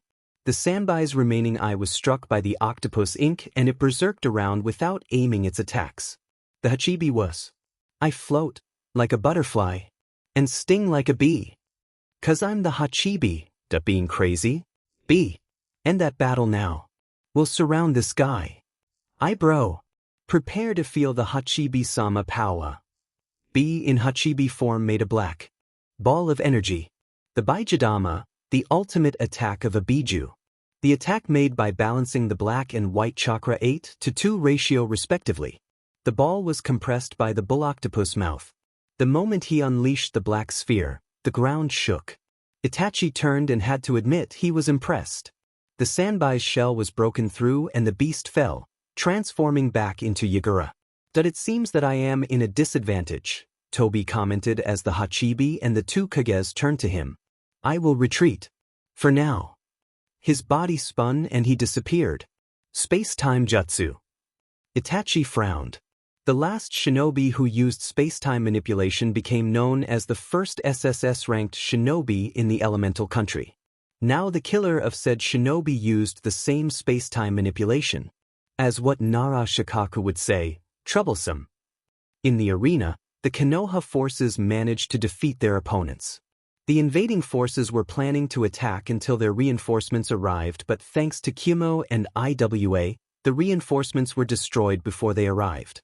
When the news of IWA and Kumo's assistance spread, the morale of the invading forces decreased. It decreased further when they noticed that the Jinchurikis disappeared.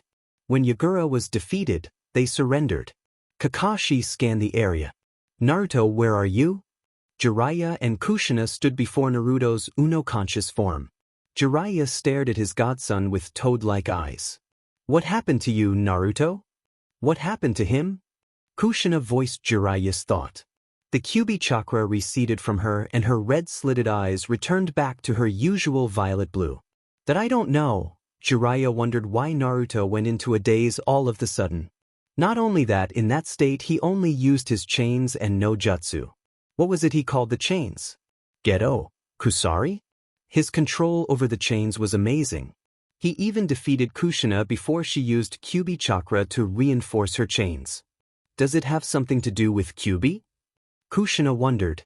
Perhaps Kyuubi's chakra poisoned or affected Naruto in some ways. He snapped when he saw the Biju. No, Midosama's son, Tsunade's father, was a normal shinobi, aside from his Uzumaki and Senju heritage. Naruto is special. He just wondered how special. For now, let's go back to the village. We subdued the Jinchurikis. That's it. Kushina hinted that they need to keep Naruto's problem a secret. Jiraiya nodded. Alright. Though, I need to tell the Hokage and Tsunade about it. Good idea. Tsunade might be able to find out what's wrong with him. They returned to Konoha, carrying the 3 unconscious ninjas. Naruto woke up and saw an unfamiliar white ceiling. "Where?" he muttered. "Sochi, you are awake." Kushina hugged him. Naruto noted that she must have been beside him for a while. She looked as if she did not sleep for some days. He seemed to be in a hospital room. "Oh, Kasuma?" Naruto hugged back, confused. "You've been unconscious for 5 days." Kushina told him. Tsunade told me that nothing is wrong, but I was so worried. "I'm fine." Naruto noted that his voice was hoarse. "Rest, Naruto, I'll call Tsunade." Kushina kissed his forehead and walked out of the room. That what happened? Naruto wondered. Naruto standing before Kushina, his chains binding her. She screamed in pain. Naruto shook his head. "What was that?" Naruto grabbed his head. "Get up." The same voice that called out to him when he faced the Biju came back again. "Geto." Naruto wondered whether listening to a voice in his head made him crazy or not. He decided not to think about it. He should look for any books about this Geto after he was released. "So, how are you feeling?" Tsunade asked as she entered the room with his mother. "Fine, just hungry." Naruto answered. "Alright, we'll prepare some food for you. Do you have any headaches?" Tsunade asked as she took out a note and a pen. "No," Naruto lied. Tsunade looked suspicious but decided to ignore it. "Do you remember anything?" No," he lied again. "I just remember trying to stop the Biju and nothing else." Tsunade wrote something on the note. "How is your chakra?" Naruto tried to gather his chakra. To his surprise, it was easier than before. "That I can draw it easier than before." "Stay still for a while." Tsunade placed her hand over his body. The hand glowed green and Tsunade moved it over all part of his body. Tsunade frowned. "What's wrong, Tsunade?" Kushina asked, concerned about her son. Impossible. Tsunade scanned Naruto again. What is wrong with my body, Tsunade-sama? Naruto asked. Naruto, do you know how to unlock the 8 gates? Tsunade asked. Naruto shook his head and her frown deepened. Tsunade, what is wrong with my son? Kushina asked, her worry clear in her face. Kumon, Tsunade stated in disbelief. The mother and son looked confused. Naruto's Kumon is opened. And still is. Kumon? The second gate? Naruto asked. Yes, as of right now, your body is constantly opening the second gate. This is bad. Tsunade paced around the room. Then she saw the other two's puzzled expressions. The Kumon, or the Gate of Healing, is used to forcibly increase the user's physical strength and to temporarily re-energizes the body.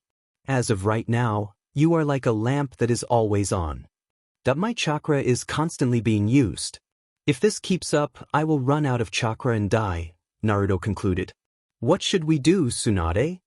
Kushina tried to hide her anxiety but failed. I need a Hyuga to seal the gate. Kushina looked relieved but Tsunade continued, but there is a risk. What risk? Kushina asked. The Kumon is located in the brain. A single mistake in the procedure may cause him brain damages. Do it, Naruto told her. Naruto! Kushina shouted at her son. How could he be so calm? What if the damage turned him into a vegetable? It is either that or a slow death, Naruto told her. Even right now, I can feel my chakra decreasing. I'll tell the Hokage. Tsunade left. Sochi. I will be. Fine, Okasama. Even Naruto was not convinced by what he said. The next day, Naruto laid on an operating table. Tsunade-sama, what are the risks? Naruto asked Tsunade when he realized that they were alone. Point 1. You might not be able to use chakra anymore. 2. You might lose your memories. 3. You might turn into a vegetable. 4. You might become stupid, Tsunade told him. Was the last one a joke? Naruto tried to smile. Tsunade did not say anything. Soon, more people came to the operating room. Naruto felt a drag was injected to him. And he allowed himself to lose consciousness. Begin the operation. Naruto opened his eyes. He was standing in a plain. He looked around. No matter where he looked, there was only the grass plain. Naruto looked at the sky. He saw the moon. No, it was not the moon. It was a ball with 4 concentric circles and 9 tomo. The 3 tomo closest to the middle glowed red. Where am I? Uzumaki. Naruto walked. He did not know how long had it been. He just picked a direction and walked. What? Naruto glared at the giant shining ball in the sky. He began to wonder whether the operation failed and he had gone crazy because of it. After what felt like a few hours of walking, he lost his composure. Where the hell am I? He tried to gather his chakra but failed. It was as if his chakra was gathered but they were not there. What is wrong with my chakra? He wondered and tried to gather his chakra again. He saw a wisp of blue chakra in a distance. He immediately ran towards it. As he drew closer, the blue chakra became clearer. He found himself on a cliff. He noted that the blue chakra was floating at the edge. Sounds of waves crashing at the cliff filled the area. Welcome, Uzumaki. Naruto. Naruto blinked. Did the chakra just spoke? He asked himself. The chakra has no mouth and the voice sounded similar to his. He had no proof that it was the chakra who spoke, but his instinct told him that it was the chakra, and he believed it. Chakra, it seems that you are still unable to gaze upon my true form. The chakra spoke again. Who are you? Naruto instantly became cautious. He was unable to use chakra and a strange being appeared in front of him. If it was a hostile, he doubted he would win the battle. I art thou? No, I suppose, thou art I would be more appropriate. What? Naruto tilted his head. This form is unsuited for us to communicate. The chakra transformed into himself. The same clothes, the same blonde hair. The other Naruto opened his eyes, revealing a ripple-like patterned light purple eyes. In the instant Naruto saw the eyes, Naruto was captivated. HM? Do you like the eyes? It is ours, the other Naruto told him. Then he chuckled. No, it should be ours. It was ours. That you are confusing, Naruto bluntly told him. Am I? I suppose I consider it as a compliment then. He saw Naruto's expression and chuckled. Ask me your questions, perhaps I may answer. Why do you look like me? Naruto asked. I would answer your question, but before I do, would you care to try answering? Are you my chakra? That was Naruto's guess. He first appeared as a chakra. It would be logical to assume that he is his chakra-given form. I suppose that was close. However, I am afraid that is not the answer. Naruto tried to think again. That those eyes are dojutsu, right? Then are you some kind of sentient dojutsu? Again it was close. However, it was still not the correct answer. The being gave another chuckle. Alright, what are you then? Naruto asked. You may call me Tendo. The other Naruto. Tendo gave a bow. Tendo. Naruto remembered the voice. Are you the voice in my head? That I am quite offended. I would prefer not to be identified simply as the voice in your head. My apologies, but am I correct? Naruto asked him. If his guess was correct, then he could ask the man many things. Especially about how he had information Naruto did not know. Correct, I am the one who spoke to you. Now this was a welcome surprise. He was not expecting the positive answer. Then again, it might be that all of this was a genjutsu or his hallucination because of the failed operation. I am neither an illusion nor a hallucination, Tendo informed him, frowning as if he had been insulted. Then his frown transformed into a smile. What is your next question? Geto. What is it? Naruto asked. His mind flashed back to the image he saw of his mother being bound by his chains. The last thing he remembered was the word, Geto. First, I should return your memories of that battle. Tendo waved his hand at the moon, and it began to glow. Watch the water, he told Naruto. Naruto moved closer to the edge of the cliff and watched as the area of water that was bathed by the light of the moon showed a familiar sight. When his eyes met with Saiken's, his mind went blank. He changed. He was not Uzumaki Naruto anymore. He was Geto, the outer realm. Saiken, corrosive substances, able to hurt other biju. He then turned to Chome. Chome, various powders. Dangerous effects, he muttered. What is it, Naruto-kun? He heard a woman voice asked him. He ignored it. He must neutralize the berserking beasts first. He saw Chome flapping his wings. He recognized it. Chome, Rinpungakure. Prevent, he must stop the attack. Komiai's blinding powder was a threat. He sent his chains to held Komiai's wings. He heard Saiken trying to help Chome and moved his chains to prevent it. Saiken, Kuzuraser. Substitute target. The chains he used to divert the attack was hit and they melted. Then he realized that his body was not in an optimal state. The damage would prove to be a trouble. He wordlessly unleashed the second limiter and felt his body healing instantly. With that done, he moved to end the battle. Geto, Kusari. Saiken and Chome roared in pain. He tightened the chains and saw them revert to their normal form. Target neutralized. However, there were two more presents. If left alone, they might hurt the vessels of Saiken and Chome. He must neutralize them. Geto, Kusari. He sent the chains at the white-haired man and the red-haired woman. The man and woman avoided his chains easily. He increased the speed of his chains and attacked them again. The man created a swirling sphere of chakra and destroyed one of his chain.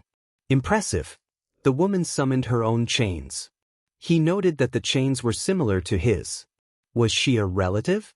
However, in face of Geto, no mortal weapon could survive. His chains crashed onto the woman's and her chains broke. His chains caught the woman. He stood before her as she screamed in pain. He flinched, her voice sounded familiar. His musing was cut short when he was struck by the man. That swirling sphere was quite powerful. It matters not. Geto only had one mission. To eliminate any who stood against the paths of Samsara.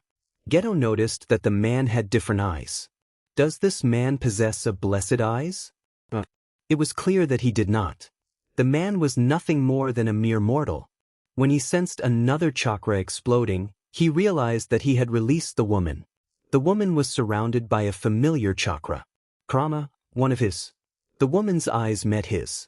He noted that it was Kurama's. It seemed that the vessel of Kurama was a hostile.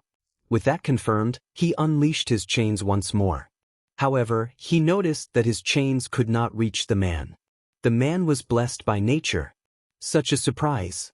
It would not do for him to fight against a blessed of nature. He decided to stop his chains and allowed the man to knock him out. Geto relinquished the control of the body. His mission would wait for the next time. Naruto stared at the now clear water blankly. What was that? Whatever controlled his body managed to match his mother and Jiraiya only by using chakra chains. He also managed to unlock the second gate. But most importantly, he managed to defeat 2 Biju easily. That was Geto. The seventh, Tendo informed him as the moon stopped glowing. His voice as he called Geto could only be considered mocking. It was as if he considered Geto beneath him. Truly he was foolish. He almost caused an irreparable damage to our body by unlocking the second limiter. No, not unlocking, he forced it to open. He tore it apart. Naruto guessed that the limiter was the gates. If what Tendo said was true, then the reason why the second gate was opened permanently was because of Geto. How could he defeat the Bijus like they were nothing? Tendo met his gaze and answered, Geto is effective against beings of destructive nature. His power is increased when facing any kind destructive force. On the other hand, he was unable to hurt a blessed of nature. To put it simply, he is an anti-Biju weapon. Blessed of nature? Naruto has never heard that term before. But he seemed to be referring to Jiraiya, the sage. Someone who is able to communicate and work together with nature. Their power would not be as effective against them. Geto is rather unique. As you saw, the seventh was unable to harm the sage. Naruto nodded. He did saw the chains disappearing just before they struck Jiraiya. He needed to ask his godfather about this blessed of nature. Maybe Jiraiya could give him more information. Then he realized what Tendo said. The seventh? Naruto asked, if that was the seventh, does that mean there are at least 6 more of them? Indeed, there are 7 of us. I am the first. Tendo smiled proudly as he stated it. What are you? Naruto asked again. We are the paths of Samsara. We are the cycle of rebirth. We are the realms of existence. With each sentence the pressure around Tendo grew. Naruto stared at the being, speechless. After some time, Naruto finally found his voice. Why are you in me? Because you are chosen. The moment you have awoken the eye of Samsara, the Rinnegan, we exist inside you. You are our master. Rinnegan. Naruto tested the name. It sounded right. Then he realized one thing. But I have never activated the eyes. Then I will show you. The moment of my ascension. Again, the moon glowed and Naruto watched the ocean again. He was walking back home from his training. He suddenly saw a shadow and decided to follow it. He sneaked around and arrived in a training ground. Sochi, he heard his mother shout and turned. He immediately wished he did not turn. His mother laid bleeding on the training ground. A Kumo shinobi near her. He felt his world break. His mother, his lovely mother was dying. Dying. Dead. Digidi. Immediately his vision went white. He stared blankly at the man who was carrying a girl. The genjutsu worked. He must be in shock now, the man told another shinobi beside him. What was the genjutsu about? His accomplice asked. Just about that beach mother of his dying. With the Yandame's son with us, they will reward us more. Let's take him. This man showed him an illusion of his mother dying. This mortal dared to insult his mother. Just as the man was about to reach him, he and his friend was pushed back by an invisible force. He saw from the corner of his eyes that the girl was dropped. He felt his eyes transforming. He knew the feeling. He recognized it. When his eyes began to create a ripple pattern, he knew. He was Tendo, the heaven realm, the path of God. He was the first. He saw a ball of thunder approaching him and lazily sent it back with a wave of his hand. Mortal, you dare raise your hand against me? He asked. Your bravery is commendable. However, it is foolish. Trash should know their place. He raised his hand. Tensei. Heaven conquer. He made a fist and the mortal exploded. The other mortal shook from fear. Good, at least he recognized his superior. I am not unforgiving. I shall allow you one chance to beg for forgiveness, mortal, he declared to the mortal. The mortal shook even harder, pathetic. Truly he represented the sad state of the mortals. Please forgive me, the mortal knelt. The mortal threw away all pride he had for a chance to live. He laughed. Shinra Bansho. All of creation, everything around the mortal suddenly crashed onto him. The mortal screamed as he was buried under the ground, mud, and trees. The power of the pull kept increasing and he felt the mortal life force fading. Disappear from my sight. The mortal and everything that stuck near him exploded. He noticed that the mortal girl watching him. Who am I, mortal? He asked the mortal girl. Her answer would decide whether he would allow her to live or not. You are a god, the mortal answered. He laughed. Indeed, I am the first path of Samsara. I am the realm of God, he told the girl as he floated away.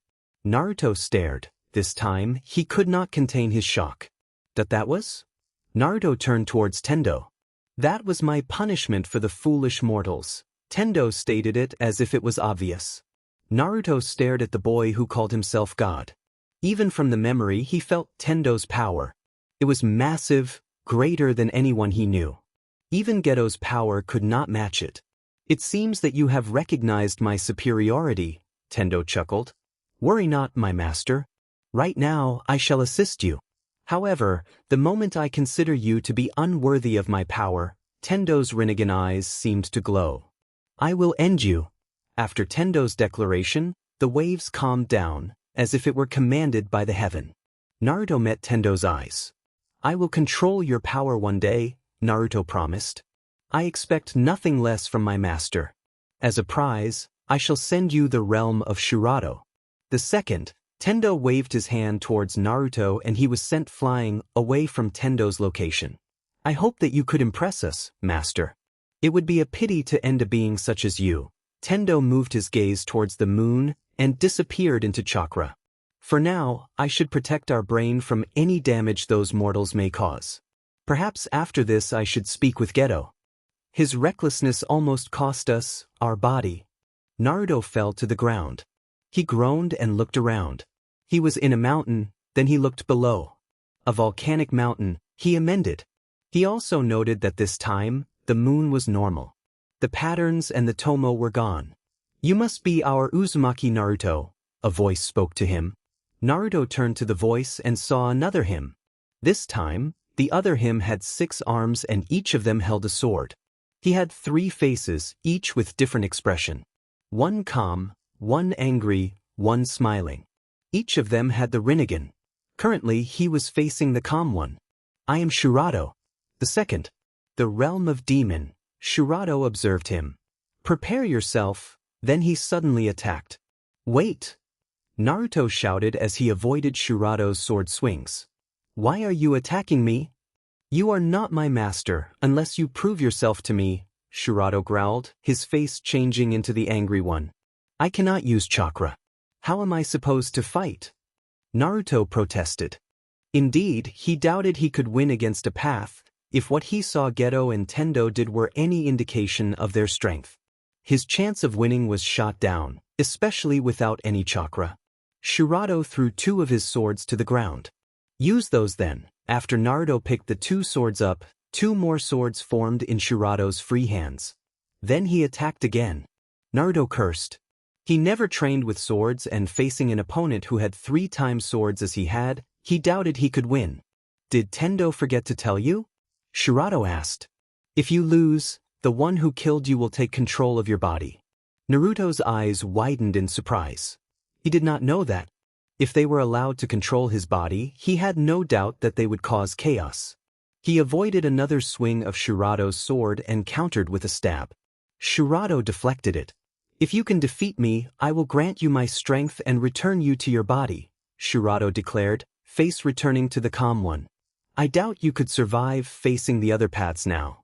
For now, my power is enough for you. Shirado stopped attacking. Naruto regained his breath. So, I will face each one of you. And if I win, I will gain your powers, he asked for confirmation. Yes, first you shall face me. After that, you can freely return here to challenge the others, Shirado explained. Can you tell me who they are? Naruto asked. The third, Ninjendo, the human realm. The fourth, Chikashodo, the animal realm. The fifth, Gekido, the predator realm. The sixth, Jigakudo, the hell realm. And the outer one, Gedo. Shirado listed. After you defeated Gedo, you may challenge Tendo, the god realm. That's so he was the strongest after all. Naruto muttered. Strongest? In terms of strength, I am the strongest, Shirado boasted. Naruto smirked. All right, bring it on. He instantly moved and cut one of Shirado's right arm. Caught off guard, Shirado screamed in pain. Curse you! Shirado's face became the angry expression and he began attacking wildly. Naruto noticed that while his swings became faster, Shirado's defense was virtually non-existent. He avoided the slashes and cut another arm of his. Shirado calmed down and the face transformed back to the calm one. He jumped away from Naruto. He threw his swords away and formed a giant bow on one of his left arm, and a giant arrow on his right. He positioned them and pulled the string with both of his right arms. Naruto swore he heard the bow creak. "Dmn, that could be dangerous," Naruto commented. He prepared himself to avoid the arrow. Die! Shirado unleashed the giant arrow towards Naruto. Naruto had to admit, the speed was impressive, but he could avoid it. When he jumped away, the arrow suddenly exploded and he was blown away by the explosion. He skidded on the ground and seemingly fell to the volcano. Shirado moved to check on Naruto. When he peered at the volcano, his eyes widened. Naruto was using one of his sword to stop his fall. He did this by embedding the sword to the mountain. Naruto spun using the embedded sword and flew back to the edge of the mountain. He rolled above Shirado's head and slashed his back. Shirado turned around and was kicked by Naruto to the volcano. "This body is mine," Naruto shouted. Shirado fell and was consumed by the volcano. Naruto panted and fell to the ground. He laid there and closed his eyes. When he was about to sleep, the sound of volcano woke him up. He stared in shock as Shirado jumped out from the volcano. Shirado's body was broken. He lost all of his right arms and all but one of his left arm. His angry and calm faces were burned, leaving him with the smiling one. "That was impressive, my master," Shirado laughed happily. "I accept you. We shall work together towards our goal. I am Shirado, the realm of demon, the second path of Samsara. My power is yours to command." Shirado disappeared into blue chakra that entered Naruto's body. Naruto smiled. 1 down, 6 more to go. A white door appeared at the place where Shirado stood before. Naruto examined it. "Master, that is the way out." Naruto looked around for the source of the voice. "It's me, Shirado, I am in you." Naruto nodded. He looked at the door again and opened it with a confident smile. "I'm back," he muttered. Uzumaki Naruto opened his eyes. "Sochi, are you all right?" Kushina asked him. Her face was filled with worry. "I'm fine, Okasama," Naruto answered her with a smile. He noted that he was more relaxed now. "That would be because of me," Shirado told him. "I am the realm of demon. I embody your jealousy, struggle, combat, or rationalization of the world. Each of the realms embodies certain parts of life. To put it simply, with each of us you absorbed, your mind will grow." Kushina smiled happily and hugged him. "When Tsunade said that you did not wake up, I was so worried." "How long did I sleep?" Naruto asked his mother. "You've been asleep for 3 hours, Kushina informed him. 3, huh? Feels longer in my mind, Naruto muttered. "I'll inform Tsunade that you are awake." Kushina kissed him on the forehead again and left the room. "This feels like a déjà vu," Naruto commented in his mind. Then he turned serious. "Shirado, what are your abilities?" he asked. "In my full strength, I am able to summon mechanized armor, augment our body with extra limbs and various weapons," Shirado informed the boy. "I can also greatly enhance our strength." Full strength? Naruto wondered. What did Shirado meant? "Without Rinnegan, I expect my ability to weaken. I doubt I'm able to create giant weaponaries as easily as I should. I still don't have the Rinnegan? Naruto asked. He thought that defeating one of the paths would unlock his Rinnegan. It seemed that he was mistaken. The key to our power is in the realm of heaven. In Tendo's world. So I have to defeat him first. Most likely. I doubt the arrogant bee would give it up easily, Shirato growled as he said, You don't like Tendo very much. Huh. The paths sometime gathered to talk with one another. He was a prick, Shirato insulted their other self. The last time they met, the arrogant BSTRD used one of his technique to send them all away, simply because he decided to postpone their meeting. But he is strong. Stronger than anyone I know. Naruto's mind could not forget what he saw before. How Tendo easily crushed two Kumo shinobis like they were nothing. Though, I agree with you, he is arrogant. And a BSTRD, Shirato added, causing Naruto to smile. Naruto narrowed his eyes. Wait a second, how come you can use chakra while I can't? Naruto asked, referring to their fight in his mind. Shirato could create weapons in the fight against him, but he was unable to use chakra at all. You fought me in my realm. In my realm, I control everything, and so I can control what can be done and what cannot be done. Before, I forbid you to use chakra. Naruto looked thoughtful. Is there any rule for the paths? Yes, we have to make it fair for you. We can't simply create a realm where we are invulnerable. For every rule that benefit us, another rule that benefit you will be created. In my fight against you, you cannot use your chakra and I cannot use my enhanced strength and most of my weapons, Shirato explained. Naruto nodded. Then he heard a sound of the door being opened and turned his head towards the door. He saw his mother and Tsunade. He nodded as a greeting. Looks like the operation was a success, Tsunade observed. Yes, is there any side effect I should know? Naruto asked as he thought about the 4 possible effects Tsunade told him. That you certainly are not stupid. But, you could never open the second gate anymore, Tsunade answered. We had to seal it to prevent it from opening again. Naruto nodded. Certainly the loss of the second gate did not affect his fighting style. But it was quite a loss. Especially after he saw how effective the gate was when Geto controlled his body. Naruto thought about telling Tsunade or his mother about the Rinnegan. He decided not to. He would prefer not to be considered crazy or anything. After all, hearing voices in your head definitely was not normal. For now, you'd better rest. You might be able to be released tomorrow, Tsunade informed him. Naruto nodded. Okasama, can we eat at Ichiraku after I'm released? Naruto asked his mother. Kushina smiled happily. This would be the first time Naruto asked her to eat in a place of his choosing. Usually he would just follow her without a word. Of course, Naruto, she patted his head. Naruto allowed himself to weaken under his mother's care and he half listened to Tsunade's explanation about what he must do while in the hospital. He had to thank Shirato. If it was the normal him, he would not be so content when his mother patted his head. You're welcome. Naruto smiled. The next day, his team visited him in the hospital. Yo Naruto, how are you? Kakashi asked him. I'm fine, better than before. Actually, you seems different, Sakura observed. Yeah, you act more relaxed now, Sasuke smirked. Did you finally manage to take out the stick from your butt?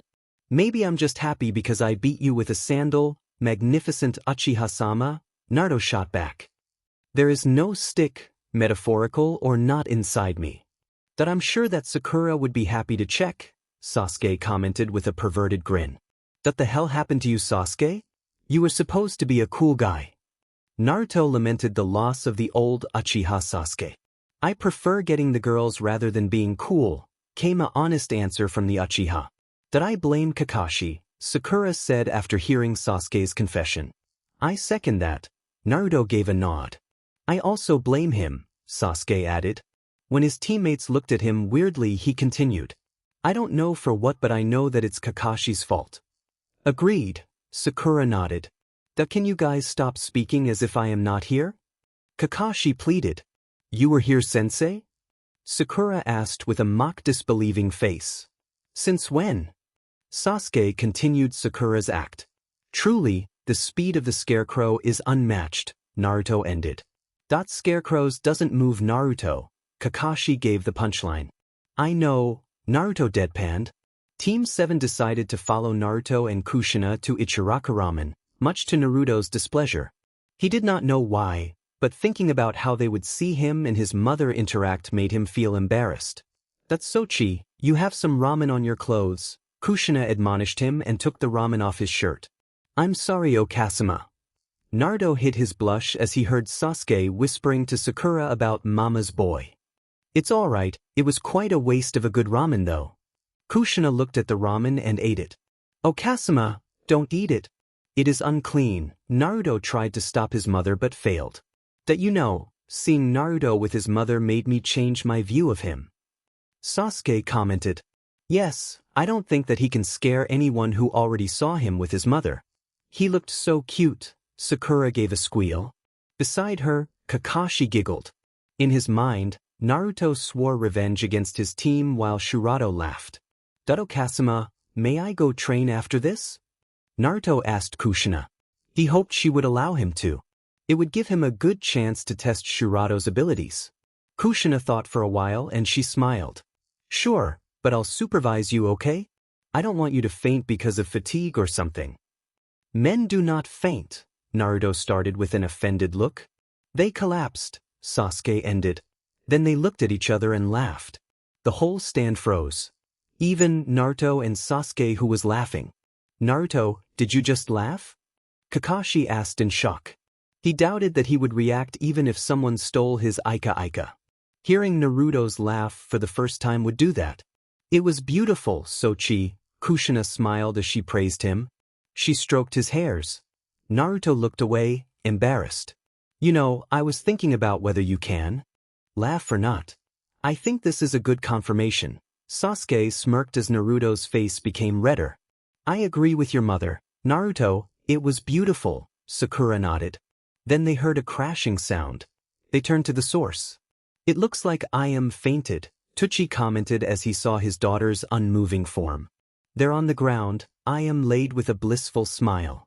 I heard that the angel's voice could cause someone to reach heaven, but this is the first time I see it, Kakashi said with an eye smile. Naruto blushed again and hid himself behind his mother. After they finished eating at the Ichiraka, Team 7 decided to follow Naruto and his mother again. They finally stopped at the Uzumaki family's training ground. Kakashi-sensei, what is the effect of the invasion? Naruto whispered to Kakashi. He would know about it. And what happened to the Jinchuriki from Taki, Suna, and Kiri? Well, Konoha managed to defend itself and there aren't many casualties. After the Sanbai was defeated, most of them surrendered without fighting. About the Jinchuriki, I don't know. Kushina's enhanced hearing managed to pick up what Naruto asked Kakashi and she answered him. The Jinchurikis are fine. But as we are at war, we took this chance to place them in Konoha for protection. I heard that they will be living with us starting from tomorrow. There are Garakuen, Utakata-kun, and Fuchan. Naruto frowned. It's not that I don't like Jinchuriki. I know that you are one, Okasama. But will it be safe? Naruto doubted the two of them could handle 3 Jinchurikis at the same time. Though, if I have to, I could ask Tendo to call Geto. However, he had no desire to repeat what happened last time Geto controlled his body. Don't worry, their seals were reinforced by Jiraiya. They won't be able to cause any trouble, Kushina assured him. Naruto nodded. Trusting his mother. What are you whispering about over there? Sasuke asked them. Naruto shook his head. Nothing you need to concern yourself with. Then he had an idea. Sasuke, let's fight. This time, all out, Naruto offered. Sasuke smirked. I'll show you the power of Uchiha-sama. They stood a distance away from one another. Shurato, how do I create a weapon?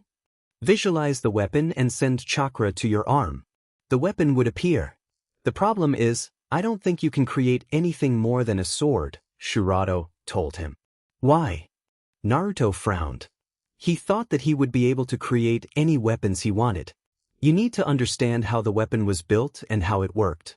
If you just randomly imagine the weapon, you might get an unstable bow and other defective weapons. Begin. Kakashi shouted. Fine, a sword is enough anyway.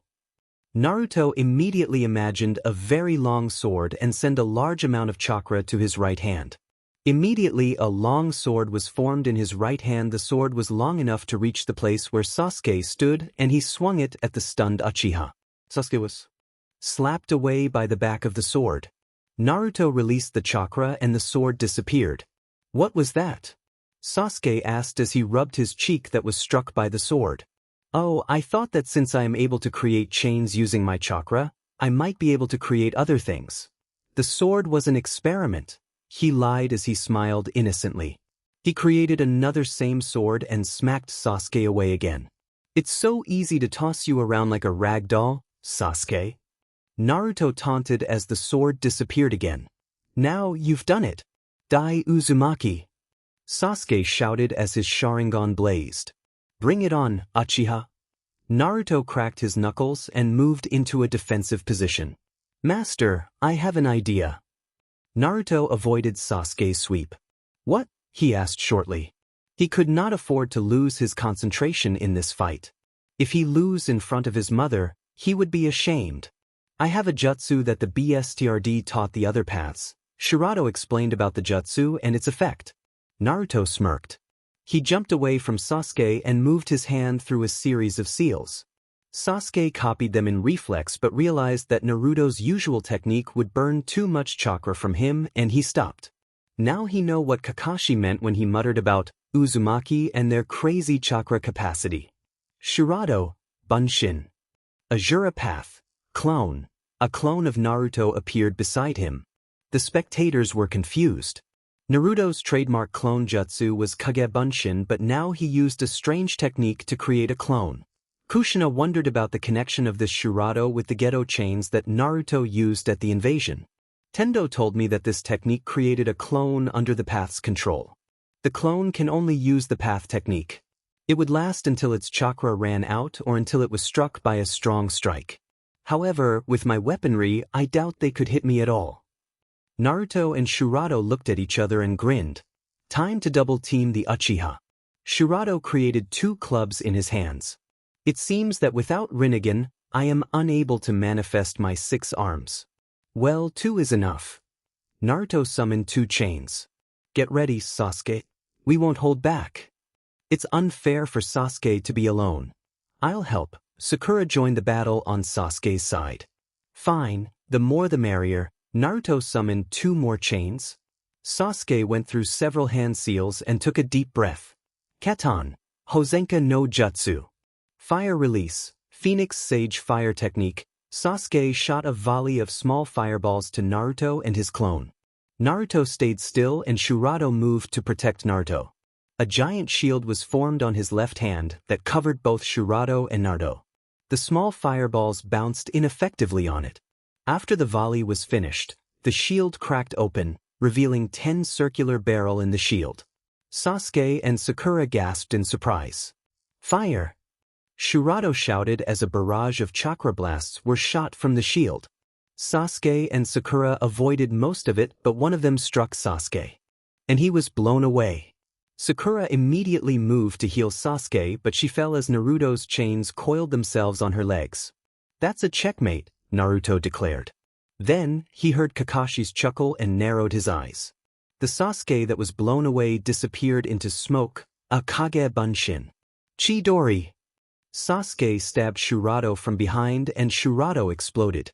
I forgot to tell you, if the clone is destroyed, it will explode, Shirado spoke to Naruto. Naruto smiled as he heard Sasuke cursing from behind the smoke. He wordlessly sent his chains towards the Uchiha. Sasuke, seeing the chains, moved to avoid it. But Naruto enhanced the chakra inside the chains, making it move even faster. The movements of the chain and Sasuke were almost like a dance. He jumped over the chains and the chains would curve and chased after him. Shirado, Naruto called. Yes. Do you know how to unlock Kaimon? Properly, he asked the path. He would rather not have a repeat of what Gedo did. Hearing an affirmative, a plan hatched in Naruto's mind.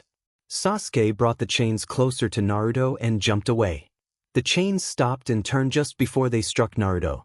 Sasuke, just give up, Naruto told the running boy. No way. Sasuke made several hand seals and prepared to cast a jutsu. Naruto decided to use this chance to conduct an experiment.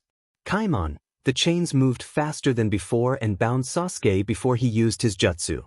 Naruto felt a sudden rush of strength and asked Shurato to close the first gate. When the rush of strength disappeared, he relaxed. It seemed that the first gate was still available, though it was not him who unlocked the gate but Shurato. After watching the effect of the gate, he resolved himself to learn how to unlock at least the first gate. Part of him felt disappointed at the fact that he could not unlock the second one anymore. Well, it was what caused me to meet Tendo and Shurato. Naruto decided that the advantages outweigh the disadvantages. Naruto, he heard a shout. Turning his head to the source of the shouting, he saw his mother's worried expression. Naruto prepared himself for a scolding. This battle showed him how strong he was with the help of Shurato. He could not wait to see how strong he would be after all the paths joined him. Especially Tendo. That god complex BSTRD was strong when he was a kid. He could only imagine his strength now. After he was scolded by his mother, they returned to their home. Naruto watched the ceiling in his room. Shurato, he called. Yes. What is that moon in Tendo's realm? He had been curious about that. It showed his memory and seemed to serve more purpose in his mind. That I do not know. It was always there in his realm. Shurato sounded confused. He just attributed the moon as part of Tendo's god complex. Naruto nodded, accepting the answer. Then he decided to inquire more. Can you tell me more about the paths? Shurato was silent and for a moment, Naruto thought he would not. Ninjendo represents your passion, desire, doubt, and pride. He is a free and spirited one. He and I get along well. Is that so? He is the third, is he not? That meant that Ninjendo would be the next realm he had to face. Yes. Chikashodo is like a beast. He acted according to his instinct. Only Ninjendo and Tendo can control him. He represents your ignorance, instinct, survival of the fittest, and servitude to humans. But the animal realm, huh? He wondered what were the abilities Ninjendo and Chikashodo had. Seeing Shurato's abilities made him excited. Kikido is uncontrollable and insane. He is based on the Preta, a humanoid creatures who are always hungry and thirsty.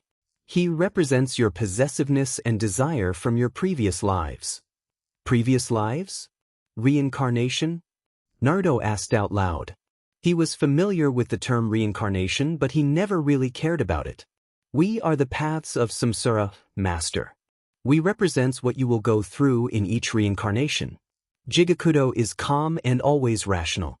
He represents the plane of rebirth where a mortal will be judged according to their karma.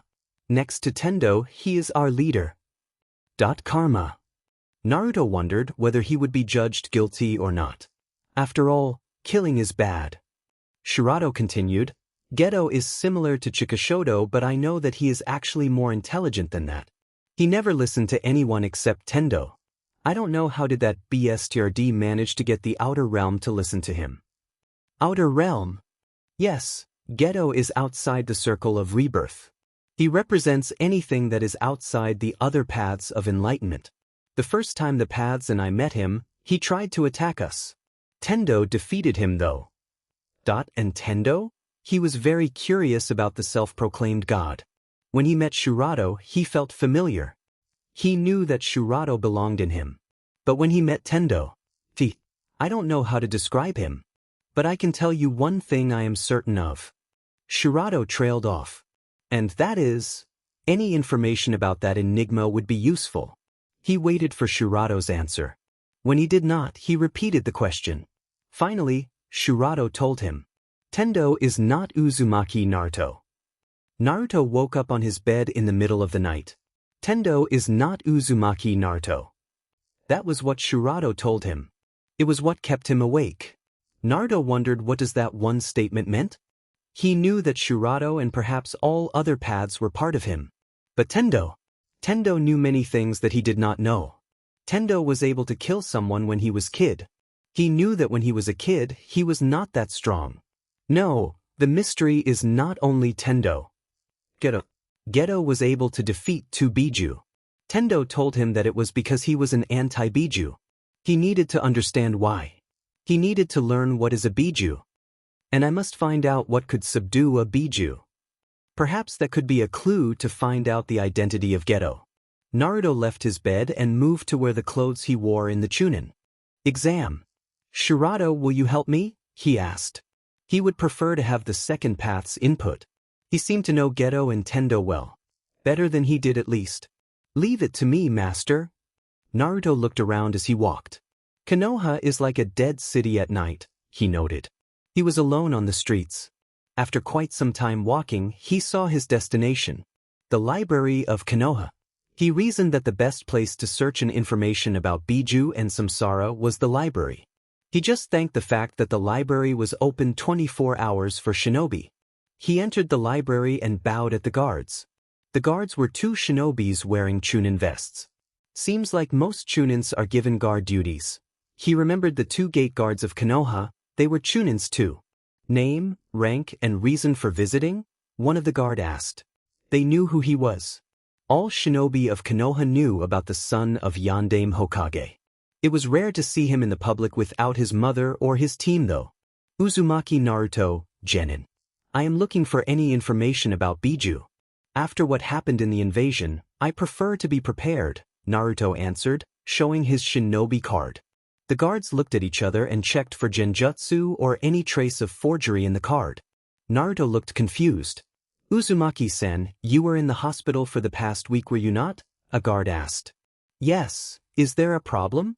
Did something happen while he was in the hospital? You were promoted into Chunin. Tomorrow, you should update your card at the administration office. The guards allowed him to pass after that. Naruto blinked. That was a rather anticlimactic way to find out I am promoted, he thought. Promoted? Why would you care about ranks anyway? Shirato asked. To him, ranks that the shinobi made was useless. It does not really affect their combat abilities. If I am promoted, I could get higher ranking mission. Higher ranking mission means more money. True that the Yondaime left enough money for mother and I, but I prefer not to depend on him, Naruto explained.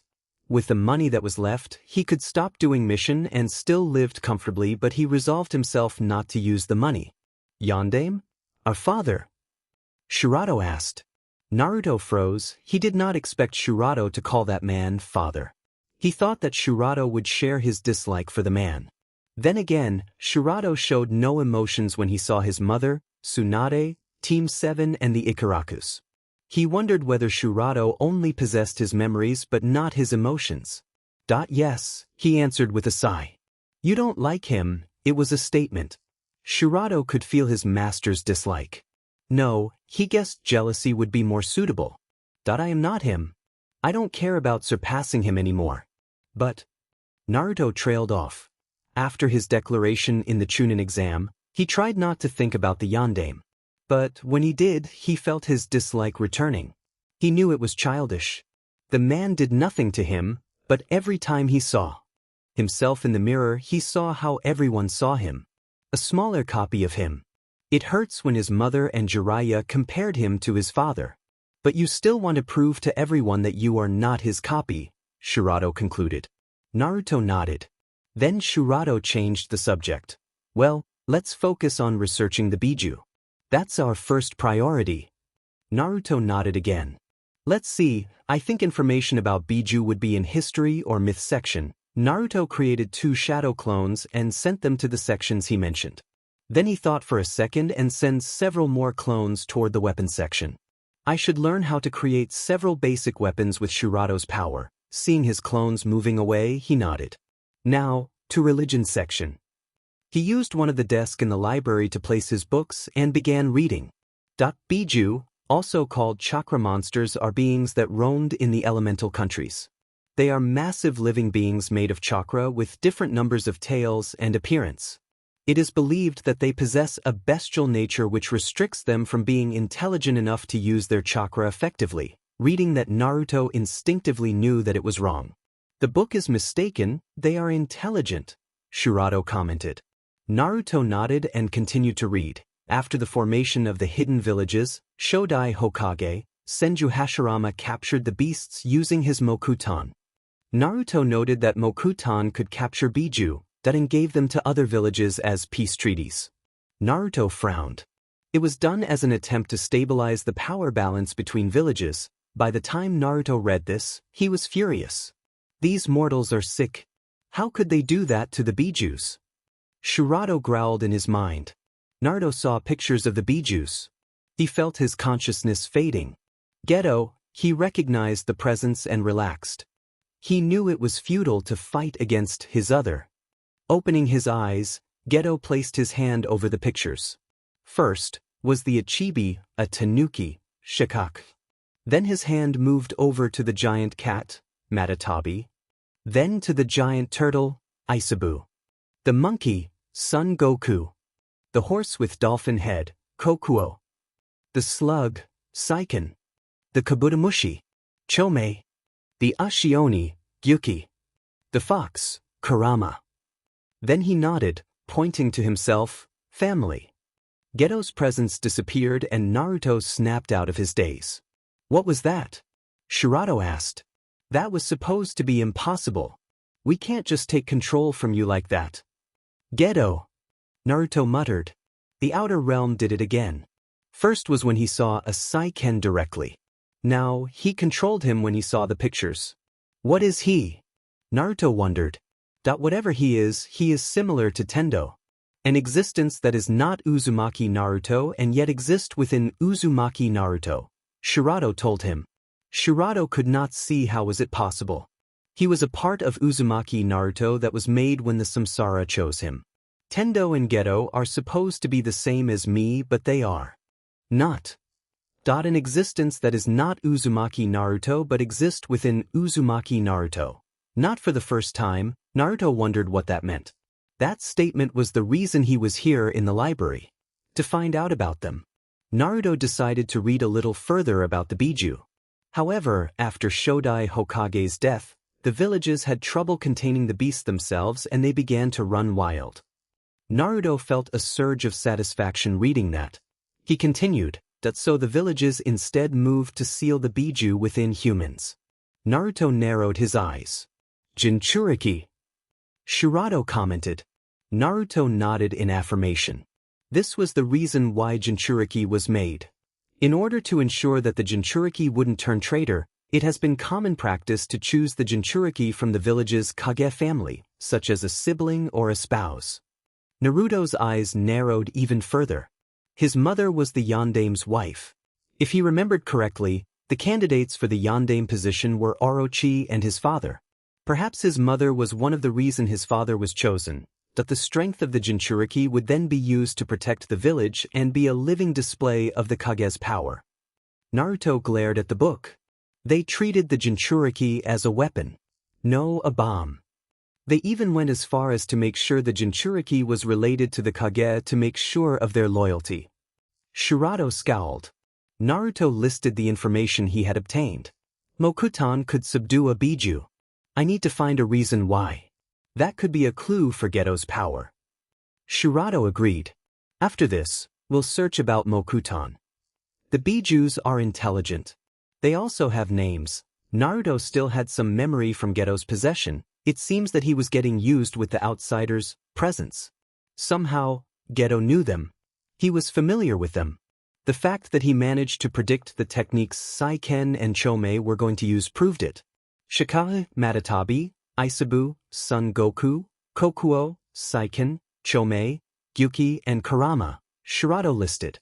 Geto said that they are family to him. That part confused him. Just who is he? Let's read about Samsara first. Perhaps there are information about the paths, advised Shirado. Naruto nodded and opened another book. Rinne or Samsara means continuous movement. It refers to the cycle of birth and death that all beings experienced. It is the cycle of continuous suffering that could only be escaped by reaching enlightenment. The sixth domain are part of the desire realm where all beings who went through Samsara may be reincarnated to. Naruto was confused. 6? I thought there are 7. Geto is not part of the 6. That is why we called him the outer realm. Geto represented a part that followed outer path. The outer path is outside of the 6, and so he could be considered something that should not exist. Because he is outside the desire realm, Shirato explained. How did you know this? Naruto asked Shirato. He was unaware about all that. How come? Shirato know about it? Before, Shirato told him he did not know Geto, and yet he was able to explain about the desire realm. Did you lie to me? No, Tendo explained it to us when we asked who Geto is. I don't really understand until we read this book. But I am certain that Geto is an existence that was made by Samsara inside you. Even though that he isn't part of the six, he should still follow the same laws as we do. What are the laws? Naruto asked. It would be prudent to learn more about the paths. It could be useful in the future. Well, the ones that I know is that we shouldn't be able to take control of your body like Geto did. Naruto nodded. And? Unless you have the Rinnegan, you may only connect to one of us, Shirato continued. What does that mean? Naruto asked. Does that mean he could only use one path? For an example, you are using my ability. Then you try to use other path's ability. One of them will disappear. If I have Rinnegan, this will not be a problem, yes? Naruto asked. His mind wondering what exactly is Rinnegan. Why does it have the ability to control the paths? Yes, Shirato confirmed. Is there any other rules? Those are the rules that I know of. That meant there could be other laws Shirato did not know of. Naruto decided to move to another point. So, Tendo know who Geto is? He had suspicions, but this confirmed it. Do you think there is anything about us that Tendo don't know about? Shirato asked rhetorically. Naruto thought for a while. I suppose he did act as if he knew everything. Shirato laughed. Read on, he told Naruto. The domains of Desire Realm are the God Domain, the Jealous God Domain, the Human Domain, the Animal Domain, the Hungry Ghost Domain, the Hell Domain. Naruto nodded. That confirmed the 6 realms inside him. That means you are the jealous god, Shirato. That I resent that I am not jealous. Shirato grumbled. He was not a jealous god. He just disliked that arrogant BSTRD. You just dislike Tendo. Naruto gave a slight chuckle as he unknowingly stated Shirato's thought. Naruto read a little further but decided that there were no more useful information about the paths. Except for one sentence. It is believed that Rikudō Sennin was called Rikudō because he has mastered the 6th domain of Desire Realm. Naruto read out loud, amazed. Does that mean he had the Rinnegan? Shirato wondered. That's our next objective. To find out about Rikudō Sennin, Naruto closed the book. Let's list what we know about the Samsara, Naruto said. First, there are 6 domains. Or in our case, 6 paths. Yes, Tendo, Shirato, Ninjendo, Chikashodo, Gikido and Jigakudo. Shirato listed. Geto is not one of the path. Naruto closed his eyes. He felt a headache forming. Yes, he is the outer realm. If Shirato had a body, he would have nodded. Tendo knows everything. Naruto laughed a little after saying that. Somehow, it sounded believable. That arrogant BSE, at least he could count on Shirato. To insult Tendo. Rikudō Sennin might have the Rinnegan. Naruto ended. He wondered whether this was true or not. If it was, then it certainly would be interesting. If he had it, maybe we are his descendant or something? Shirato wondered. Naruto shook his head at the thought. I doubt it. Then he made several clones. Some to return the books, some to get books about Mokutan and Rikudō Sennin. After waiting for a while, the books arrived. Naruto noted that the book of Rikudō Sennin was placed in myth section. He opened a book about bloodlines. He flipped through the pages and found it, Mokutan, Nature Kekkei Genkai, which combines water and earth releases to create woods or trees. Naruto blinked. What does that have to do with subduing Biju? He wondered. Maybe you should continue reading first. If we're lucky, there will be information about jutsu that restrained the Biju, Shirato joked. No way such important jutsu will be in a book like this. Naruto chuckled and read on. Then his eyes widened. It's here? He asked in shock. Some mortals are stupid, quoted from Tendo. Shirato quoted blankly. Even he knew the importance of such information. Why the hell is it in a library book? Perhaps they believe that since no one can use Mokutan anymore, there's no need to hide this information. Naruto reasoned, but even then he knew how foolish it was to write such information. Let's see. Hokage Shiki Jijuin Jutsu, Kakuan Nit Ten Suishu. So that would be Hokage-style 60-year-old technique, enclosed hermitage entering society with bliss-bringing hands. Strange name. And a very long name. Shirado commented. At first, the user would produce the seal, sit, on their palm, and then by touching the Biju's chakra with their hand, the user then suppresses the chakra inside an area lined with 10 or 11 wooden pillars. Naruto read the technique description. That does not help us understand Geto at all. Shirado muttered. Useless book. Well, let's try to find out about Rikudō Sennin then. Naruto decided to stop reading about Mokuton. It seems that the book was not useful. Rikudō Sennin, the legendary figure who founded ninjutsu and created the shinobi world. In the myth, he was a priest who learned the truth about chakra and used it to lead the world into a world of peace instead of war. He managed to create peace and was named the savior of this world. He was considered as a myth and had a strange mutated eyes. Naruto grinned. This is it, the mutated eyes. Naruto flipped the page and saw an illustration of the so-called mutated eyes of Rikudō. Rinnegan. Shirado recognized the eyes easily. It was within his own eye socket after all. At least when he was back to his realm. So it is true, Rikudō Sennin had the same eyes as us, Naruto muttered. His mind blazed with the possibilities of Rinnegan power. He thought about how strong he would be when he unlocked it. His grin widened. He could be a god. Whoa, calm down there. You are about to reach Tendo's arrogance level, Shirado warned him. Naruto snapped out of his imagination. Sorry, but after knowing this and imagining its power, it's easy to see why Tendo is so arrogant. He is the keeper of our Rinnegan, right? That means he knows the extent of its power. A power that was used by someone who was called the savior of the world. After that, Shirado and Naruto were both silent and Naruto decided to leave the library. When Naruto walked back from the library, he noticed something. The Hokage monument. Even though it was dark, he could see the 5 faces on the mountain. Looking at each one of them, especially at his father's face, he muttered out loud, that I never really thought about it. Never thought about what, Naruto-kun? Itachi asked, suddenly appearing beside him. Naruto relaxed his hand that was about to flung a kunai to his sensei. I never actually thought about my goal. What do you mean? Itachi raised his eyebrow. There could be myriad of ways to interpret Naruto's statement. It could mean that he does not have a goal, or it could mean that he does not have a plan to reach his goal. That when Team 7 was formed, I told them that my goal is to become the Hokage. Naruto told Itachi. At that time, it was just a way for me to prove that I am better than my father. But now, Itachi waited for Naruto to continue. He wondered where this would lead to. But now, I thought that it was childish. Then, I declared that my goal is to protect everyone precious to me. But, how can I do that? I cannot be around them all the time. It sounded impossible. Itachi smiled. Then, why don't you try to create a peaceful world? He asked. Peaceful world? Naruto muttered. Those words seemed familiar to him. He heard Itachi explaining.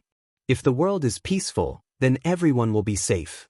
There will be no need to fight anymore. A peaceful world. A world with no war, that is my goal. Your goal, sensei? Naruto asked. His mind still trying to remember where did he heard those words. Yes, I was born in a war. I fought in a war. I have seen the darker side of humanity. I have seen how evil war can make them. At that time, I had an epiphany. Itachi met Naruto's eyes. If war caused humans to be evil, then I just have to stop all wars.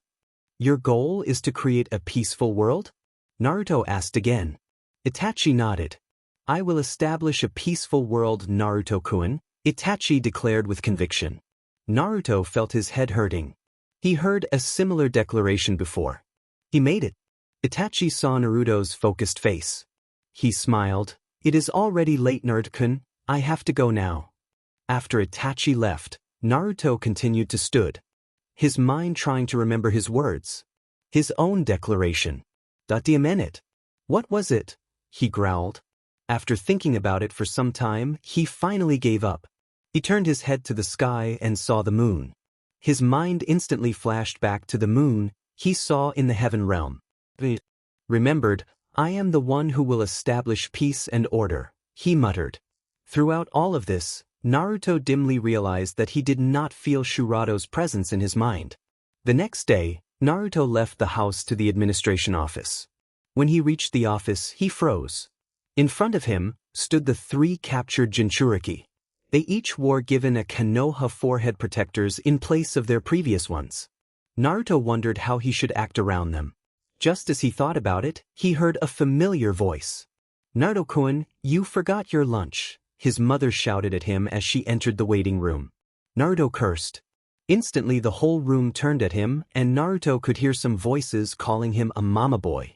Naruto wished he could summon his chains and kill those people, but he had to maintain an appearance in front of his mother. Thank you, Okasama. He accepted the lunchbox she delivered. Part of him hoped that she would return back home after handing him his lunch. That hope died instantly when his mother saw the 3 Jinchuriki. Kushina's eyes brightened when she saw them, and she immediately called them. Fu-chan, Gaara-kun, Utakata-kun. She waved at them.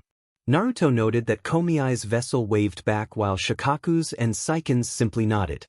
It seemed that his mother gained several new friends. Jiraiya told him that she is able to befriend anyone. Before, he thought that it was an exaggeration. Seeing his mother chatting amicably with Komiai's vessel, he knew he was mistaken. Uzumaki Naruto-san. He heard his name being called and he entered the office. When Naruto entered the office, Naruto saw Sasuke and his Nara classmate. What is his name? Shikamaru, is it? He nodded at Sasuke as a greeting. Then he turned to the other occupants of the room. Itachi stood, wearing his Hokage hat and robe. Beside him were Kakashi and another Jonin with a cigarette in his mouth. Itachi met each of their eyes and nodded. After reviewing your performances in the exam, the judges and I have decided that the following genins, Uzumaki Naruto, Uchiha Sasuke, and Nara Shikamaru shall be promoted to Chunins of Konohagakure no Sato. As I call your name, step forward and receive your Chunin vest. Uzumaki Naruto. Naruto walked to the Hokage and received the vest. Congratulations, Chunin Uzumaki. Naruto nodded. As he returned back to his previous place, Naruto noted that he would probably never wear the vest except in a formal occasion. The vest were filled with strengthening seals inside it and storage seals in the pockets. It would be easy for an Uzumaki such as him to customize his clothes the same way.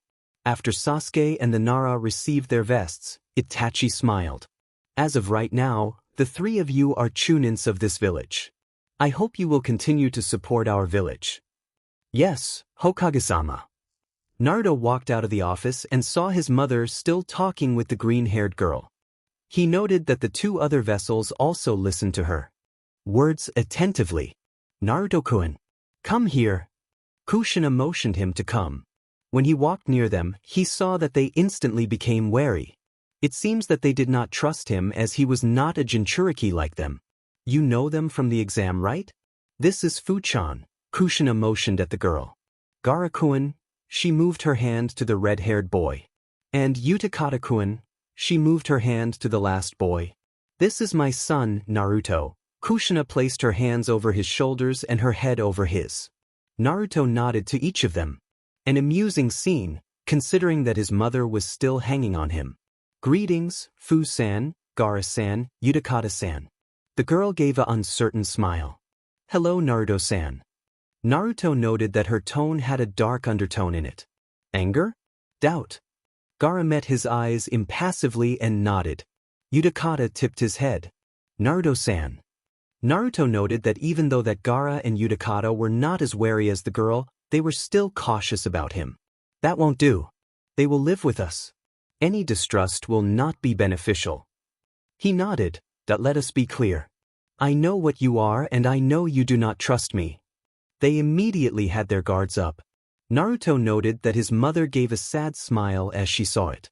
That would not do. His mother should not be sad. He continued, we will be living together. To tell you the truth, the only connection between us is my mother. I do not expect you to be amicable to me. However, the moment any of you try to hurt Okasama. Naruto felt his chains forming behind him. They tensed. I will kill you.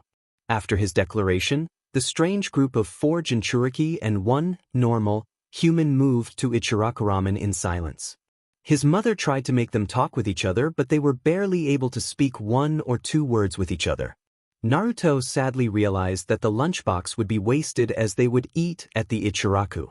Iam's ramen might be good, but his mother's was the best. When they entered the restaurant, Naruto stopped. He felt someone watching him. He looked around. Where? What is it, Sochi? Kushin asked, worried. Behind you, master, Shirato told him. Naruto turned and he met the stare of a pair of golden eyes. Okasama, I have to go. If you have finished eating, please go home without me. Naruto bowed and walked out of Ichiraku-ramen. Naruto walked to an empty training ground that was located quite far from the central area of the village. Come out, Naruto ordered. Naruto raised an eyebrow as he saw 2 shadows appearing. Both of them wore straw hats and black cloaks with red clouds on it. One of them had a bandaged weapon on his back. Why are you here again, Orochi? Naruto asked. One of them took off his hat, revealing Orochimaru. Congratulations on your promotion, Naruto-kun, Orochimaru smiled. Naruto narrowed his eyes. I am here to do my job. And that is? Naruto placed his Chunin vest to the ground. To kidnap the Jinchuriki. Hearing the answer, Naruto snapped his head towards the smirking pale man. Why? He asked. Orochimaru-san, why are we even talking with this kid anyway? Let's just grab the vessels and go, the other shinobi spoke. It is all right, Kisame-kun. On the contrary, Naruto-kun might be able to help us. Help? Both Naruto and the shinobi, Kisame asked at the same time. Correct. Naruto-kun, you must be quite frustrated at the Jinchuriki. They suddenly appeared and became friendly with your mother. What if they took her away from you? Naruto narrowed his eyes. He easily recognized what Orochimaru's plan was. You want me to bring them to you, he stated. Orochimaru chuckled. Correct. No, Naruto answered shortly. No. Orochimaru raised an eyebrow. Mother would be sad if they disappeared. She seemed to be happy finding someone who are similar to her. I will not let anyone take it away. Naruto formed a kunai in his hands using Shirato's power. Get ready, Shirato. You heard the boy, Orochimaru-san. Let's just kill him. Kisame raised his weapon and the bandages were released. Hoshigaki Kisama, BSTRD. S-ranked missing nin from Kirigakure and Samahata, Naruto observed. Also known as the tailless Biju. It's Kisame kid, not Kisama. Kisame shouted. Why are you with him, Orochi? Naruto asked. We are part of a certain organization. An organization consisted of S-ranked missing nin. Kisame grinned, showing his shark teeth. The name's Akatsuki Kid. Don't forget it. Naruto narrowed his eyes further. An organization of S-ranked ninjas? Dangerous. Why would they need the Jinchuriki? Naruto-kun, you do realize that you will not survive fighting against us, don't you? Orochimaru asked as he took out Kusanagi. Naruto frowned. I will stop you. He tensed. He knew that he would not win. Against 2 S-ranked ninjas, his only hope was for someone to notice the battle and call the Hokage. Unfortunately, this place was quite deserted. Oh well, at least I will die fighting for my mother. Very well. Several snakes shot out from Orochimaru's sleeves towards Naruto. Naruto transformed the kunai he had prepared into a katana using Shirato and moved to cut the snakes. Just before the snakes reached him, they were shot by white bullets. The 3 ninjas moved their heads towards the source of the interruption. 5 ninjas appeared from the forest. One of them was a giant man with orange eyes, and 3 tufts of orange hair on his head. A lost member of Akimichi? One was a man with black hair and black eyes. He had 6 arms. Is he a relative of yours, Shirato? Next was a man with gray hair and black eyes. Behind him, a gray bulge was visible. He had purple lipstick and brown eyeliner. A cross-dresser? Then the lone girl in the group. A girl with long, untamed pink hair and brown eyes. She had a flute in his hand. Interesting. Is it only because she looks similar to our mother, Master? Shut up, Shirado. The final member was the one he was most curious in. A man with pale skin, green eyes and silver hair. He had 2 dots on his foreheads and several bones coming out of his back. A Kagaya. I thought they all died. After the mission at Nami, Team 7 were told tales of the clans from Kiri by Zabuza and Haku. One of them was the Kagaya clan. A clan with ability to manipulate their bones and was known as the most barbaric clan in Kiri. Naruto-sama, the Kagaya called him. We are at your command. Naruto looked at them confused and saw the Kagaya's eyes looking at Orochimaru. He turned towards Orochi. Orochi smirked. Naruto chuckled. It seems that I will survive this after all. Now, how should I do this? Naruto wondered as he scanned the battlefield. Some distance in front of him stood 2 hostiles, Orochi and Hoshigaki. From the direction of the forest, there are 5 ninja. One of them claimed that they were here to assist him. They seems to be here under Orochi's orders. That was just a speculation though. Perhaps they were here to help Orochi and Hoshigaki. Then again, I doubt it. Orochi and Hoshigaki does not need any reinforcements to defeat me. Master, what should we do? Shirado asked. Wait, Shirado. I am thinking. He supposed he should treat the 5 as allies. If they were enemies, then he would lose anyway. Let's see. The enemies are Orochi and Hoshigaki. From what I know of Orochi, he is a poison, ninjutsu, kenjutsu user. Hoshigaki is known for his massive chakra reserves and was one of the 7 swordsmen of Kiri like Zabuza. His sword is called Samahata. I don't know anything else about him. The Kagaya was from Kiri, he should be familiar with Hoshigaki's fighting style. Now, about the other 4. That this is boring. Hoshigaki suddenly said as he made several hand seals and water sharks rose from the ground. Interesting. Naruto muttered. It was quite an impressive sight to see a powerful Suiton jutsu used in a place with no water. His affinity to Suiton matched Nidaime Hokage's. Naruto jumped away as one of the shark crashed to the place where he stood. He threw his sword at the shark and it exploded. Kagaya. I will engage Hoshigaki. Assist me, he commanded as he moved towards the grinning blue man. Understood. The Kagaya examined his teammates. Tayuya. Come. The lone girl followed the Kagaya while muttering something. Futon Keton. Naruto formed a fire-covered wind chakra on his right arm and punched Hoshigaki. He predicted that Hoshigaki would have blocked with his sword, though he did not predict his fire-wind chakra disappearing. Hoshigaki grinned and swung Samahata. Naruto expected his hand to be cut by it, but instead he was blown away by the swing. He flipped in the air and landed on the ground. He looked at his hand and found it to be covered by scratches. That sword. Naruto definitely felt his chakra disappearing when he hit the sword. No, it did not disappear. It was absorbed. Not only that, it did not cut my hand. What is that sword? Kid, my sword, Samahata is known as the most terrifying of all 7 swordsman blades. Samahata doesn't cut. It shaves. Kisame dashed and swung his sword at Naruto. Tihis. Naruto summoned his chains to held the blade back. The chains stopped Samahata and Naruto jumped away.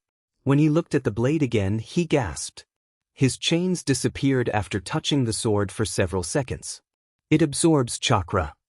Naruto guessed. That's wrong, kid. It eats chakra. Kisame's grin became wider. Then he raised his Samahata to block several white bullets moving towards him.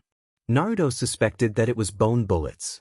Haku told him that it was Kagaya clan's favored projectile weapons. Tayuya.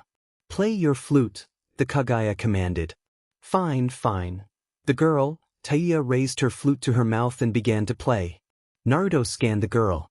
Genjutsu user? Perhaps the flute is her method of casting it. That is interesting. Is that flute special? The flute is just a normal flute, master, Shirado told him. Naruto nodded. That means the girl must be a prodigy in genjutsu then. I do not believe that casting genjutsu with a flute is an easy task. Hoshigaki noticed the girl playing her flute and moved to attack her. Naruto cursed. He could do nothing against the shark-like man. Most of his techniques came from his chakra. His elemental manipulations, his chains, Shurado's weapons. All of them would be useless against Samahata. The Kagaya deflected Hoshigaki's sword with a bone. That seems like I'm worried for nothing, Naruto commented. He moved near the girl. In case Hoshigaki tried to use long-ranged attacks, he would need to protect her. The girl saw him coming closer and glared. Do not mind me, I am only here to cover you from Hoshigaki's possible long-range attacks, Naruto informed her. Her glare intensified but she continued to play. Naruto sighed. As if on cue, Hoshigaki's water sharks returned. 3 of them. Naruto formed 3 kunais and threw them towards the sharks. When the kunais impacted with them, they exploded. But the Kagaya seems to be doing well, Naruto commented as he saw the Kagaya evenly matching Hoshigaki's attacks. Naruto wondered where did someone like him came from.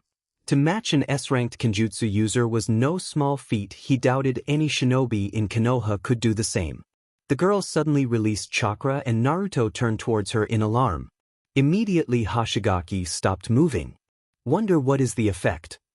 Naruto saw Hoshigaki swinging his sword wildly. Most likely blindness. Naruto formed a kunai and threw it upwards. When the kunai came back down, he caught it. Futon Ketan. The kunai burned and he threw it towards the shark man. The kunai was deflected by another kunai. Naruto narrowed his eyes. He heard a familiar chuckle. Kisunhin, why are you acting like a fool? Orochi asked as he moved near Hoshigaki. Sorry, Heijimusen, I was careless. Hoshigaki grinned as Orochi dispelled the genjutsu on him. He turned towards Naruto and the girl.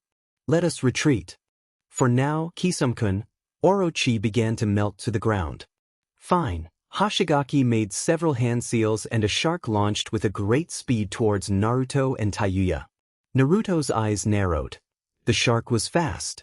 It would be possible for him to avoid it using futon, but the girl would not be able to. He decided to use this chance to experiment. Shurado, Tate. Azura Path, Shield. A shield similar to the one Shurado made in his spar against Sasuke appeared. It was struck by the shark and exploded. Naruto flew away from the impact. Dimen. Still too weak. The last thing Naruto saw before he lost consciousness was the sight of a familiar white hair. When Naruto regained consciousness, he noted several presences near him. Oi Kimimaro!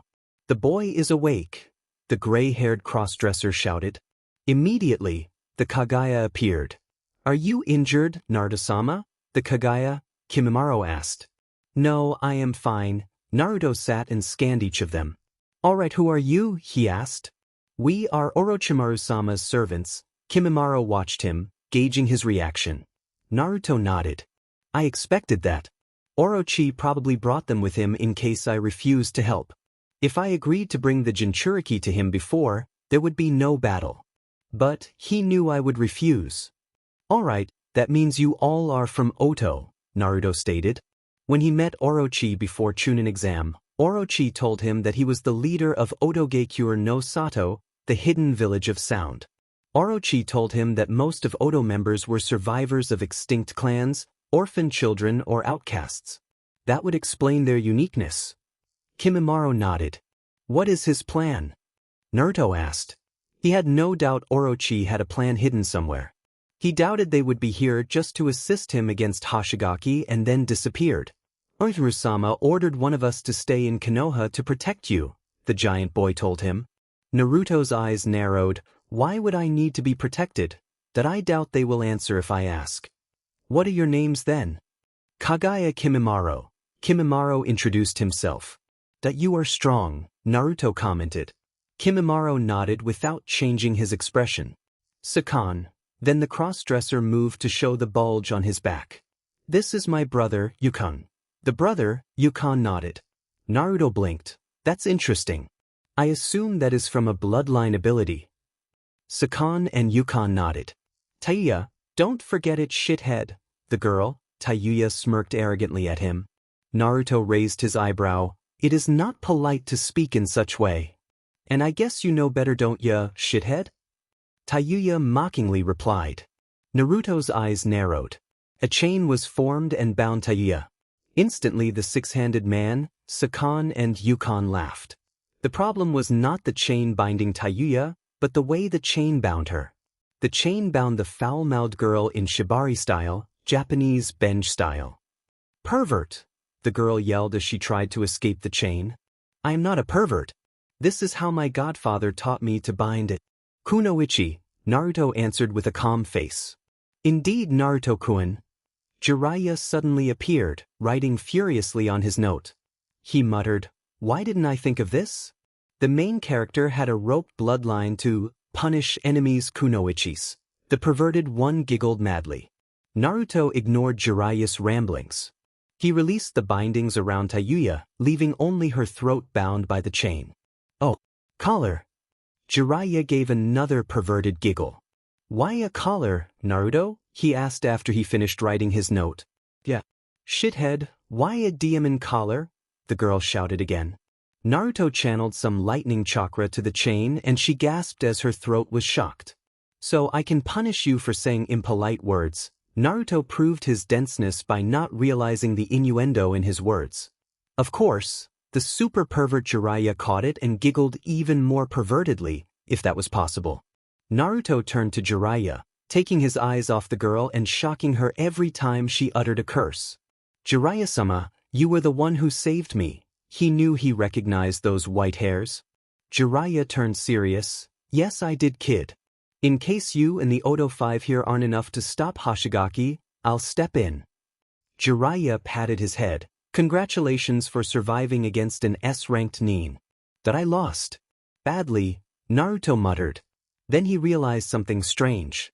Jiraiya-sama, you know about Odo? Jiraiya looked offended. Of course. Odo is a joint project of all Sennin you know. Jiraiya told him. Naruto's eyes widened. All Sennin, he wondered. Why? He asked. Jiraiya smiled sadly. After we went through a war, we saw many children who have lost their homes and families. Tsunade and I decided to make an home for those children. Most of the money to build it came from the Senju's wealth and my book's income. At first, Orochimaru doesn't want to help at all. But that changed 12 years ago. Jiraiya's sad smile turned into a proud visage. Your birth was what changed him. He regained his drive, or as Sarutobi-sensei called it, his will of fire. After he left Konoha acting as a traitor, he acted as a spy to the missing Nin world and as the leader of Odo. That village is the result of the Sannin's teamwork and determination. Naruto took all of this in. That the three of you really are good friends, are you not? Naruto asked with a fond smile as he remembered his own time with his teammates. Thanks to you, kid. You changed Orochimaru for the better.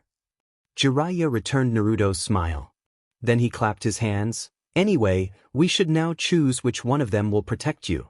Jiraiya-sama, they still haven't finished introducing themselves yet, Naruto pointed out. Jiraiya nodded and motioned the remaining unidentified people to speak. Kidameru here. The six-handed man used one of his right hand to wave. You are similar to a spider, Naruto observed. Yeah, problem? Kidameru asked, daring him to say yes. No, spiders are good kind of animals to have as a shinobi. Their webs and poison would be useful. Kidameru smiled. You're cool with me, kid. I'm Jirobo. Nice to meet you, the giant man introduced himself. It is a pleasure to meet you, Naruto bowed. The bound Kunoichi imitated his bow mockingly and rolled her eyes. Naruto shocked her without a word. The minute shithead. Another shock. Oh. Stop it, you B30. Another one. Fine, fine. One last shock. What the hell was that for? Then again, perhaps not, he thought as he gave her another shock. One fine is enough, girl, Naruto told the girl. The girl rolled her eyes without saying a word. All right, I've decided. Jiraiya spoke suddenly. The other ninjas looked at him questioningly. You, Tayuya will be Naruto's bodyguard. The two froze and shouted at the same time. What? Jiraiya relished the look full of shock on Naruto's face. It was a rare sight, to see Naruto's eyes widening while his mouth remained open. His blue eyes showing his surprise. Naruto and Tayuya glared at each other. Why the hell would I guard this Bisudi? Tayuya shouted while pointing at Naruto. She winced as another shock was sent to her. She glared at the boy. I hate to say it, but I agree with the girl. I do not need her protection, Naruto returned Tayuya's glare. Well, it's mainly because she is a girl, Jiraiya answered while thinking. They will be a goldmine of ideas. A new Ika shall be born. Is there any other reason, Jiraiya-sama? Naruto asked the Sennin with a gritted teeth. This girl is annoying. She is both impolite and arrogant. Jiraiya noted the curious reaction. It seems that she brings out interesting emotions from Naruto. Well, Kimimaro and Sakan are both important parts of Otogakure. The chain of command would break if they leave the village. Jiraiya nodded at the two. Jirobo and Kidamaru both are unsuited to work with you. Kidamaru is more of an assassin while Jirobo's fighting style will clash with yours. Tayuya's genjutsu is exactly the one area that you are lacking. She is about as smart as you and she is able to use summons to assist you, Jiraiya explained. Naruto thought about it. She can summon? Interesting. Jiraiya-sama seems confident when he said that she is as smart as I am. Then he nodded. He did not like it, but he accepted the reason. If what Jiraiya told him was the truth, then it would be logical. However, Tayuya did not surrender easily. No way in hell I'm sticking around in this hellhole. Don't worry, Jiraiya smirked. As you will be protecting Naruto, you will live with him and his house is quite far from this hellhole, as you eloquently put it. Tayuya and Naruto's eyes widen. Jiraiya-sama, I ask you to reconsider. I would prefer not to be near this girl, Naruto pleaded his godfather. Jiraiya noted that when Naruto was distressed, his chain loosened and Tayuya escaped from it. Shithead's right. If I have to spend more time with him, I will kill him, Tayuya declared. Kill me? Naruto asked in disbelief. Then he laughed as if Tayuya just said something hilarious. You are mistaken, girl. I am the one who will kill you. You wouldn't be able to touch me, much less kill me. Tayuya smirked. You're delusional, shithead. I am surprised you know what delusional means, Naruto countered. I'll crush you, Bisudi. Tayuya took out her flute. Bring it on, girl. Naruto's body tensed, his chain returning. They glared at each other venomously. Enough. Naruto, take Tayuya to your house. I will escort the other Otonins out of the village, Jiraiya commanded. The two ninjas glared at each other until Naruto reluctantly nodded and dragged Tayuya with his chain to his house. Kimimaro turned towards Jiraiya. What will we do now, Jiraiya-sama? Jiraiya grinned slyly. Now, we follow them. Well, except you, Kimimaro. Tsunade called you for your regular checkup. Jiraiya handed Kimimaro a paper with Tsunade's address and left with Sakan, Yukon, Kidamaru and Jirobo to spy on Naruto. Jiraiya giggling madly all the while. Naruto and Tayuya walked towards Uzumaki house. Well, more of Naruto walking and Tayuya being dragged as she cursed and yelped in pain as Naruto shocked her for every curse word she uttered. Some distance behind them, Jiraiya and the four Otonins followed them in secret. Shithead! Tayuya yelled as she was shocked again. You really should stop speaking that way, Naruto advised his partner. What you gonna do about it, BSRD?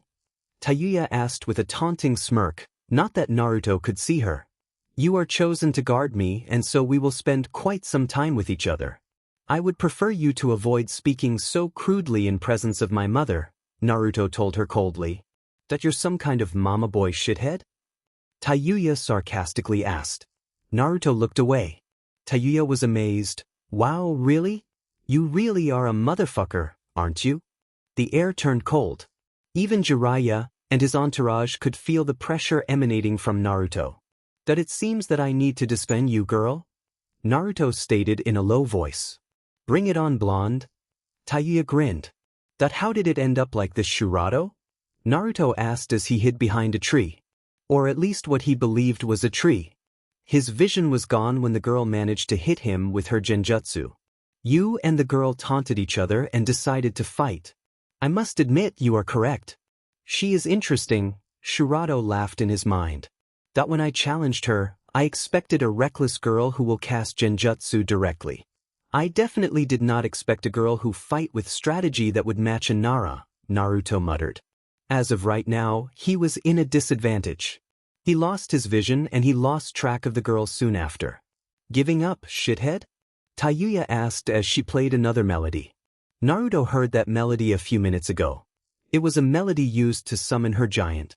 The summon that Jiraiya mentioned before turned out to be a giant with eyes and ears covered and its mouth sewn. It was unexpected to see such creatures summoned by a girl. Even though the girl could easily be considered as a demon. This is annoying. Naruto formed several chains around him and spun it to make a circle. Without my sight, I can only rely on my hearing and chains. Enhanced senses like Mother or the Inuzuka would be useful. I think Chikishodo had enhanced senses, Master, Shirato told him. Well, he isn't here, is he? Naruto snapped at his other. No need to be angry, Master, Shirato muttered. Sorry. Losing against that girl annoyed me. Naruto shook his head to clear his thought. He sensed his chains hitting a flesh. The doki. Naruto immediately bound the flesh. As he felt the form of the bounded flesh, he knew what it was. Its arm. Wait, something is wrong. Then Naruto realized. Dimen. She cut off one of her doki's arm to trap me. Gotcha. Die, shithead. Naruto heard from above him. Tree walking. Naruto jumped away, hoping to avoid her attack. When he heard her laugh, his eyes narrowed. Now. Naruto felt two giant arms capturing him. Another doki? He asked in shock. I thought she could only summon one. Seems like you're wrong. Need assistance. Shirato offered. No, I have a plan. I didn't think that I will be forced to use this technique against her though. Ah, that is the technique you made to impress Itachi-sama, is it not? Naruto could imagine Shirato grinning evilly as he said this. When he heard Tayuya's laugh, he smirked. Yes, time to show her the kamikaze. Divine wind. Not long after that, Jiraiya and his party dashed as fast as they could to escape the destruction. After they reached a safe area, Jiraiya and the Otonins stared at the forest in shock. Or to be more accurate, what used to be a forest. What the hell was that? Sakan asked after he snapped out of his surprise. Jiraiya scanned the area. The trees were cut down into smaller parts rapidly. It all happened in an instant. That was wind manipulation. A very high-level one. Naruto, you have grown strong. He just could not believe that Naruto would use a technique such as this against an ally though. Then again, it appears that he calculated everything perfectly. Jiraiya thought as he saw the area around Naruto and Tayuya remained mostly unharmed. That I win, Naruto declared as he felt his chains binding Tayuya. The hell was that jutsu, shithead? Tayuya asked in shock. Kamikaze, a jutsu I created. Specialized in area destruction. This is the first time I used it in battle though. You should be proud, girl, Naruto told her with a smirk. Tayuya glared at the blonde. She wished she could shot back an insult, but she knew he won this round. I'll get you back for this, she swore. Just try, girl. I'll beat you over and over again until you surrender. Naruto declared with a smirk. Be sturdy. Tayuya spat out. Beach. Naruto muttered. When Naruto arrived at his home while dragging Tayuya with her chain collar re-equipped, he expected to find his mother and perhaps the Jinchurikis in the house. Instead he was greeted by an empty house. Naruto almost panicked, worried that the organization he just met, Akatsuki, had captured her. Fortunately, he saw a Fuinjutsu seal on the table and released it with his blood and chakra. A Fuinjutsu message was common in Uzumaki household. With their expertise in seals, it was easy for them to create a message that could only be opened by certain chakra or blood. What's that, shithead? He was reminded of his annoying companion when she opened her mouth. He shocked her and she yelped. Meeting her glare with a calm face, he answered, It is a message from my mother. It was imbued with Fuinjutsu that would cause the message to explode if anyone but me tried to open it. Understand, girl? The girl glared at him. It seemed that girl and shithead would be common words to be spoken by them to each other. What's in it? Tayuya asked curiously. Naruto read the message out loud. Sochi, I am currently out to finalize our new family members' transfer papers. If you got home before me, which I am sure you did as otherwise you wouldn't get this message, please take care of the house and prepare dinner. Thanks, Sochi. You can cook, shithead? Tayuya asked, amazed. Naruto sent a wave of electricity to her. That is the part you focused on? He asked her. Then he added, yes, I can cook. Tayuya grumbled. Fine, what does she mean by new family members? The Jinchurikis will be living here. Naruto answered with a grimace. Jinchuriki? You sure don't do things by half, do you, shithead? Tayuya has heard about Jinchuriki. Most shinobi had. What they knew was that a Jinchuriki held a Biju and was a dangerous opponent that should be avoided in battle. Unfortunately. Naruto muttered.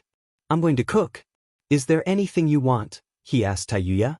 She might be annoying, but if we are going to live together, might as well be civil with her. I doubt any crap you made could satisfy me, shithead, Tayuya answered with a smirk. But I suppose I can give you a chance to impress your superior. Naruto wordlessly walked to the kitchen, dragging Tayuya. Scratch that, there's no need to be civil with this girl. If she step out of the line, I'll punish her. After the food was served, Naruto and Tayuya ate in silence. Naruto because of habit and Tayuya because she was impressed that the BSE could cook so well. Shithead, she called. Chen. Naruto refrained from shocking her as that would ruin the dinner. That I'm surprised you can make something like this. She looked at anywhere but Naruto when she said it. Naruto observed her face for any trace of deception. Finally he answered, thanks. I tried my best. That this doesn't mean we're friends, shithead, Tayuya told him. Naruto answered without batting an eyelid, try to avoid using foul languages while we are eating, girl. Foods should be enjoyed. Okay. The meal continued in a comfortable silence. After their dinner, they each took it. That girl, what are you wearing? Naruto asked Tayuya, who walked out of the bathroom wearing a white shirt and a black panties. A shirt? What? Have a problem, shithead? Wear a skirt or a pants. Have some decency, girl, Naruto ordered as he avoided looking at Tayuya. Are you embarrassed? Tayuya teased him by walking to his line of sight. Naruto's eyes twitched and he grabbed the girl with his chains and sent her back to the bathroom. I will not let you out unless you wear either a skirt or a pants. Naruto gave his ultimatum as his chains coiled around the door, preventing any escape attempts. Fine. There were sounds of rustling and she opened the door, wearing a blue skirt this time. Naruto observed her. Good enough, he released the chains. They moved to the living room, which was the first room of Uzumaki house from the front door. Let us wait for my mother. What should your cover story be? Naruto asked Tayuya. Cover story? Why would I need one? Just tell your beloved mama the truth, mama boy, Tayuya laughed after she answered Naruto. She just could not grasp the concept that someone who was strong enough to defeat her was a mama boy. Naruto's chain appeared and moved to bind itself in its new home, Tayuya's neck. Tayuya, anticipating the chain's movement, avoided it and moved to choke Naruto. As Tayuya's hands grabbed Naruto's neck, his chain coiled itself on her neck. They glared at each other, trying to force the other to release their hold. This amusing sight was what greeted Kushina when she came home with the 3 Jinchuriki. Kushina blinked. Sochi, what are you doing? Naruto and his new bodyguard sat awkwardly in front of Kushina. How did it end up like this, shithead? Tayuya whispered to Naruto. If I remember correctly, Okasama returned and saw us trying to kill each other. Somehow, she suddenly decided that you are my secret friend, that I hid from her and she intends to talk with us, Naruto whispered back. Stop using foul words, girl, Naruto added. Don't take this the wrong way, BSRD. But your mom is estranged, Tayuya told him. Naruto smiled fondly. That is what makes her Okasama. Mama boy, Tayuya insulted. Arrogant girl, Naruto countered. BSRD, Tayuya's voice rose. Kushina turned towards them, but they were lost in their conversation to notice. Loser, Naruto glared. Shithead. Tayuya moved to attack Naruto again. Beach. Naruto countered Tayuya and they choked each other's neck. Their glare intensified when their eyes came closer. Sochi, stop playing with your friend, Kushina ordered. Instantly, Naruto flinched and released Tayuya immediately. Tayuya did the same. She would prefer not to cause any trouble in front of the boy's mother. Besides, shithead or not, he could cook edible foods. My apologies, Okasama, I have lost control of myself, he bowed to his mother. Don't apologize to me. Say it to her. Naruto looked at the one pointed by his mother. His eyes twitched. As Tayuya smirked victoriously. My apologies, mother. I do not believe I am able to lower myself to the point where I am able to apologize to her, Naruto told her. What is that supposed to mean? Tayuya asked.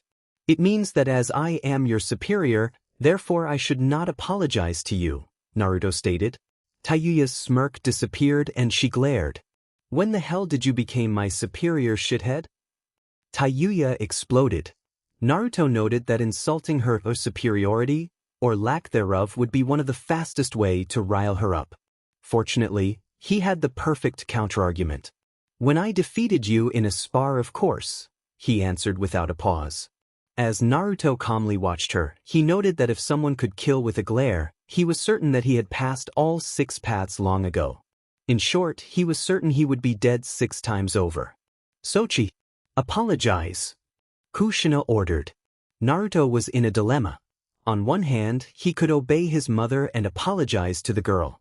On the other hand, he had no wish to lower his head to the girl. After some deliberation, Naruto reluctantly turned towards Tayuya. I apologize for insulting and trying to attack you.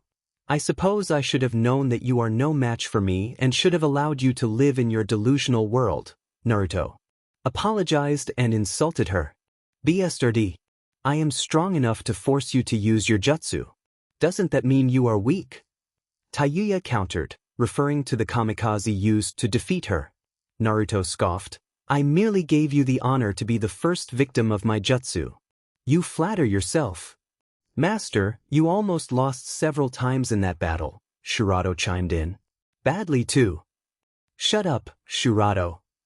Well then my genjutsu haven't wore off. Because right now, you must be blind, shithead. Tayuya took out her flute. This seems familiar. Want to go another round? Naruto challenged. Bring it on, Bsrd. Sochi. Naruto and Tayuya turned to Kushina. You still haven't told me her name. Who is she? Naruto's eyes lightened up in realization as he remembered that he had ignored his mother. What the hell is wrong with me? How could I forget her? My apologies, mother. This girl is Tayuya. She is an acquaintance of mine who have recently lost her home in the invasion. I humbly ask you to allow her to live under our roof for a while. Naruto lied to his mother as he pleaded. Sochi, has anyone told you that when you lie, you became more formal? Kushina asked. Naruto winced and shook his head. Kushina sighed and began lecturing Naruto about the importance of telling your mother the truth. Tayuya watched this with an amused expression until finally she took pity at the blonde. Kushina-sama, isn't it? The blonde and I are not exactly friends, and he did lie about the reason I lost my house, but I do need a place to stay and he was kind enough to allow me to stay here, Tayuya told Kushina. Naruto stared in surprise as Tayuya did not curse and did not insult him at all in that sentence. Kushina observed her son and then the girl. I suppose Naruto rarely asks for anything. All right, Sochi. As long as you can take care of her, I have no problem. Taking care of her meant spying on her and made sure she was not a spy or a hostile. Worry not, mother. Jiraiya-sama and Tsunade-sama will be able to vouch for her trustworthiness, Naruto informed her. He reasoned that if Oto were the village made by Sennin, Orochi must have told them the reason he needed protection. Perhaps I can find out the reason from either the girl or Jiraiya-sama. Kushina wondered what was the relation between the girl and the 2 Sennin, but she nodded. Alright, I suppose now I should introduce the 3 kids to her. Naruto's eyes narrowed when he heard about the 3 Jinchuriki. It was annoying to hear his mother spoke of other people so fondly. He was instantly reminded of his jealousy towards his father. Naruto shook his head to clear his thoughts. Why do I suddenly feel jealous like this? When the Jinchuriki came, Kushina introduced them. This is Gaara, Utakata and Fu. Kids, this is Tayuya. Naruto scowled when he heard how Kushina called them and he left the room. Tayuya noticed this and greeted them shortly and followed Naruto's lead. Shithead, Tayuya whispered to Naruto after she caught up with him. What was that? What? He growled. That alright, I just met you but I know that your attitude right now is sure as hell ain't normal. Naruto's scowl disappeared as he continued to walk, leaving his house. Where are we going? Tayuya asked him as she followed. To see Jiraiya-sama. When he heard Tayuya's groan, he continued, we will see him unless you can answer my question. What question? Tayuya would rather answer a question than meeting that pervert again. Why would I need protection? Naruto asked. Tayuya shook her head. No, never really asked about it. That is why I must go to Jiraiya-sama. Yo, Naruto. Kakashi greeted him while reading his book. Naruto almost groaned. Out of all people he had to met while in the company of Tayuya, he just had to met the worst person possible. Hello, Kakashi-sensei, Naruto bowed. Byassudi, who's the pervert? Tayuya asked him, referring to the Ika Ika book in Kakashi's hand. Kakashi heard Tayuya's question and noticed that Naruto was with an unfamiliar girl. Now, this is interesting. Who is she, Naruto? Just an annoyance. Ignore her, Kakashi-sensei, Naruto answered. Shithead. Don't call me a demon annoyance. Tayuya smacked Naruto's head. Naruto glared. I did not call you a DMN annoyance, girl. I called you an annoyance. There's no difference, dumbass. Tayuya glared back. From the corner of Tayuya's eyes, a familiar chain appeared and she prepared herself to avoid it. Instead, she felt another chain binding her from behind. BSTRD, she shouted, and a familiar feeling of shock was sent to her. I thought you would have learned by now. Stop using foul words and you should have realized that I can form more than one chain. Naruto lectured and shocked her when he heard Tayuya muttering under her breath. Oh, I don't even curse, you shithead, she protested. Naruto shocked her again. Sorry, watching you writhing in pain somehow pleased me. Naruto honestly wondered why would he felt that. He doubted he would feel the same if anyone else was hurt. Tayuya tried to attack Naruto but another shock was sent to her. Just keep trying, girl. It is amusing. Kakashi watched all of this with wide eye, his Ika Ika forgotten. Forgive me, my precious. However, there are times when I have to leave you for a while. And seeing Naruto develop as a SDST is one of them. Kakashi was very happy. First, Naruto actually managed to socialize with someone outside his team. What a happy day. Chibi Kakashi danced in his head. Second, the person was a girl. Good job, my student. I am so proud. Chibi Kakashi and the real Kakashi gave a thumbs up. Third, Naruto just showed an interesting sight that would not be out of place for Ika Ika. My precious. Now you shall become stronger. Naruto's offering shall empower you. Chibi Kakashi patted his Chibi Ika Ika lovingly. Then he cackled evilly. Fourth, Jiraiya-sama is recording it in his notes. Kakashi shouted in joy inside his mind. Our lord! Chibi Kakashi worshipped a statue of Chibi Jiraiya. Naruto, you truly are my most prodigious student. Kakashi praised his best student. Indeed, just some distance behind them, Jiraiya stood on a tree while writing his notes and giggling in a very perverted way. Naruto, you are gold. I once doubted you but I shall never do so again. Even in young age, you have proven yourself to be a member of Ika Ika Source. Short version S. That girl, do you feel that? Naruto asked the bound girl as he felt a shiver down his spine. If you mean the chains then yes. I definitely feel it you SDSTBSRD. Tayuya shouted as she glared at the boy. Naruto tightened the bond. You really don't learn, do you? Then he thought for a second. By the way, what is a SDST? Naruto asked, confusion clear in his eyes. Seriously? Tayuya asked in disbelief. Naruto nodded honestly and Tayuya groaned. That I'm being tortured by a SDSTBSRD who doesn't even know the meaning of a SDST. Somehow, knowing that what she said was the truth made her wish she could cry and laugh at the same time. Naruto ignored the girl and spoke to Kakashi. Anyway, her name is Tayuya. Then he decided to ask his sensei, Sensei, do you know where Jiraiya-sama is? Kakashi smiled. Behind you, Naruto, he cheerfully told the boy. Naruto turned to see Jiraiya landing on the ground. You're looking for me, kid? Jiraiya asked. Jiraiya-sama, tell me, why do I need? Naruto trailed off as he realized that they were in public. Jiraiya sighed and then motioned Naruto and Tayuya to follow him. Kakashi, you come too, he told the scarecrow.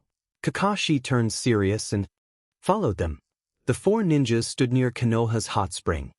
Before we start, I want you all to listen quietly until I stop talking, Jiraiya told the three. They nodded. Naruto, realizing the seriousness of this situation, released Tayuya from his chain.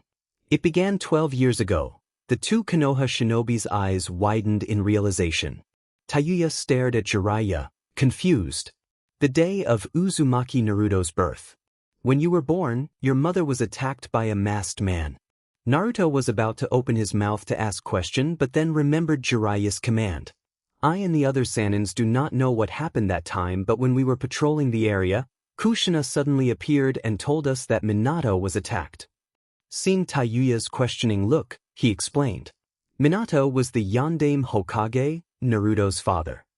He noted that Naruto seemed to be fine with that title. Maybe he's starting to accept Minato? When we reached the battlefield, Minato managed to battle the man to the point where the man lost both of his eyes, but Minato was killed in the process. Tayuya and Kakashi turned to Naruto to see his reaction. Naruto merely stared at Jiraiya. Outside, he seemed calm, but inside, his mind was not. Why would that masked man attack my mother? Kyubi. That is the answer. Then, is he a member of that Akatsuki? Jiraiya-sama, Naruto called him. Naruto, I told you not to speak until I'm done. Jiraiya sighed when he saw Naruto's determined eyes. That all right, what's your question? That this masked man, is he a member of Akatsuki? Naruto asked. Jiraiya's eyes widened. I haven't thought about that. It's true that the Akatsuki is searching for Biju, but I never thought that the man might be a member. Jiraiya tried to think of the implications if it was true. I should inform Orochimaru and Tsunade. Outside he answered Naruto. Perhaps. We still don't have a proof yet. Seeing Kakashi's questioning eye, he continued his story. After that, the Sannins each tried to find any information about that man. Orochimaru pretended to go rogue while acting as a spy in the underworld. Kakashi's eye lightened up in realization. I thought that Orochimaru's betrayal is a little strange, but to think that it was all to act as a spy. Kakashi was impressed by how much Orochimaru was willing to sacrifice for his village. Instead of finding the masked man, we found something more dangerous. Jiraiya's eyes were grave as he said it. The three others listened with full attention. An organization of 10 S-ranked missing nins called Akatsuki. 2 pairs of eyes and 1 eye widened. I know that it is an organization of S-ranked shinobi, but 10 of them? How? 1 or 2 S-ranked shinobi was enough to match a Kage, but 10 of them. Naruto did not want to imagine the destruction they would cause. This is dangerous. How could such organization exist? There were no reports about it. Kakashi's eye sharpened as he thought about facing the S-ranked ninjas. Seems like I have to restart my training. Point 10? Orochimaru-sama told us about it, but how am I supposed to fight against 10 of them with the BSTRD? Tayuya turned towards Naruto and saw him scowling furiously. The Akatsuki's goal is unknown, but what we know is that they seek the Jinchurikis. All 9 of them. Jiraiya looked at each one of his audience. They work in pairs and we had no idea who they are except for Orochimaru and his partner, Hoshigaki Kisame. The 3 absorbed this information. The Akatsuki is the main reason why we took the Jinchurikis from their village. You might not realize this, but there are many foreign ninjas in Konoha right now. Each of them are among A-ranked or S-ranked shinobis chosen to protect the Jinchurikis. Kakashi did notice the foreign shinobis, but he did not expect the reason of their presence.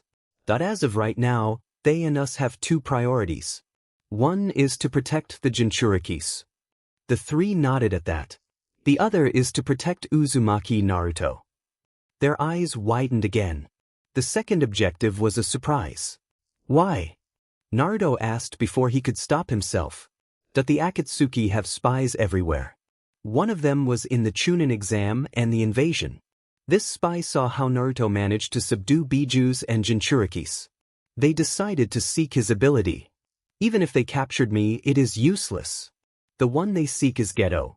Naruto decided that it was time to return to the realms and battle the paths. I need all help I can get. Then Master, I advise you to begin with Ninjendo and Chikashodo, Shurato advised. Tayuya was chosen to act as Naruto's protector, at least publicly. To tell you the truth, Naruto's protectors are myself and... Jiraiya looked towards Kakashi. Of course I will protect him. He is my precious student. Kakashi patted Naruto's head. Then why the hell am I here? Tayuya demanded an explanation. If the BSDRD's bodyguards are Jiraiya-sama and the Cyclops, then why am I here? You are Naruto's protector but not from the Akatsuki. Naruto and Tayuya were confused at that, but Kakashi caught what Jiraiya was insinuating. She is here to make sure the foreign ninjas doesn't try to kidnap Naruto. Kakashi muttered. Naruto and Tayuya heard him and looked at Jiraiya for confirmation. Jiraiya nodded. That I suppose we will be working together for some time, girl? Naruto muttered. Tayuya nodded. After their conversation with Jiraiya was done, Naruto and Tayuya returned to the Uzumaki's house in silence. Naruto apologized to his mother when she asked him where had he been. He told her that he was walking around with Tayuya and they met Kakashi. That seemed to mollify his mother. The air in the house was tense. The foreign Jinchurikis were uncomfortable because they were unfamiliar with the place. Tayuya and Naruto kept thinking about the Akatsuki and the foreign ninjas. Soon, night came and Naruto walked to the balcony of his room. He watched the moon quietly. Uzumaki Naruto. Naruto turned towards the source of the voice and saw the Shikaku's Jinchuriki flying using his sand. Naruto wondered how it was possible. Gaara-san, was it? Is there a problem? Naruto wondered why he was not asleep. Why are you still awake? I had difficulties of sleeping because of my seal. While the problem no longer exists, I am still uncomfortable with the idea of losing my consciousness, Gaara explained. Naruto remembered how Shikaku appeared when the boy was knocked out. That certainly would be troublesome. Then Gaara's eyes met Naruto and an unspoken question passed through it. When I am worried or tense, I would watch the moon from here or the roof. Seeing the moon always calmed me down. They both watched the moon in silence. You are unlike mother, Gaara spoke suddenly. Seeing Naruto's questioning eyes, he elaborated. Shikaku always become even more uncontrollable when he saw the moon. Naruto wondered why he would refer the Biju as his mother. You know that Shikaku is not your mother. And yet you refer him as one, Naruto stated. He protected me. He gave my existence a meaning. And that is... Naruto wondered what Shikaku told the boy. To kill to prove my existence, Gaara answered shortly. Naruto chuckled. You know, I heard some interesting reasons of existence such as to write perverted books, to read all perverted books, to learn all jutsu in the world, to fight for someone precious, and even to get girls. But this is the first time I heard someone answer to kill. That I cannot prove my existence except by killing, Gaara stated without emotion. But killing someone meant that there will be no one to remember you after your death. They only remember a killer. Naruto then closed his eyes. If you want to prove your existence, you should protect people precious to you. That was his goal after all. To protect everyone precious to him by creating a peaceful world. I do not have anyone precious to me. Naruto opened his eyes and gave him a questioning look. I am unable to be loved. I am a monster. Gaara-san, we are shinobi. We will lie, cheat, steal, torture, and kill. From a civilian perspective, we are a monster. Gaara stared at him impassively, then began his tale. When I was born, my father ordered someone to seal Shikaku in me in hopes that I would become Tsunagekyu's weapon. Naruto listened. This matched what I read in the library. I was the only one compatible with the beast as I was born prematurely. My real mother died because of me. Naruto still listened calmly. Everyone hated and feared me, even my brother and sister. I lost control and accidentally attacked other people, and their fear and hatred grew. Naruto winced. That sounded though. To try to control a beast while being hated and feared. Only one man did not treat me the same. Naruto raised an eyebrow. Could there be an intelligent person there? At least that's what I thought. Then again, perhaps not. Naruto shook his head in dismay. His name was Yashimaru. He was my mother's brother, my uncle. He took care of me since I was a child. Naruto waited for the other shoe to drop. One day, he tried to kill me. Naruto winced again. He accepted the mission to kill me and he tried. He sacrificed himself to kill me, but I killed him instead. Gaara's visage almost showed his sadness, but he immediately returned his emotionless mask. Naruto said nothing, respecting the boy's fortitude. Before he died, he told me that my mother named me after a self-loving carnage, because of her hatred towards Suna, not because of her love towards me. He said that he had never loved me and was merely waiting for a chance to avenge his sister. Naruto winced for the third time. Then I etched this word on my forehead. Gaara pointed at the kanji of love on his head. I lost control and released Shikaku for the first time. After that, my father tried to have me assassinated numerous times. Naruto wondered how many times he had to wince. That they all failed and finally he gave up. From that, I learned, I am a demon who loved only myself. Other people are merely tools for me to prove my existence. Naruto observed the boy. When it was clear that Gaara was done, he began to think. I do not think I can understand what Gaara went through. I am not a Jinchuriki and I have never suffered like him. No matter how much I try, he and I differ. However, he needs to understand that there are people who care about him. If he can understand that, he could be happy or at least content. Naruto began to speak. I have no right to judge you. No human has the right to judge others. I will not pity you. However, I do not believe that you are unloved. Gaara stared at him. He continued. Your real mother certainly loved you. If she did not, she would not have named you at all. She would have considered you as a monster and abandoned you. While her hatred towards Suna might be real, but that does not mean her love for you is not real. Gaara said nothing and Naruto moved to his second point. Your uncle, he must have loved you too. Gaara opened his mouth to protest, but Naruto motioned him to stop. A chance to avenge his sister? That was a lie. He had numerous chances of killing you when you were small. He did not take it, did he?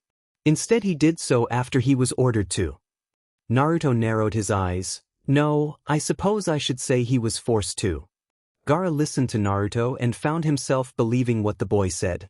The boy listened to him and gave him a view on his life that was different from his, and yet he could see what Naruto meant. And what do you mean you are not loved? As much as I hate to say this, my mother certainly cares about you. She just met the three of you for about a week, and she already considered you a part of her family.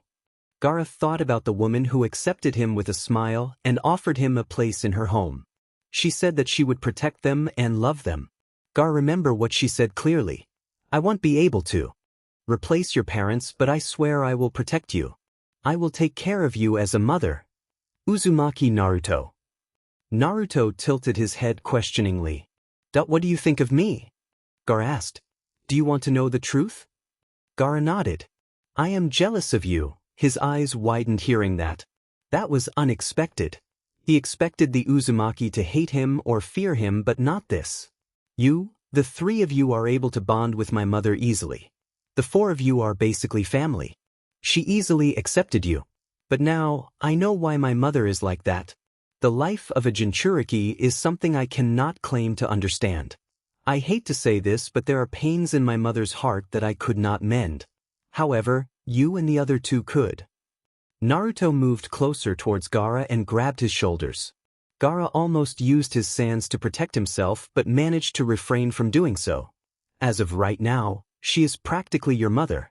Therefore that makes us brothers. And as a brother, I am counting on you to protect her with me. Can you do it? Naruto asked Gaara. Gaara knew that this person in front of him did not ask that question to Gaara, the weapon. Nor did they ask it to Gaara, the Jinchuriki.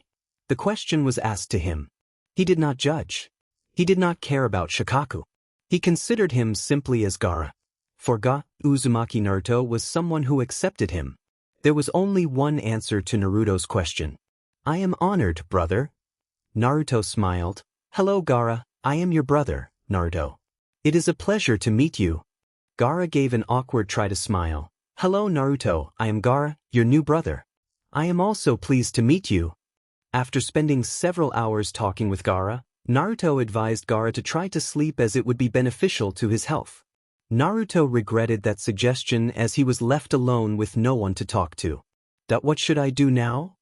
Naruto wondered. After some deliberation, he decided to go up to the roof to watch the moon again. Opening the door to the roof, Naruto heard a sound of a flute being played. He instantly recognized who was on the roof. What are you doing here, girl? Naruto asked Tayuya, who was sitting on the edge of the roof. Tayuya stopped playing her flute, startled because Naruto's sudden presence. As you can see, shithead, I am playing my flute. Why the hell are you here? I am here to watch the moon. Naruto laid down beside Tayuya and stared at the sky. After some time, he noticed that Tayuya had stopped playing her flute. Why did you stop? It was beautiful. You should continue playing. Tayuya blushed a little. That all right, she began to play her flute again. This time the melody was similar to the one she used to control her doki. Naruto listened to the haunting melody and felt his consciousness fading. Just before he fell asleep, he heard Tayuya's words. Thanks for the compliment, BSRD. When Naruto woke up, he stared at the moon. It was not the moon he was familiar with, but it was another Mooni. Naruto sighed as he saw the Rinnegan with 9 Tomo in the sky. Here we go again.